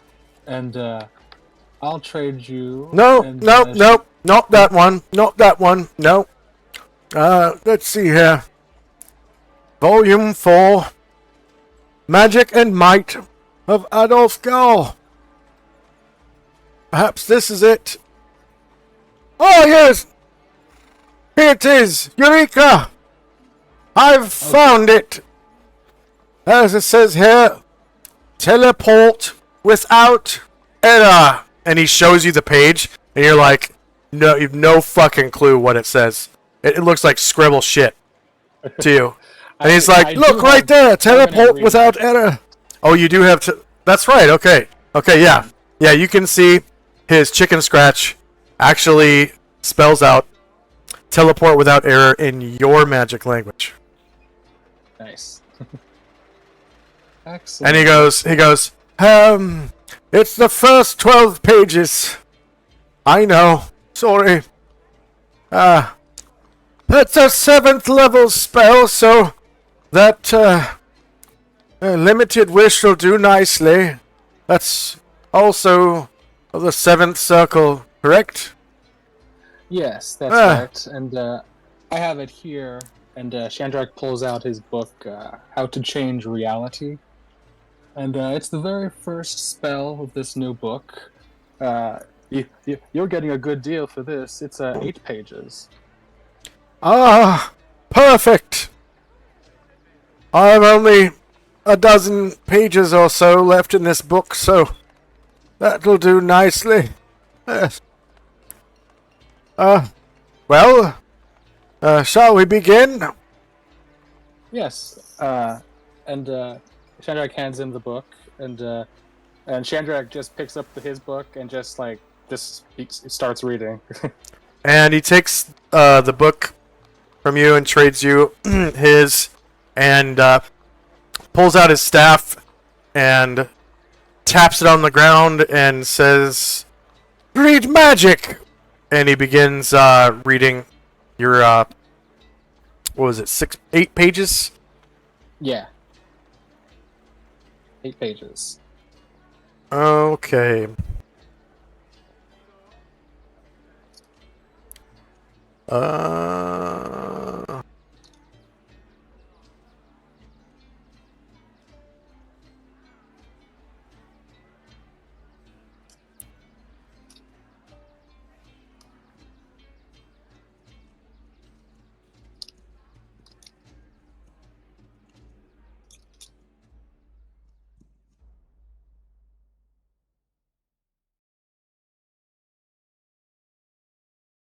Okay. Anything else for... Nope. Just gonna take the 12 rounds to read and then copy.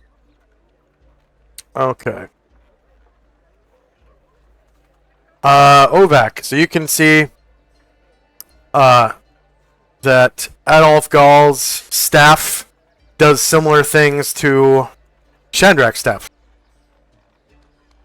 And he just starts reading Shandrak's book after, he obviously used it to cast a spell.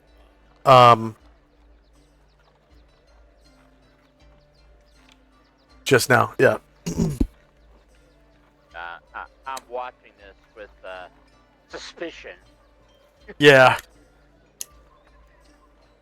We hates them. But we also loves them. Anything else for Ovak? No, sir. All right. Tenzi and Company. We're just going to observe.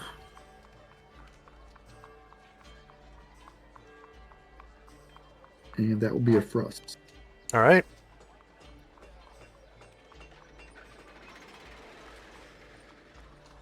So end of round. Time now is 4:07 in the morning.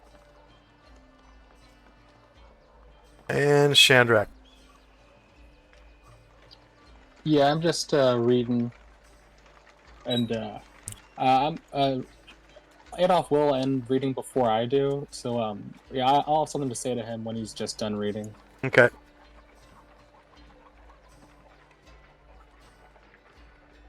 Ovak.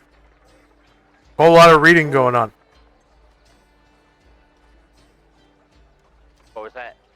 There's a whole lot of reading going on. Anything you want to do? Are they reading out loud or just No. themselves? They're Yeah, I'm just reading to spells. myself. Yeah. Okay, I'm This gonna. cool looking book. Yeah, I'll go over here and sit down on a bench. All right.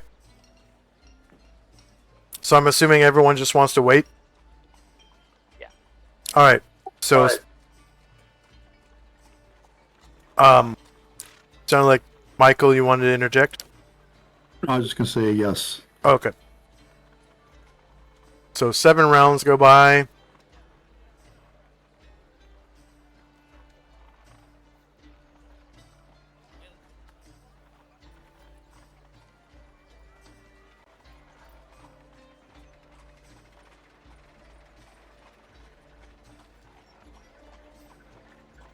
And at the end of the 8th round,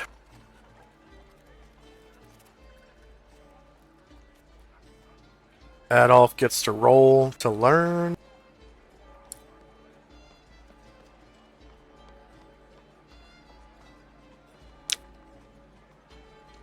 And Uh-oh. I'm not gonna. What was that? Hmm? I was just gonna give you a heads up. I have to end at the normal time. Ah, okay. Uh...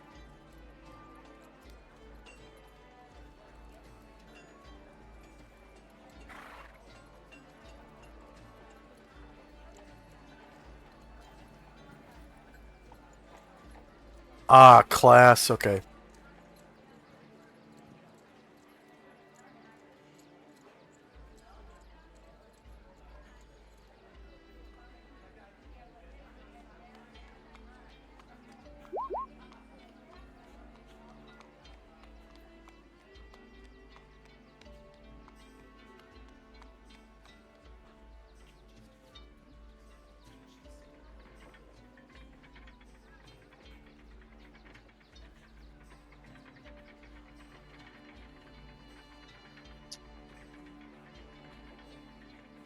Seventh level.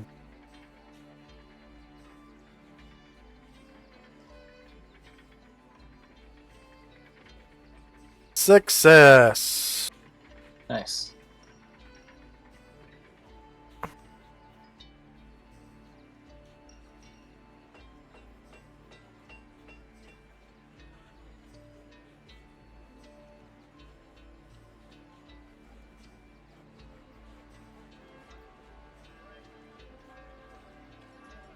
Okay. And he casts copy, copies it into his book, and closes your book and silently waits for you to finish. So a couple more rounds go by.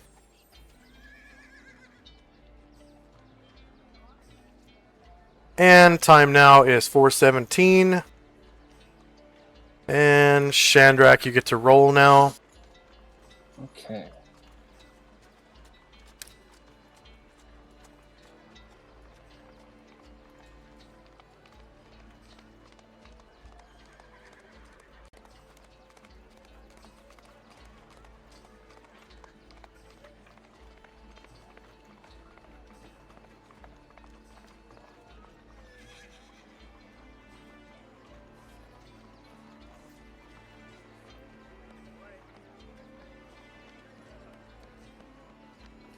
Yes. All right. Nice. And of course, it is 12 pages. Yeah. All right. And Shandrak says, "That's wonderful." And there was 2 other spells that I would like from you. One is another 7th level spell, so I can't trade you, so I'll have to buy that one off of you. You still have Big B's grasping hand?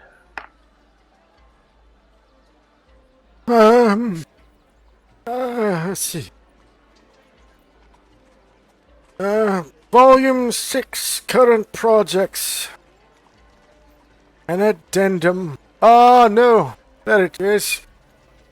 It's in, Volume 4, Magic and Might. Yes. Here it is, immediately after teleport without error. Big B's grasping hand. 10 pages. Pretty good.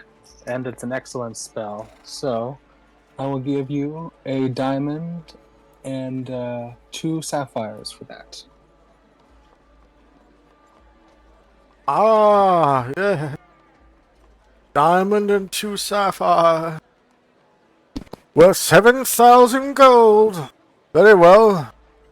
Here's my book. And he hands over the same book. All right, and yep, another. Yeah, just reading for I think 10 rounds. You said. Yeah.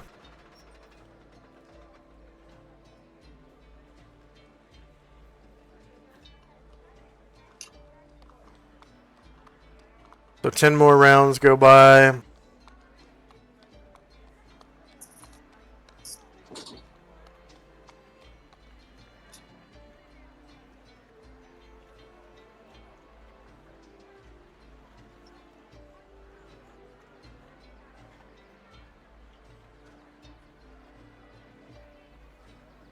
I'm sure somebody starts snoring by this time because it's so early in the morning. Alright. And Chandrak. You gave him a diamond and 2 sapphires, right? Yes. All right, time to roll to learn.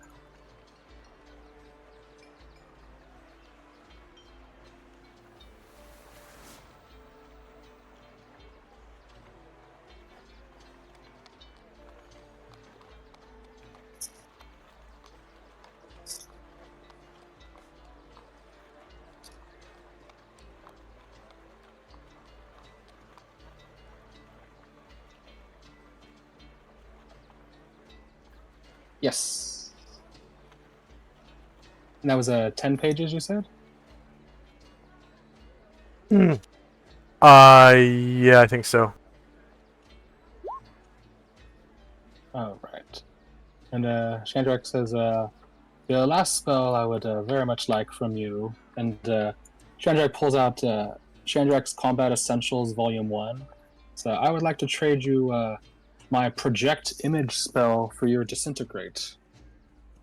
Ah, Yes, it's 10 pages for my spell.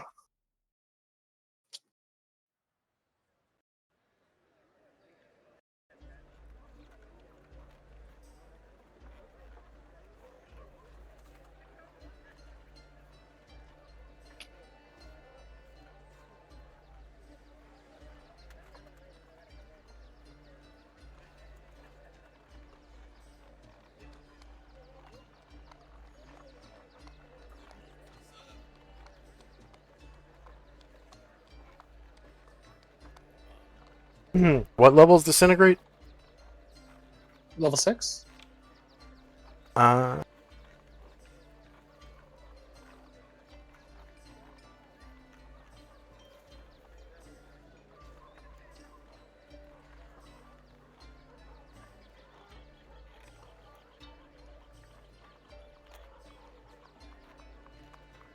so he kind of flips through his books and stuff. He's like, no, not that.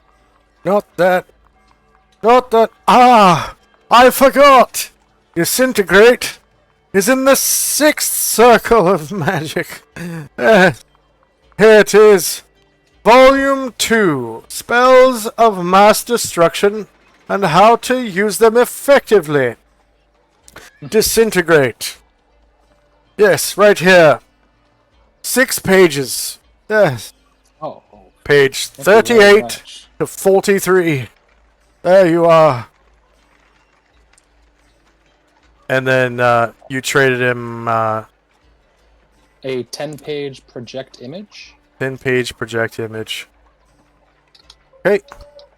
So, lots of reading goes by. Disintegrate is 6 pages. So you can go ahead and roll. Okay.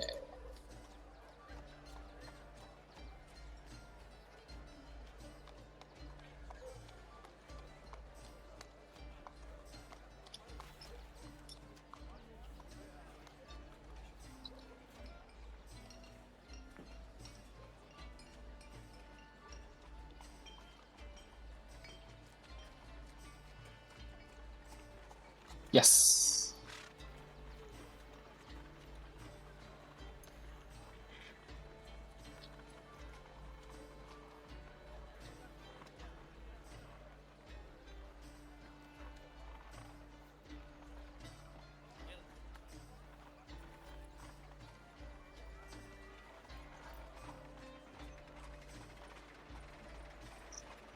And Shandrak will hand the book back. Thank you very much, my friend.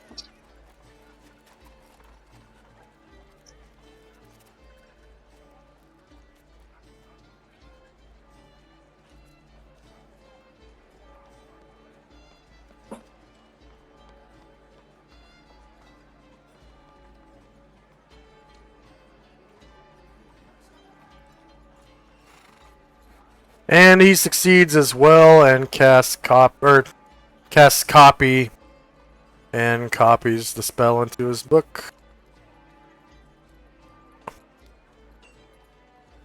Ah! Another fair deal gone down. Absolutely. This will make it much better for both of us to help save the world with these spells. That's what I'm talking about. Put her there, my boy. And he, reaches out for a high five. Oh yeah, Shandrak will high five him.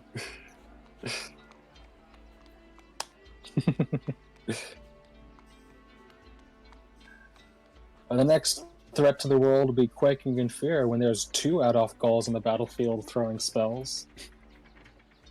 Yeah. And he goes, not enough room in this book. I'll have to switch to volume 3.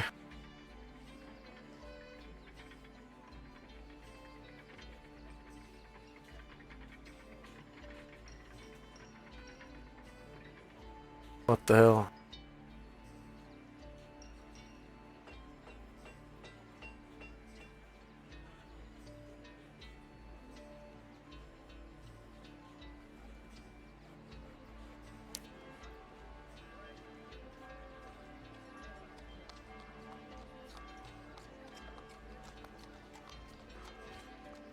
There we go, volume 6 has room.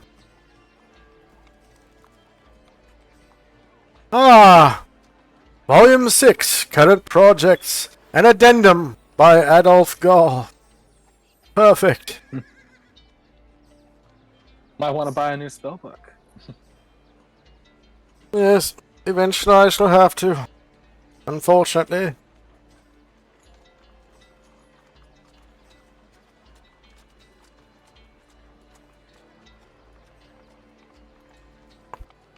Ten out of 36 pages.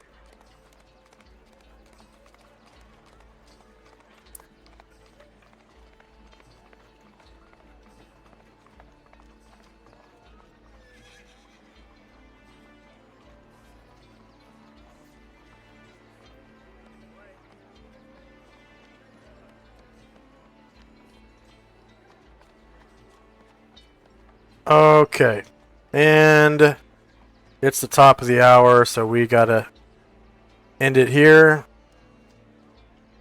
Sorry about that, guys. Oh, that's fine. Alright.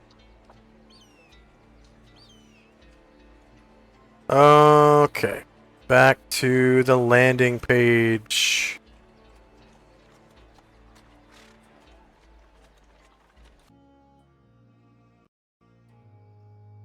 Alright. So, I'm sure that somebody gained a level. Yeah, I did in both. I believe priest and fighter. Yep. Nice.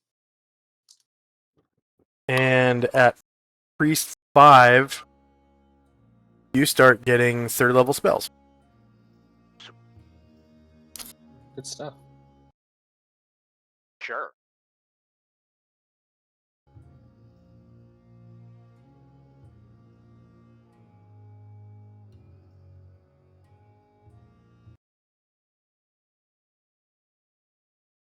So at level 5, you have 331.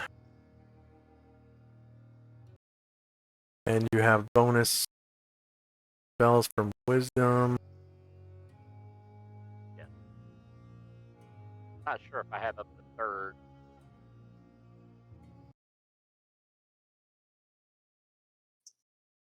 You have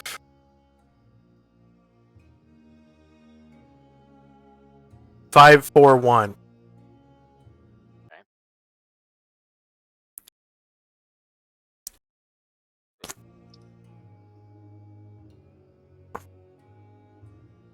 One. There you go. And then you can fill your third level slot immediately.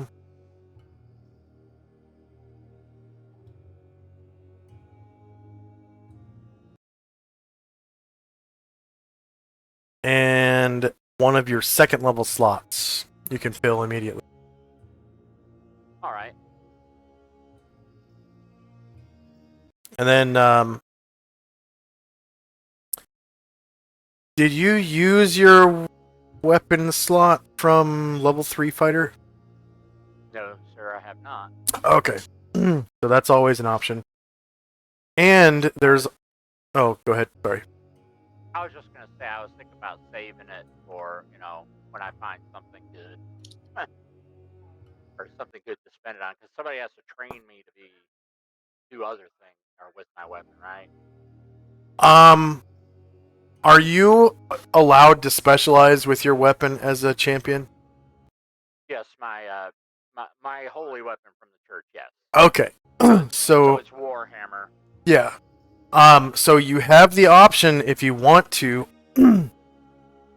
to save that weapon slot from level 3 until you get to level 5, and you can teach yourself mastery with the weapon, and it gives you +3 to hit and +3 to damage instead of +1 to hit and +2 to damage.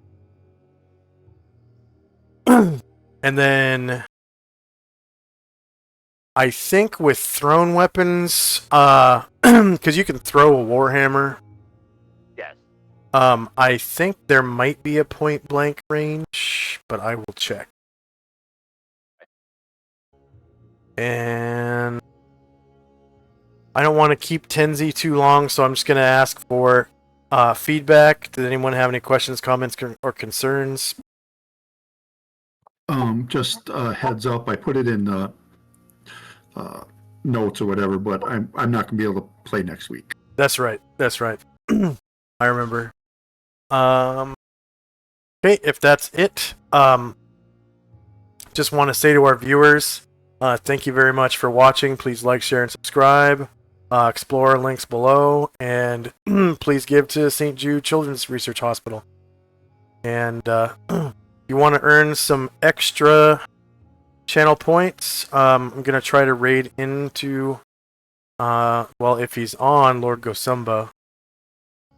Nope, but my old army buddy, Recroft Gold, the guy that I deployed to Afghanistan with when I was an engineer, he is playing Call of Duty Warzone, so we'll go and raid him. And that'll be good in 10 seconds. So I hope you guys enjoyed. I joined a new game on Friday nights. It's going to be AD&D 2nd Edition with, I guess, some European guys. So we'll see how it goes. And I haven't made a character sheet yet. So, and then I also have Delta Green on Saturdays now.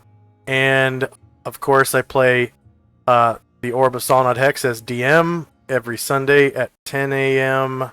Pacific, 1 p.m. Thanks for watching. Bye-bye. Okay, anything for me off camera? Great session so today. Thanks, everyone. Yeah, thanks for yes, playing, great session. Tenzi. Have a great day, and see you in 2 weeks.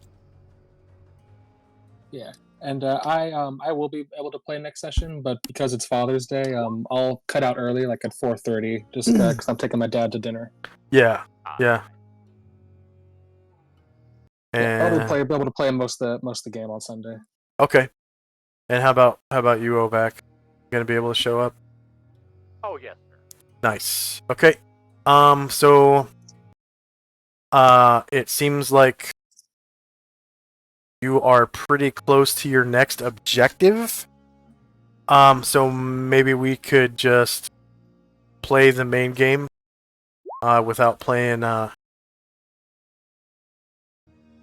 one shot. And that way you can get your Minotaur back and all that. Because you're pretty close in this city. Mhm. I was gonna ask. It seems every time I roll a hit point, all it does is give me one for the last 3 levels. Every single roll is a 1.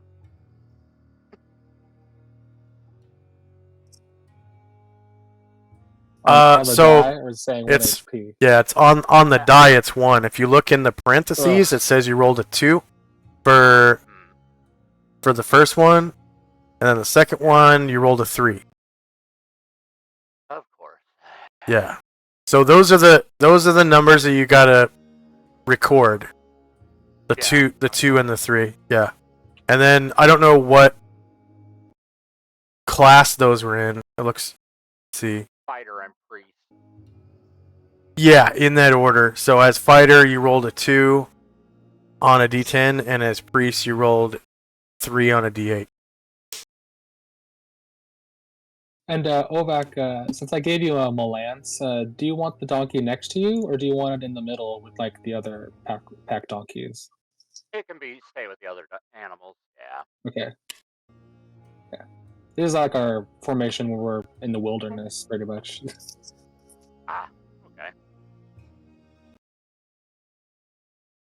Is there any way I could re-roll those, like with a limited wish or something? I would allow it with a regular wish. Oh, regular. Okay. Yeah. Limited wish is just not. Powerful enough. Yeah.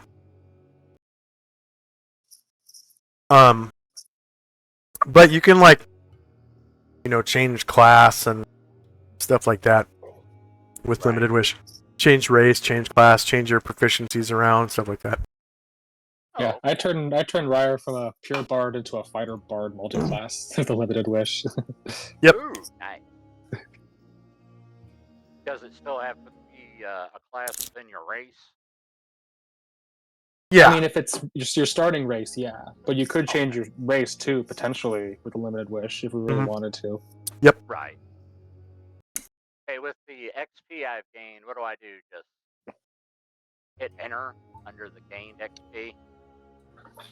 Yeah, and then where it says prime requisite total, you copy that and paste it into your current experience. Oh, okay.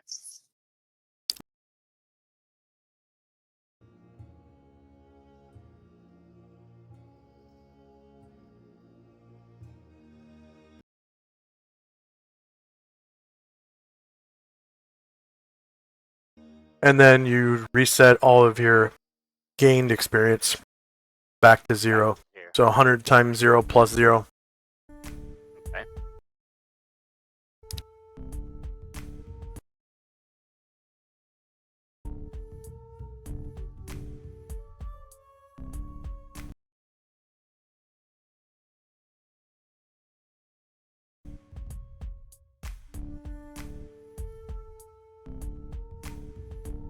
So did you want to speak to my daughter before she played? Yeah, an interview would be nice, yeah. Okay. I'll talk to her in a little bit. Okay. Do you want to do it today or?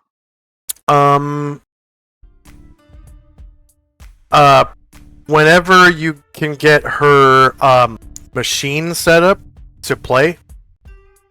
Oh, it's already set up. Okay. Yeah.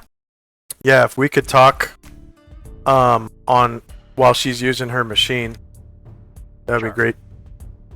Let me. She's in the bedroom or her bedroom.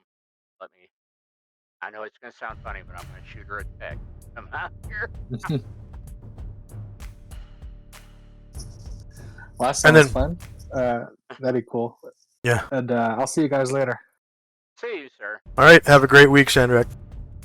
You guys too. You too.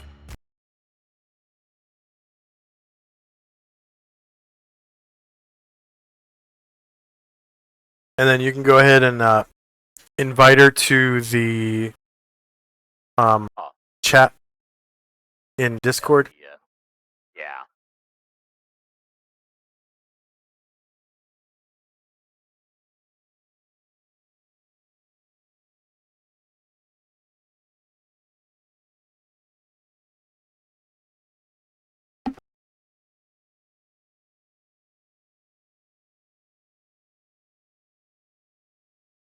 Send her an invite. She may be eating dinner. It just got finished cooking.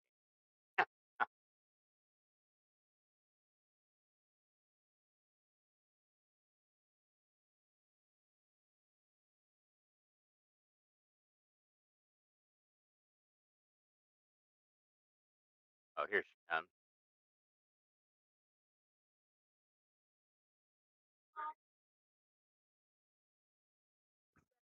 What's wrong with your rig?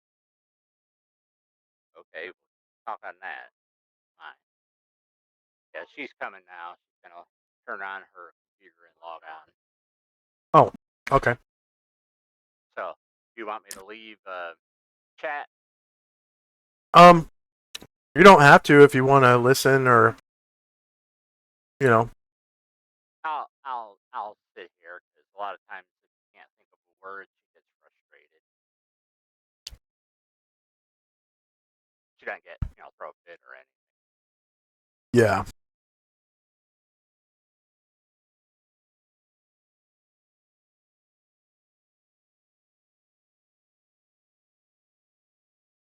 Okay, I sent you an invite to the server on Discord. Sorry. As soon as she joins.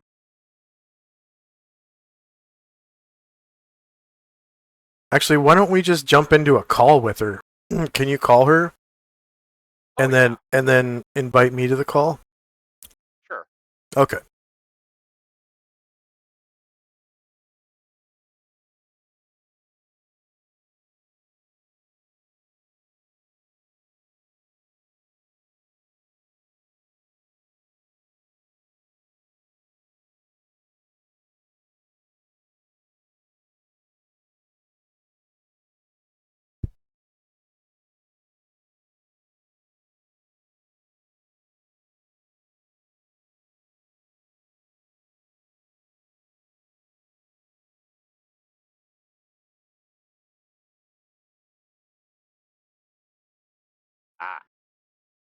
Hi.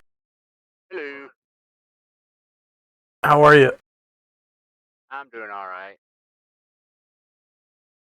Oh, he's having to plug some stuff back in.